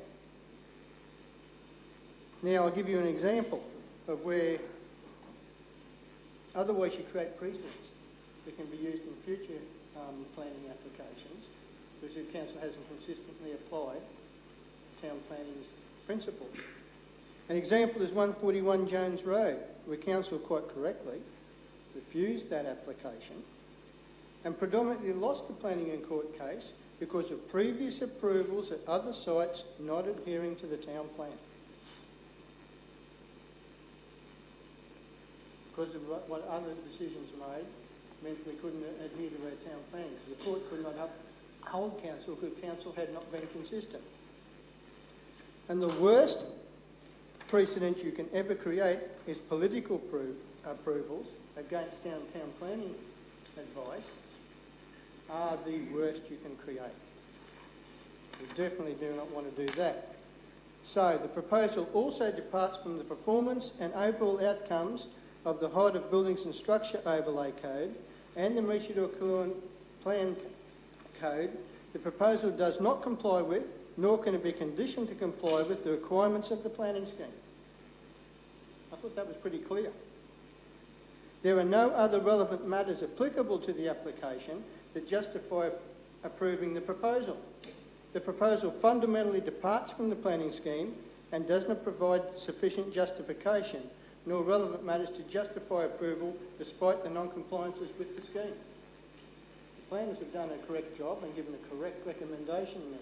The fact that we have to spend time today on this for council to formally recognise the sound town planning advice, I think it's a damn waste of time. We've got more important things to be doing. So councillors, I support the officer's recommendation and I ask you to do the same. Thank you, Councillor Hungerford. Councillor Cox. Thanks, Mr Mayor.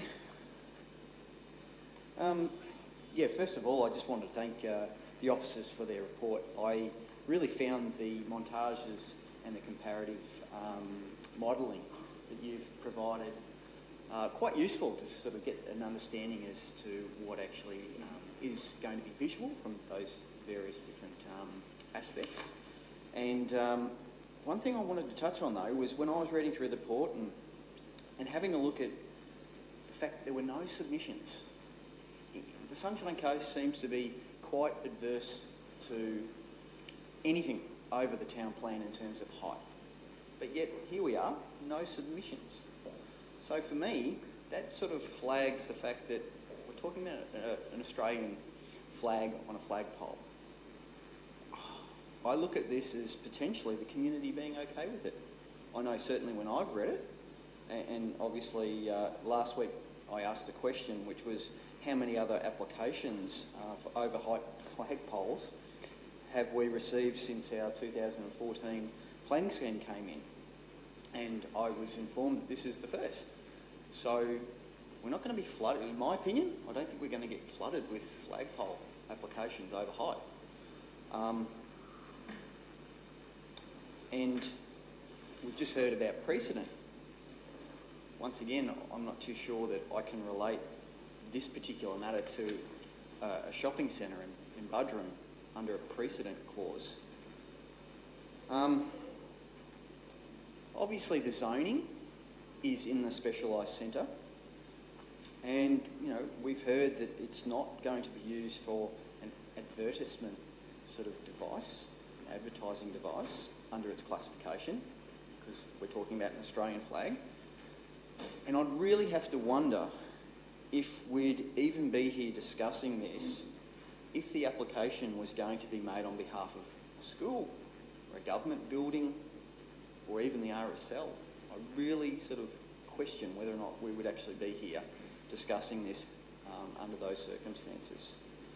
So I won't be supporting the recommendation in front of us here today. And I do want to acknowledge Councillor Natoli for sending out his alternate motion well ahead of the meeting to give everyone a sense of where he was actually coming from. And if this is defeated, I will certainly be supporting the alternate as proposed by Councillor Natoli. Thank you, Councillor Cox. Councillor Landsberg. I'll make it really quick. I will be supporting the officer's recommendation. Just to acknowledge Councillor Joe, though, with you growing up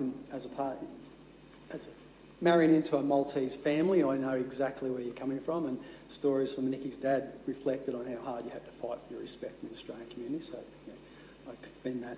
But there are national flag protocols about flying the Australian flag. It shouldn't be flown at night unless it's illuminated. It should be maybe flown at half-mast during dignitaries that pass in terms of government authority. And I think, and also it shouldn't be raised before dusk in the first light, and it should be lowered before dusk in the evening. So I think that's, in terms of respect and dignity around the flag, I mean, people have fought and died for it. I love the Australian flag and I love it seeing promoted, but I do acknowledge that for this application, it is, in my opinion, an advertising business feature for this application, and I'll be supporting the officer's recommendation. Thank you. Councillor Babarowski. Thank you, Mr Mayor. I'll make it short as well. I certainly support the officer recommendation. I'll just make the point that any comparisons between telecommunications towers is not really, in my view, a fair comparison. One is considered essential infrastructure. Our communities now consider communications to be absolutely vital to their understanding of modern life, and certainly during emergencies. So I don't think it's a fair comparison, and I support the officer recommendation. Thank you. No further speakers. I'll go to Councillor Johnston to close. Thank you, Mr Mayor. Thank you to the speakers and to the council officers for their recommendation.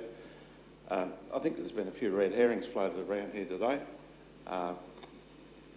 Talking about comparing the Australian flag and the symbol, which is the Aboriginal flag. The Aboriginal flag, whilst everybody should be respectful towards it, is not the national flag. The second thing is, you don't have to have come from a family who are immigrants to this country, which I am. I'm a person who is an immigrant child, to appreciate just how important the Australian flag is. The Australian flag is an incredibly important symbol of this country and the people in it. But you don't have to fly it at 30 metres to promote it. There's nothing wrong with why, there's no reason why it couldn't have been flown at 12 metres. It didn't have to be 30 metres. To compare it to a flag which is flying from the top of a crane on a temporary basis is rather spurious. It's got no real relevance because it's not a permanent feature, right? And, I just don't quite understand how some councillors can, in one breath, be defending policy of this council, and I'm all for, whenever policy is wrong, for changing policy. But in one hand, they're defending a policy of council, and then in the next breath, they're saying that we should go against a gazetted bylaw or regulation of this council. And that's what a town plan is. So, to me, there hasn't been sufficient reason, valid reason, as to why we should approve a 30-metre flag pole when, there's no reason other than for pure promotional purposes that this flagpole is being requested at 30 metres. And I encourage councillors not to vote for it because it's the thin end of the wedge. It may not mean that we'll be proliferated with flagpoles all over the place, but it can mean that there'll be applications for other exceptions because we didn't adhere to our town plan. I encourage councillors to vote to support the officer's recommendation. Thank you, Councillor Johnston, and we'll take the vote on that officer recommendation now. Those in favour? Councillor Babarowski, Landsberg, Johnston, Dixon, Hungerford, Apres, Suarez, Law, Jamieson. The motion's carried. Those opposed, my apologies, Councillor Cox and Councillor Natali. Motion's carried. Thank you, gentlemen. We'll move straight into 8.3 and 8.4, which are the financial and budget reports. Invite Isaac. Thank you, Isaac. Good afternoon. Today present two council reports. The first one being the November 2020 financial performance report. Council, at the end of November, the operating result of $27.5 million is favourable to budget by $6.9 million. The favourable variance consists of revenue above budget of $3.5 million, as well as expenses below budget of $3.4 million. So Council's revenue for November is tracking ahead of budget, with additional funds being received for Council's holiday parks as well as the Sunshine Coast Stadium. Additional revenue is offset by reduced revenue on parking infringements. And Council's total employee expenses are slightly above budget, which is offset by reduced expenditure in materials and services. The Capital Works program has progressed 43% of budget, which is financially expended to the total of $115.9 million to the end of November. And the core capital program is 35% complete, so on track for above 90% completion, which is the target. Council's cash at the end of November is $176 million, with $65 million currently invested in short-term deposits at an interest rate of 0.76%. And Council's debt remains unchanged for November, which is $548 million. So the recommendation today is to receive and note the report titled November 2020 Financial Performance Report. Someone prepared to move? Councillor Hungerford, thank you. Seconder, Councillor Natoli, thank you. Like to open, Councillor? Through you, Mr Mayor.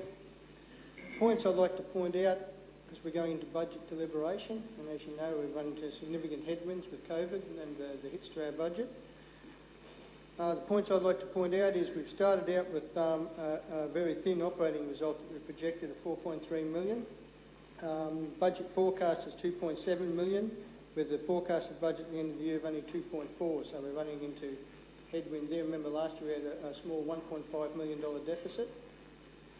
This year we really needed $29 million operating result, and that shows you the effects we have on our constraints on our budget at the moment. As of the 30th of November, $9 million in operating revenue has been achieved, so this is $3.5 million more than the current budget for the same period. Now this is made up of fees and council's caravan parks are currently $1.9 million above budget. Food and beverage sales and venue hire are also above budget, $555,000 and $163,000 respectively. We're doing very well in operating grants and subsidies. The receipt of the state government grants for the coastal hazard adaptation strategy, $270,000, and the blue carbon trial at $210,000. The arts development fund of $109,000. That's basically where our increases are at the moment. So with that, as of the 30th of November 2020, as I stated before, $115.9 million of Council's $272.3 million capital works program has been financially expended, and that's good for our businesses. The core capital program has progressed 35.1% of budget, with an actual spend of $69 million. Again, most of that going into local businesses and local works. The corporate major projects progressed 72%, and the Sunshine Coast Airport runway has progressed 65.8% of their respective annual budgets. And the one I'd like us to really focus on, as we're going into this budget, is for the month ending 30th of November 2020, Council has $176 million in cash, excluding the trust fund. Now this compared with the period last year of $235 million cash, excluding the trust fund. Restoring those cash balances is going to be our challenge in the upcoming years, so we'll be very focused in our budget deliberation and our expenditure to be able to achieve that, but I believe we can do it. But we're in a very sound position. Those cash balances have cushioned the blow on our residents into the future, but we've got to replenish those in the next 3 to 4 years, in my view, to get us back to a sound operating position to keep delivering for this community. But I commend this to you. It is a good report. We're in a sound position, but we've got to be very focused. Thank you, Councillor Hungerford. No further speakers. Do you need to close, Councillor? We'll put the motion to the vote. All those in favour? It's carried unanimously. Thank you. Move to item 8.4, the Budget Review 2. Thank you, Isaac.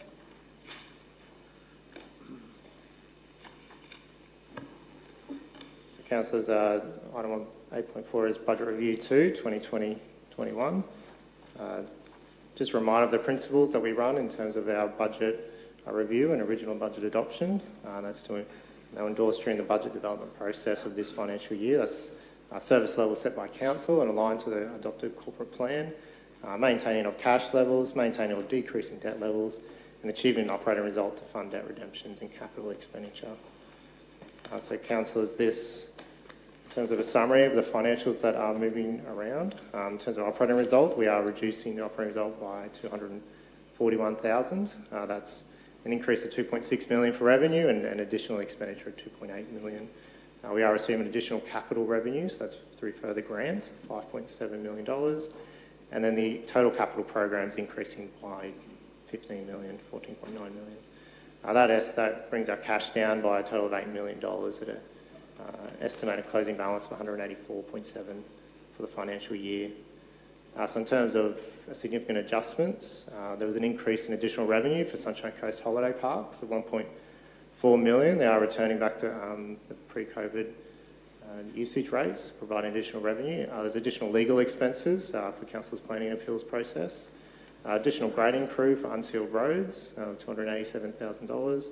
And then continuation of COVID-19 cleaning services to keep the levels, COVID safe levels throughout council buildings.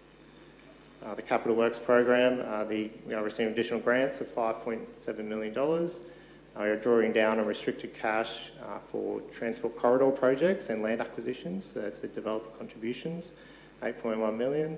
Utilisation of environment levy funds for land acquisitions, further 2.2 million. And the progression of phase 2 for the Sunshine Coast Stadium expansion project, additional 1.6 million. Included in the appendix is an Appendix B, which contains a full list of projects to be delivered under the Minor Works program. Council, this is an amended appendix, so there was 2 changes to the one that was originally distributed. The first one was for a change in project in Division 3, where the Meridan Way solar light installation was swapped around for a contribution to LED signage at the Sunshine Coast Stadium. And then the last one was an inclusion of a $50,000 allocation for the coastal pathways. That was at Division 4.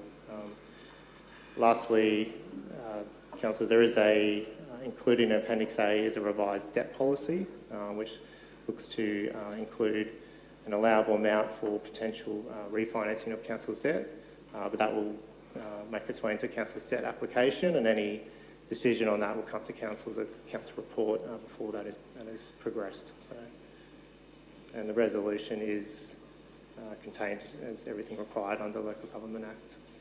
Thank you, Isaac. Happy to move it. Councillor Hungerford. Have a seconder, please. Councillor Toley, thank you. Would you like to speak, Councillor? Through you, Mr Mayor, I'll covered a lot of it in the monthly report there. But the important thing is maintaining unrestricted cash and core debt balances. They're the 2 key principles to development of our budget, and I mentioned that before.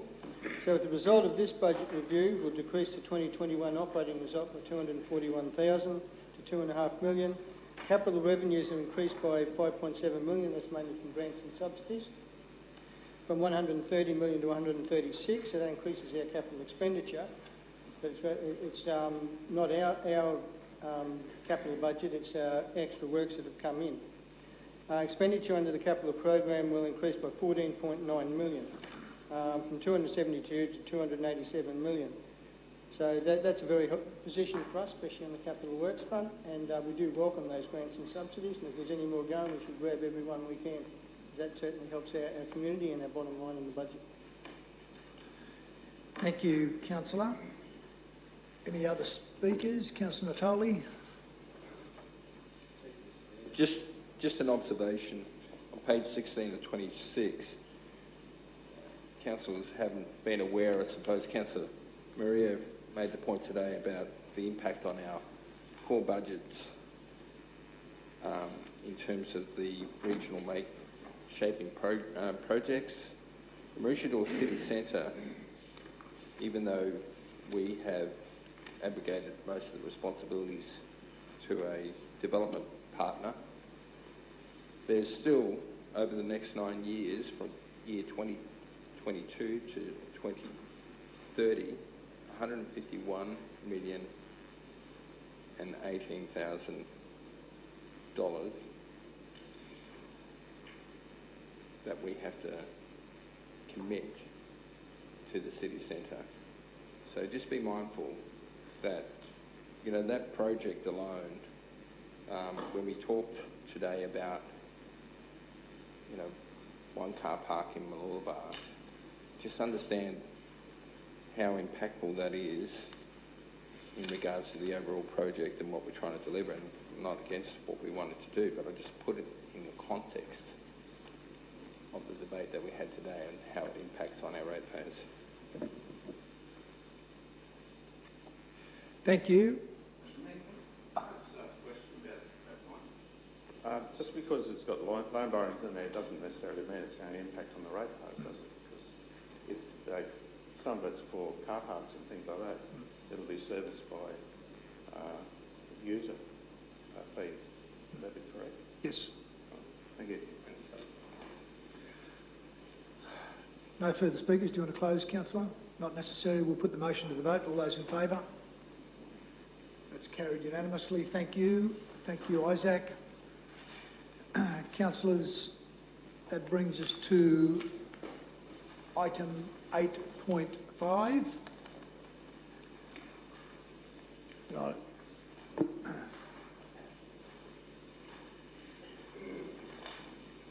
And councillors, this is a late report, and I'm sorry for it being a late report, but the circumstances surrounding this matter demanded that it come before the council. We have our officer here to ask questions, or to answer questions, but I just, for the benefit of the public record, I just want to make a couple of points from the executive summary. In Queensland, and this is to do with the dog attack, as you said, in Queensland, when a dog attacks another animal or person, the Animal Management Cats and Dogs Act of 2008 sets out how local government must deal with the matter in the context of both the person responsible for the animal involved in the incident and the animal itself. Local laws put in place by council require dog owners to effectively manage their pets to ensure they don't pose a risk or nuisance to our community. These types of local laws are common throughout Australia. Following the dog attack, there are two parts of the AMA for the local government to consider. One, the prosecution of the person responsible for the dog at the time of the attack to ensure the person is held accountable and to deter other people from committing the same offence. And in recent weeks, we've had a number of examples that you've shared with, and the community has shared with some very frightening attacks that they've had to endure. And the other option is managing the risk posed by the dog being kept in the community. The dog in question was involved in an attack in 2019 on the Sunshine Coast. This is after it had already been declared a dangerous dog in the neighbouring Shire of Noosa, where it attacked a dog that was being walked on a lead by its owner and killed the dog.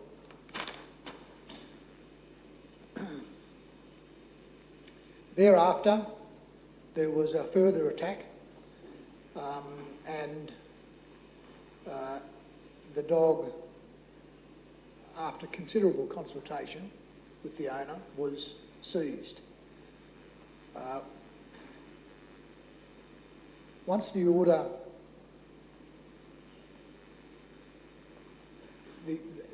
the upshot of that was that it was determined the dog should be euthanased in the best interests of community safety and the safety of other animals. Once the order is issued to euthanase a dog, council is responsible for holding the dog until the matter is finalised or overturned.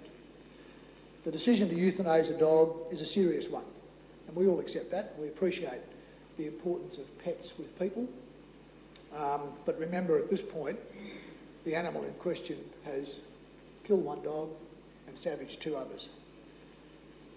So the decision to euthanase the dog is a serious one and not taken lightly by council officers.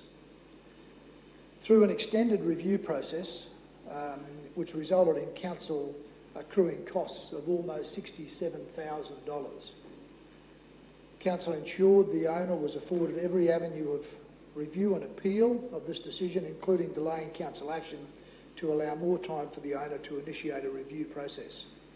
The original decision of council was subject to the internal review, and then when confirmed, reviewed and upheld by the Queensland Civil and Administrative Tribunal, QCAT.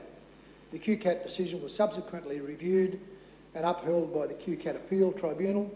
The owner subsequently sought leave of the Queensland Court of Appeal to the decision of the QCAT Appeal Tribunal, and that application was refused on the 20th of November 2020.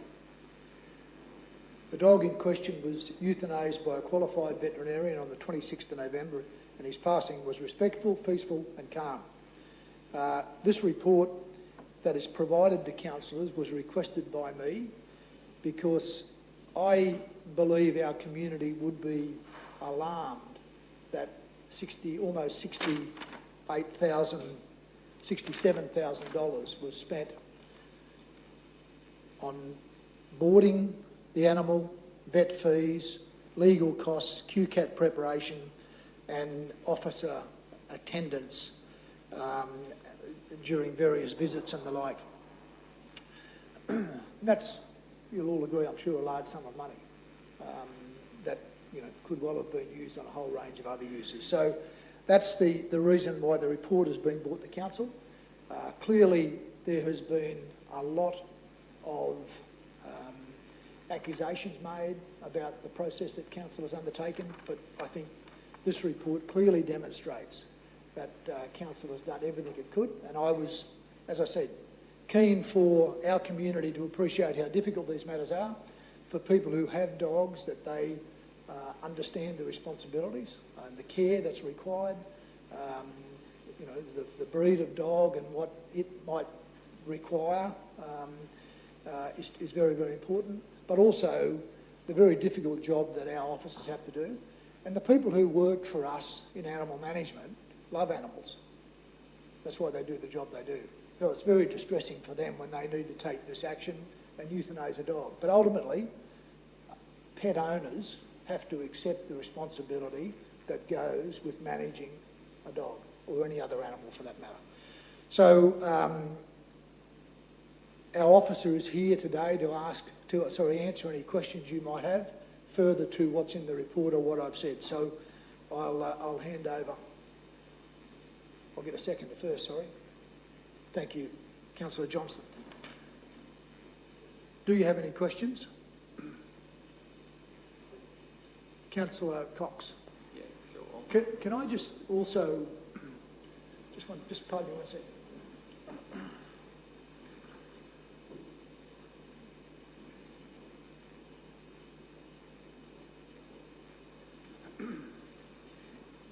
We've had to take some measures for the security of our staff with this matter, and I'd ask you not to mention the officer by name. Please ask questions and expect responses. We've also adjusted the cameras in terms of, in the best interest and protection of our staff as well. So if you can, Councillor Cox. Certainly, Mr Mayor, I'll certainly adhere to those principles. Having only received a copy of the report late yesterday afternoon, my wife's birthday was yesterday and I was reading it very late last night. I have to agree with what the Mayor's just said. I think our community would be very concerned about the cost involved with this particular matter. When I read through the report, a couple of things that really stuck out to me was the cost of the boarding fees for the last 20 months that this particular animal has been at our pound, nearly $26,500. Then the legal costs, $27,500 thereabouts for the barrister, the legal services, the QCAT. That to me is just mind-blowing. So I'm a dog owner. I know several of us in this chamber here today are also dog owners, and like our staff, we value pets here on the Sunshine Coast, and it is very distressing that this scenario has been brought forward in the way that it has. And I also want to echo what the Mayor said. Very concerning for all of the staff that have been involved today. So I just wanted to publicly acknowledge the great work that the team has done, because a fortnight ago it was quite distressing to probably most of us that were receiving some threatening emails and the like and text messages, but I can just imagine what the staff had to deal with. And this process has been going on for a long time. So I really feel for the staff, and if you could let them know that certainly I'm very supportive of their actions throughout this process. One of the other things in this report that came to light was the fact that, you know, the Animal Management Act has certain prescribed actions, and council has a duty to regulate them for the safety of our community. You know, dog attacks are becoming, unfortunately, all too frequent on the Sunshine Coast. So that, to me, means we have got some owners that are probably not taking their responsibility seriously enough. I know that I've mentioned in previous workshops that I live in Kawana, have lived there for 20 odd years. I've had my former neighbour over the back fence, their child, be attacked on the beach quite severely, and I've had my neighbour that used to live directly across the road get attacked on the face, and he was about 9 years old at that time, and that went through a lengthy court process. So it alarms me greatly that people aren't doing the right thing, and especially this dog was a regulated dog and still managed to attack 2 other dogs, even though it was declared as a regulated animal. Very concerning to me. But I do want to ask the question, because this is the one thing that keeps going through my mind after reading this report, is how do we prevent the ratepayers of the Sunshine Coast being burdened with these significant costs into the future? I mean, once this report gets out publicly and people have the time to disseminate the information, I, like the Mayor, think that they will be absolutely shocked at the costs. So I just want to know, how do we prevent it? Do we need to further lobby state government departments about, you know, the responsibility coming back onto council, shortening up the timeframes involved with this whole process? I'm just trying to understand so I can then explain to my community why we're footing a bill of nearly $67,500. Thank you.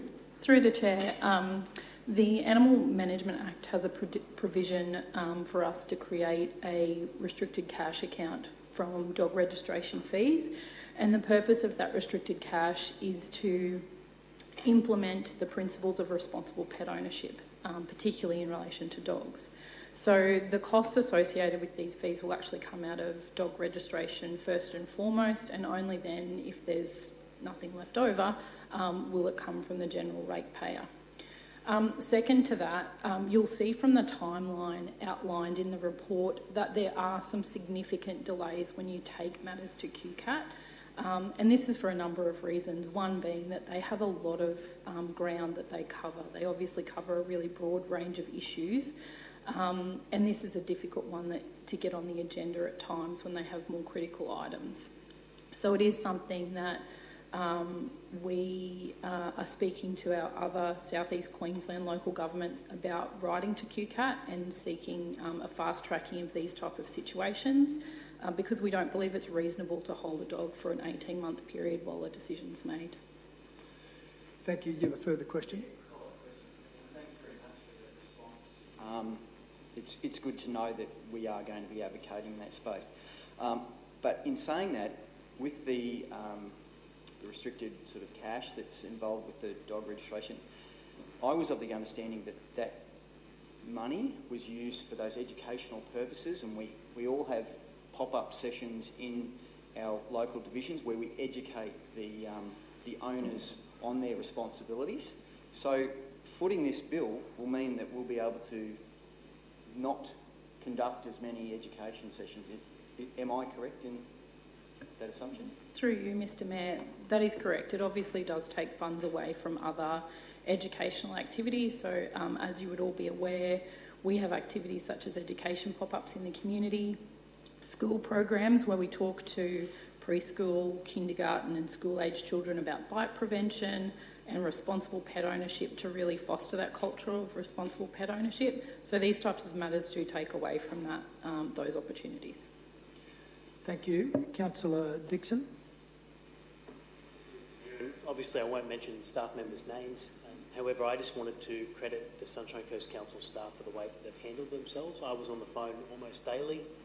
Those staff members know who they are, and they probably felt that I was calling too often, but I was checking in on their welfare. We always talk about the animals' welfare. Well, there's humans involved in too, and it's not just our council staff, it was the members of the public as well.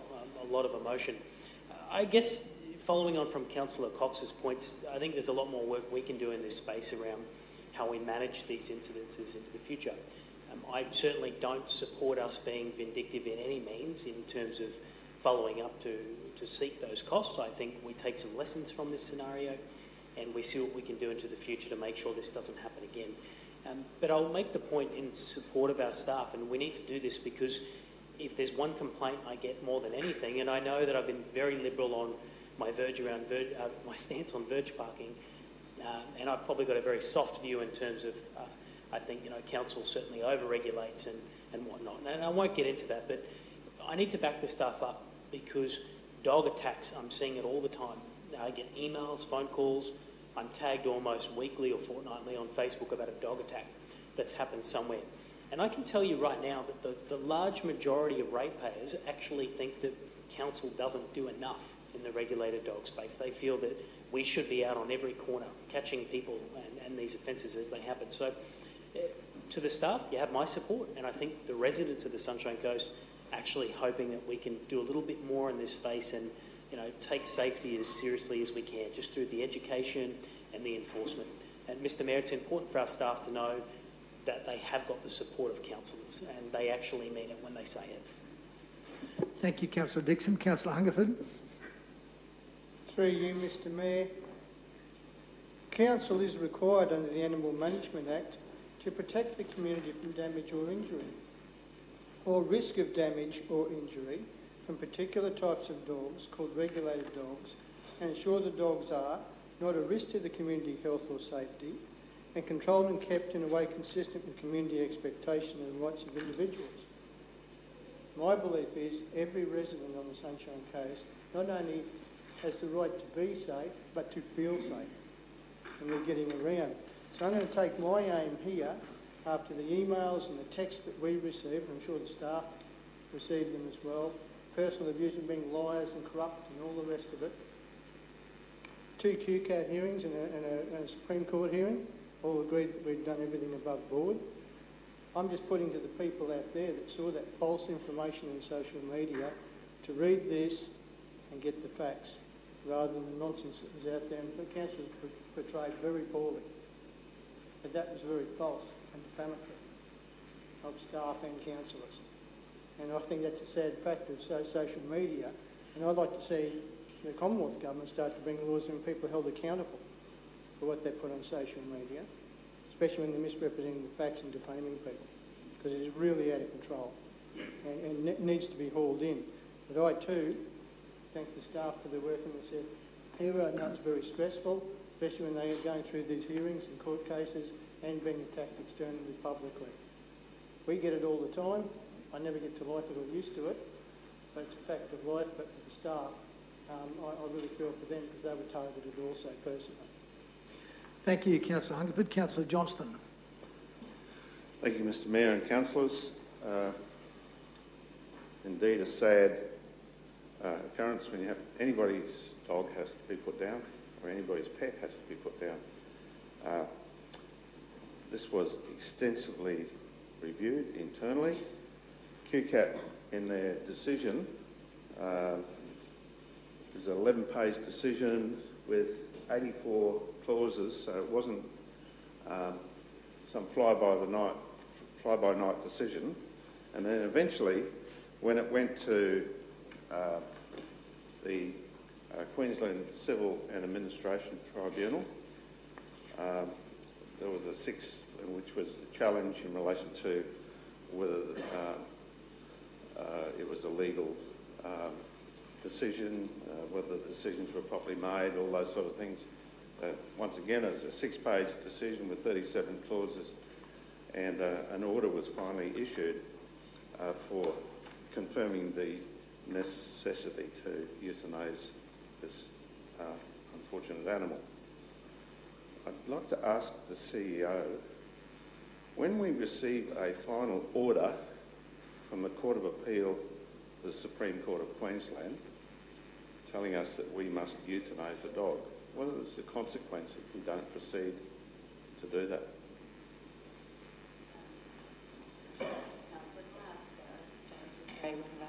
Staff members to answer that question. He's one of our executives.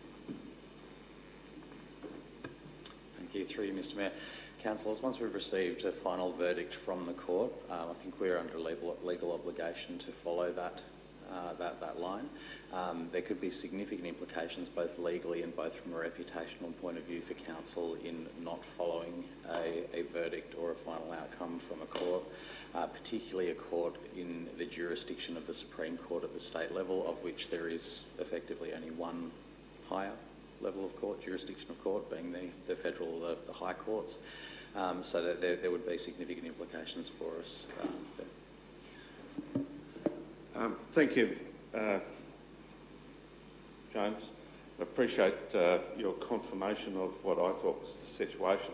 So we were placed in a situation where we were required to act. In the end, we were required to act.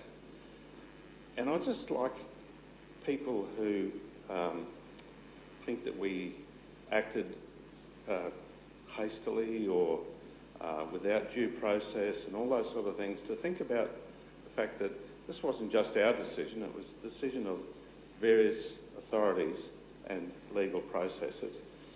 And I'd like them to consider what would happen and what would people be saying to us as a council if we had have caved in and allowed this dog to not be euthanised and handed back to their owner, and that dog escaped from that property once again and either mauled or injured or killed another dog.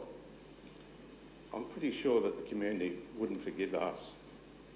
And if a human was trying to separate the two dogs and was subsequently injured as well, I think some of the criticism that we've got from people, many of whom did not live on the Sunshine Coast, would be mild compared to what we would get and deservedly get if that was the case. So I'd like to compliment the officers on not only dealing with this matter in a professional manner, but also I'd like to say to them, I'm sorry that you and your employees, your fellow employees, had to go through all this. It was through no fault of your own. And the council supports you wholeheartedly. Thank you. Thank you, Councillor Johnston. If there are no further speakers, I'll take a moment to close. And I'll just say this, councillors, and for some reason or other, this seems to be forgotten in these sorts of cases. You know, someone has lost their pen in the initial attack in Noosa.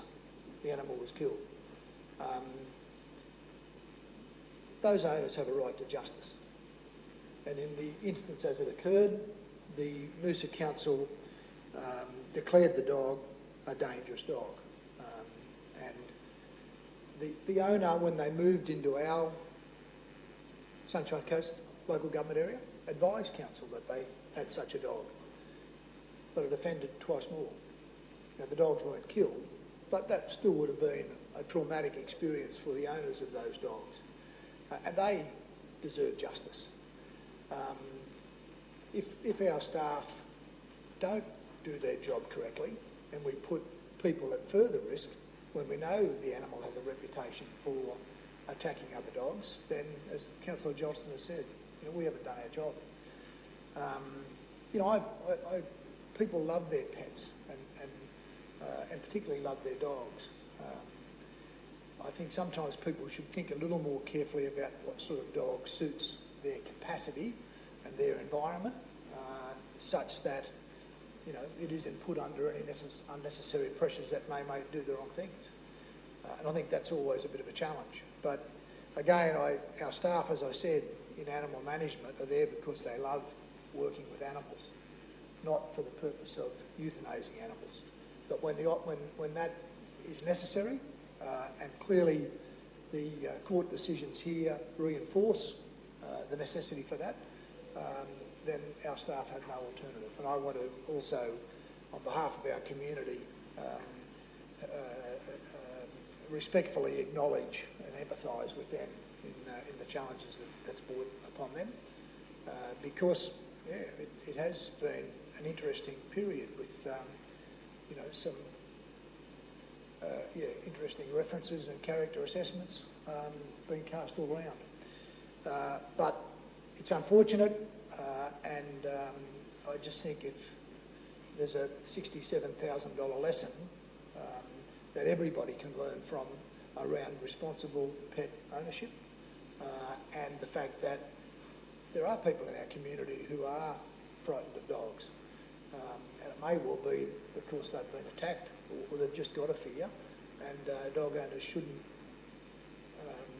think that everybody feels comfortable in that environment. So it's not meant to be a lecture, but when I understood the amount of time and money that had gone into this, I thought our community had a right to know and a right to understand that these are very complex issues, and as a consequence of that money being spent, it won't go to education, which is probably an unfortunate byproduct of this case. But again, thank you to our staff, and I'd urge you to receive and note the report as indicated.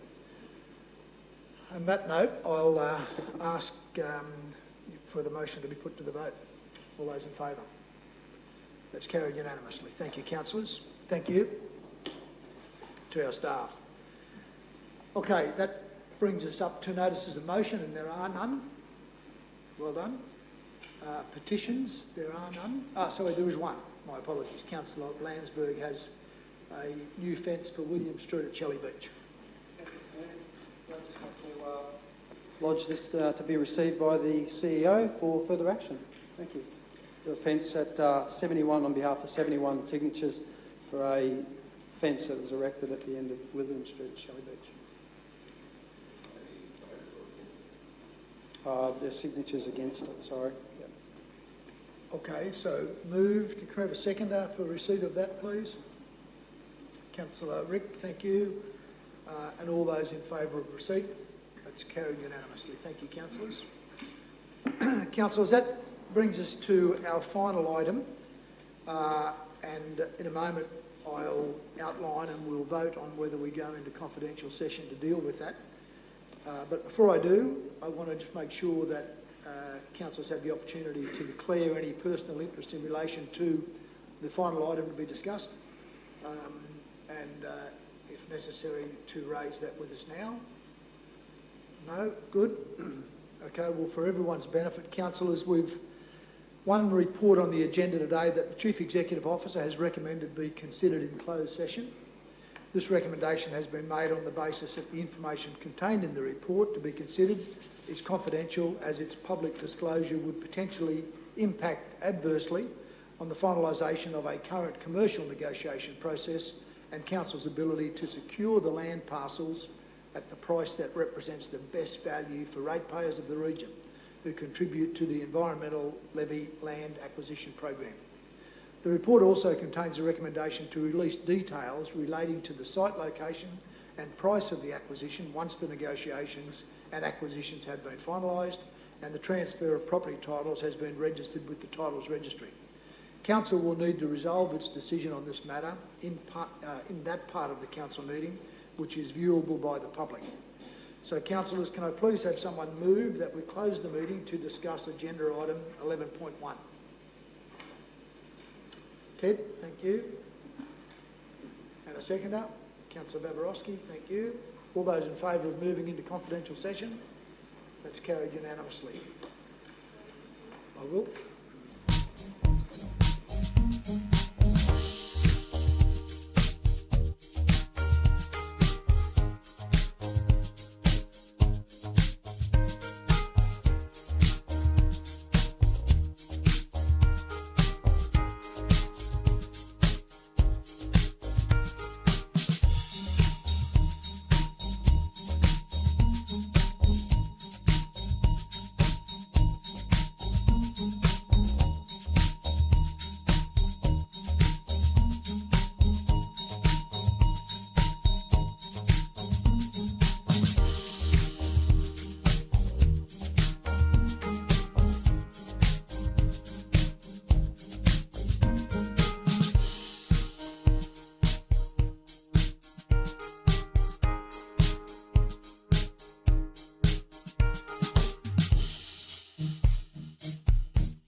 Thank you, councillors.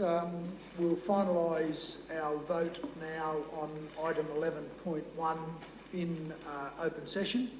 And we've got moved by Councillor Cox, seconded by Councillor Suarez. Would you like to speak to the report, Councillor Cox? Just very briefly, thanks, Mr Mayor. Councillors, since 2016, the Environment Levy Land Acquisition Program has acquired 19 properties across the region, totalling 619 hectares.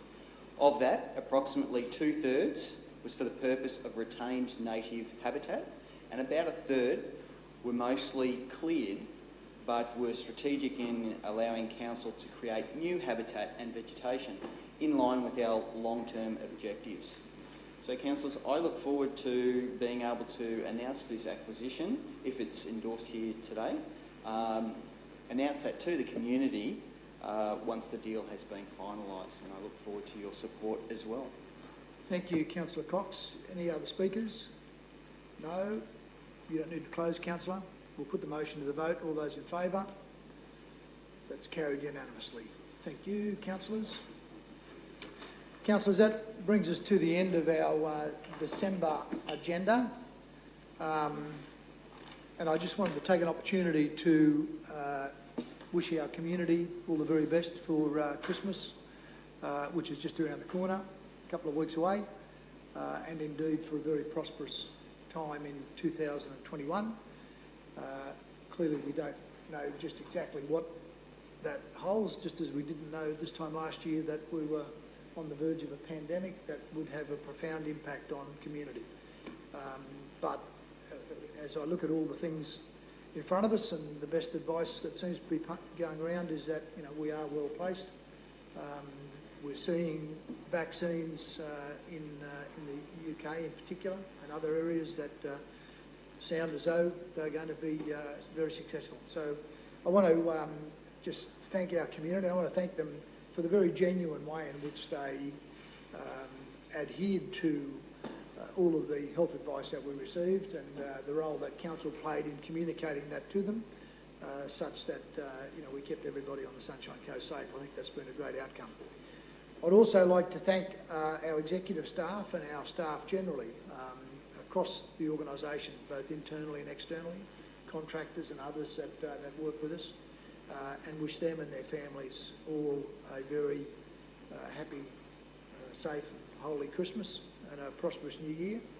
I want to particularly recognise our meeting management staff who work very diligently to assist us maintain the progress of our meetings and the process. So much appreciated to you and your families. Make sure you have a bit of a break.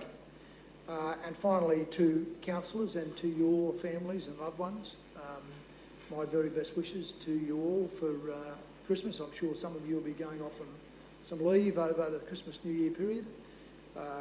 My hope is we don't have any natural disasters that cause any further compounding of the challenges we've had this year, but there is a likelihood of that.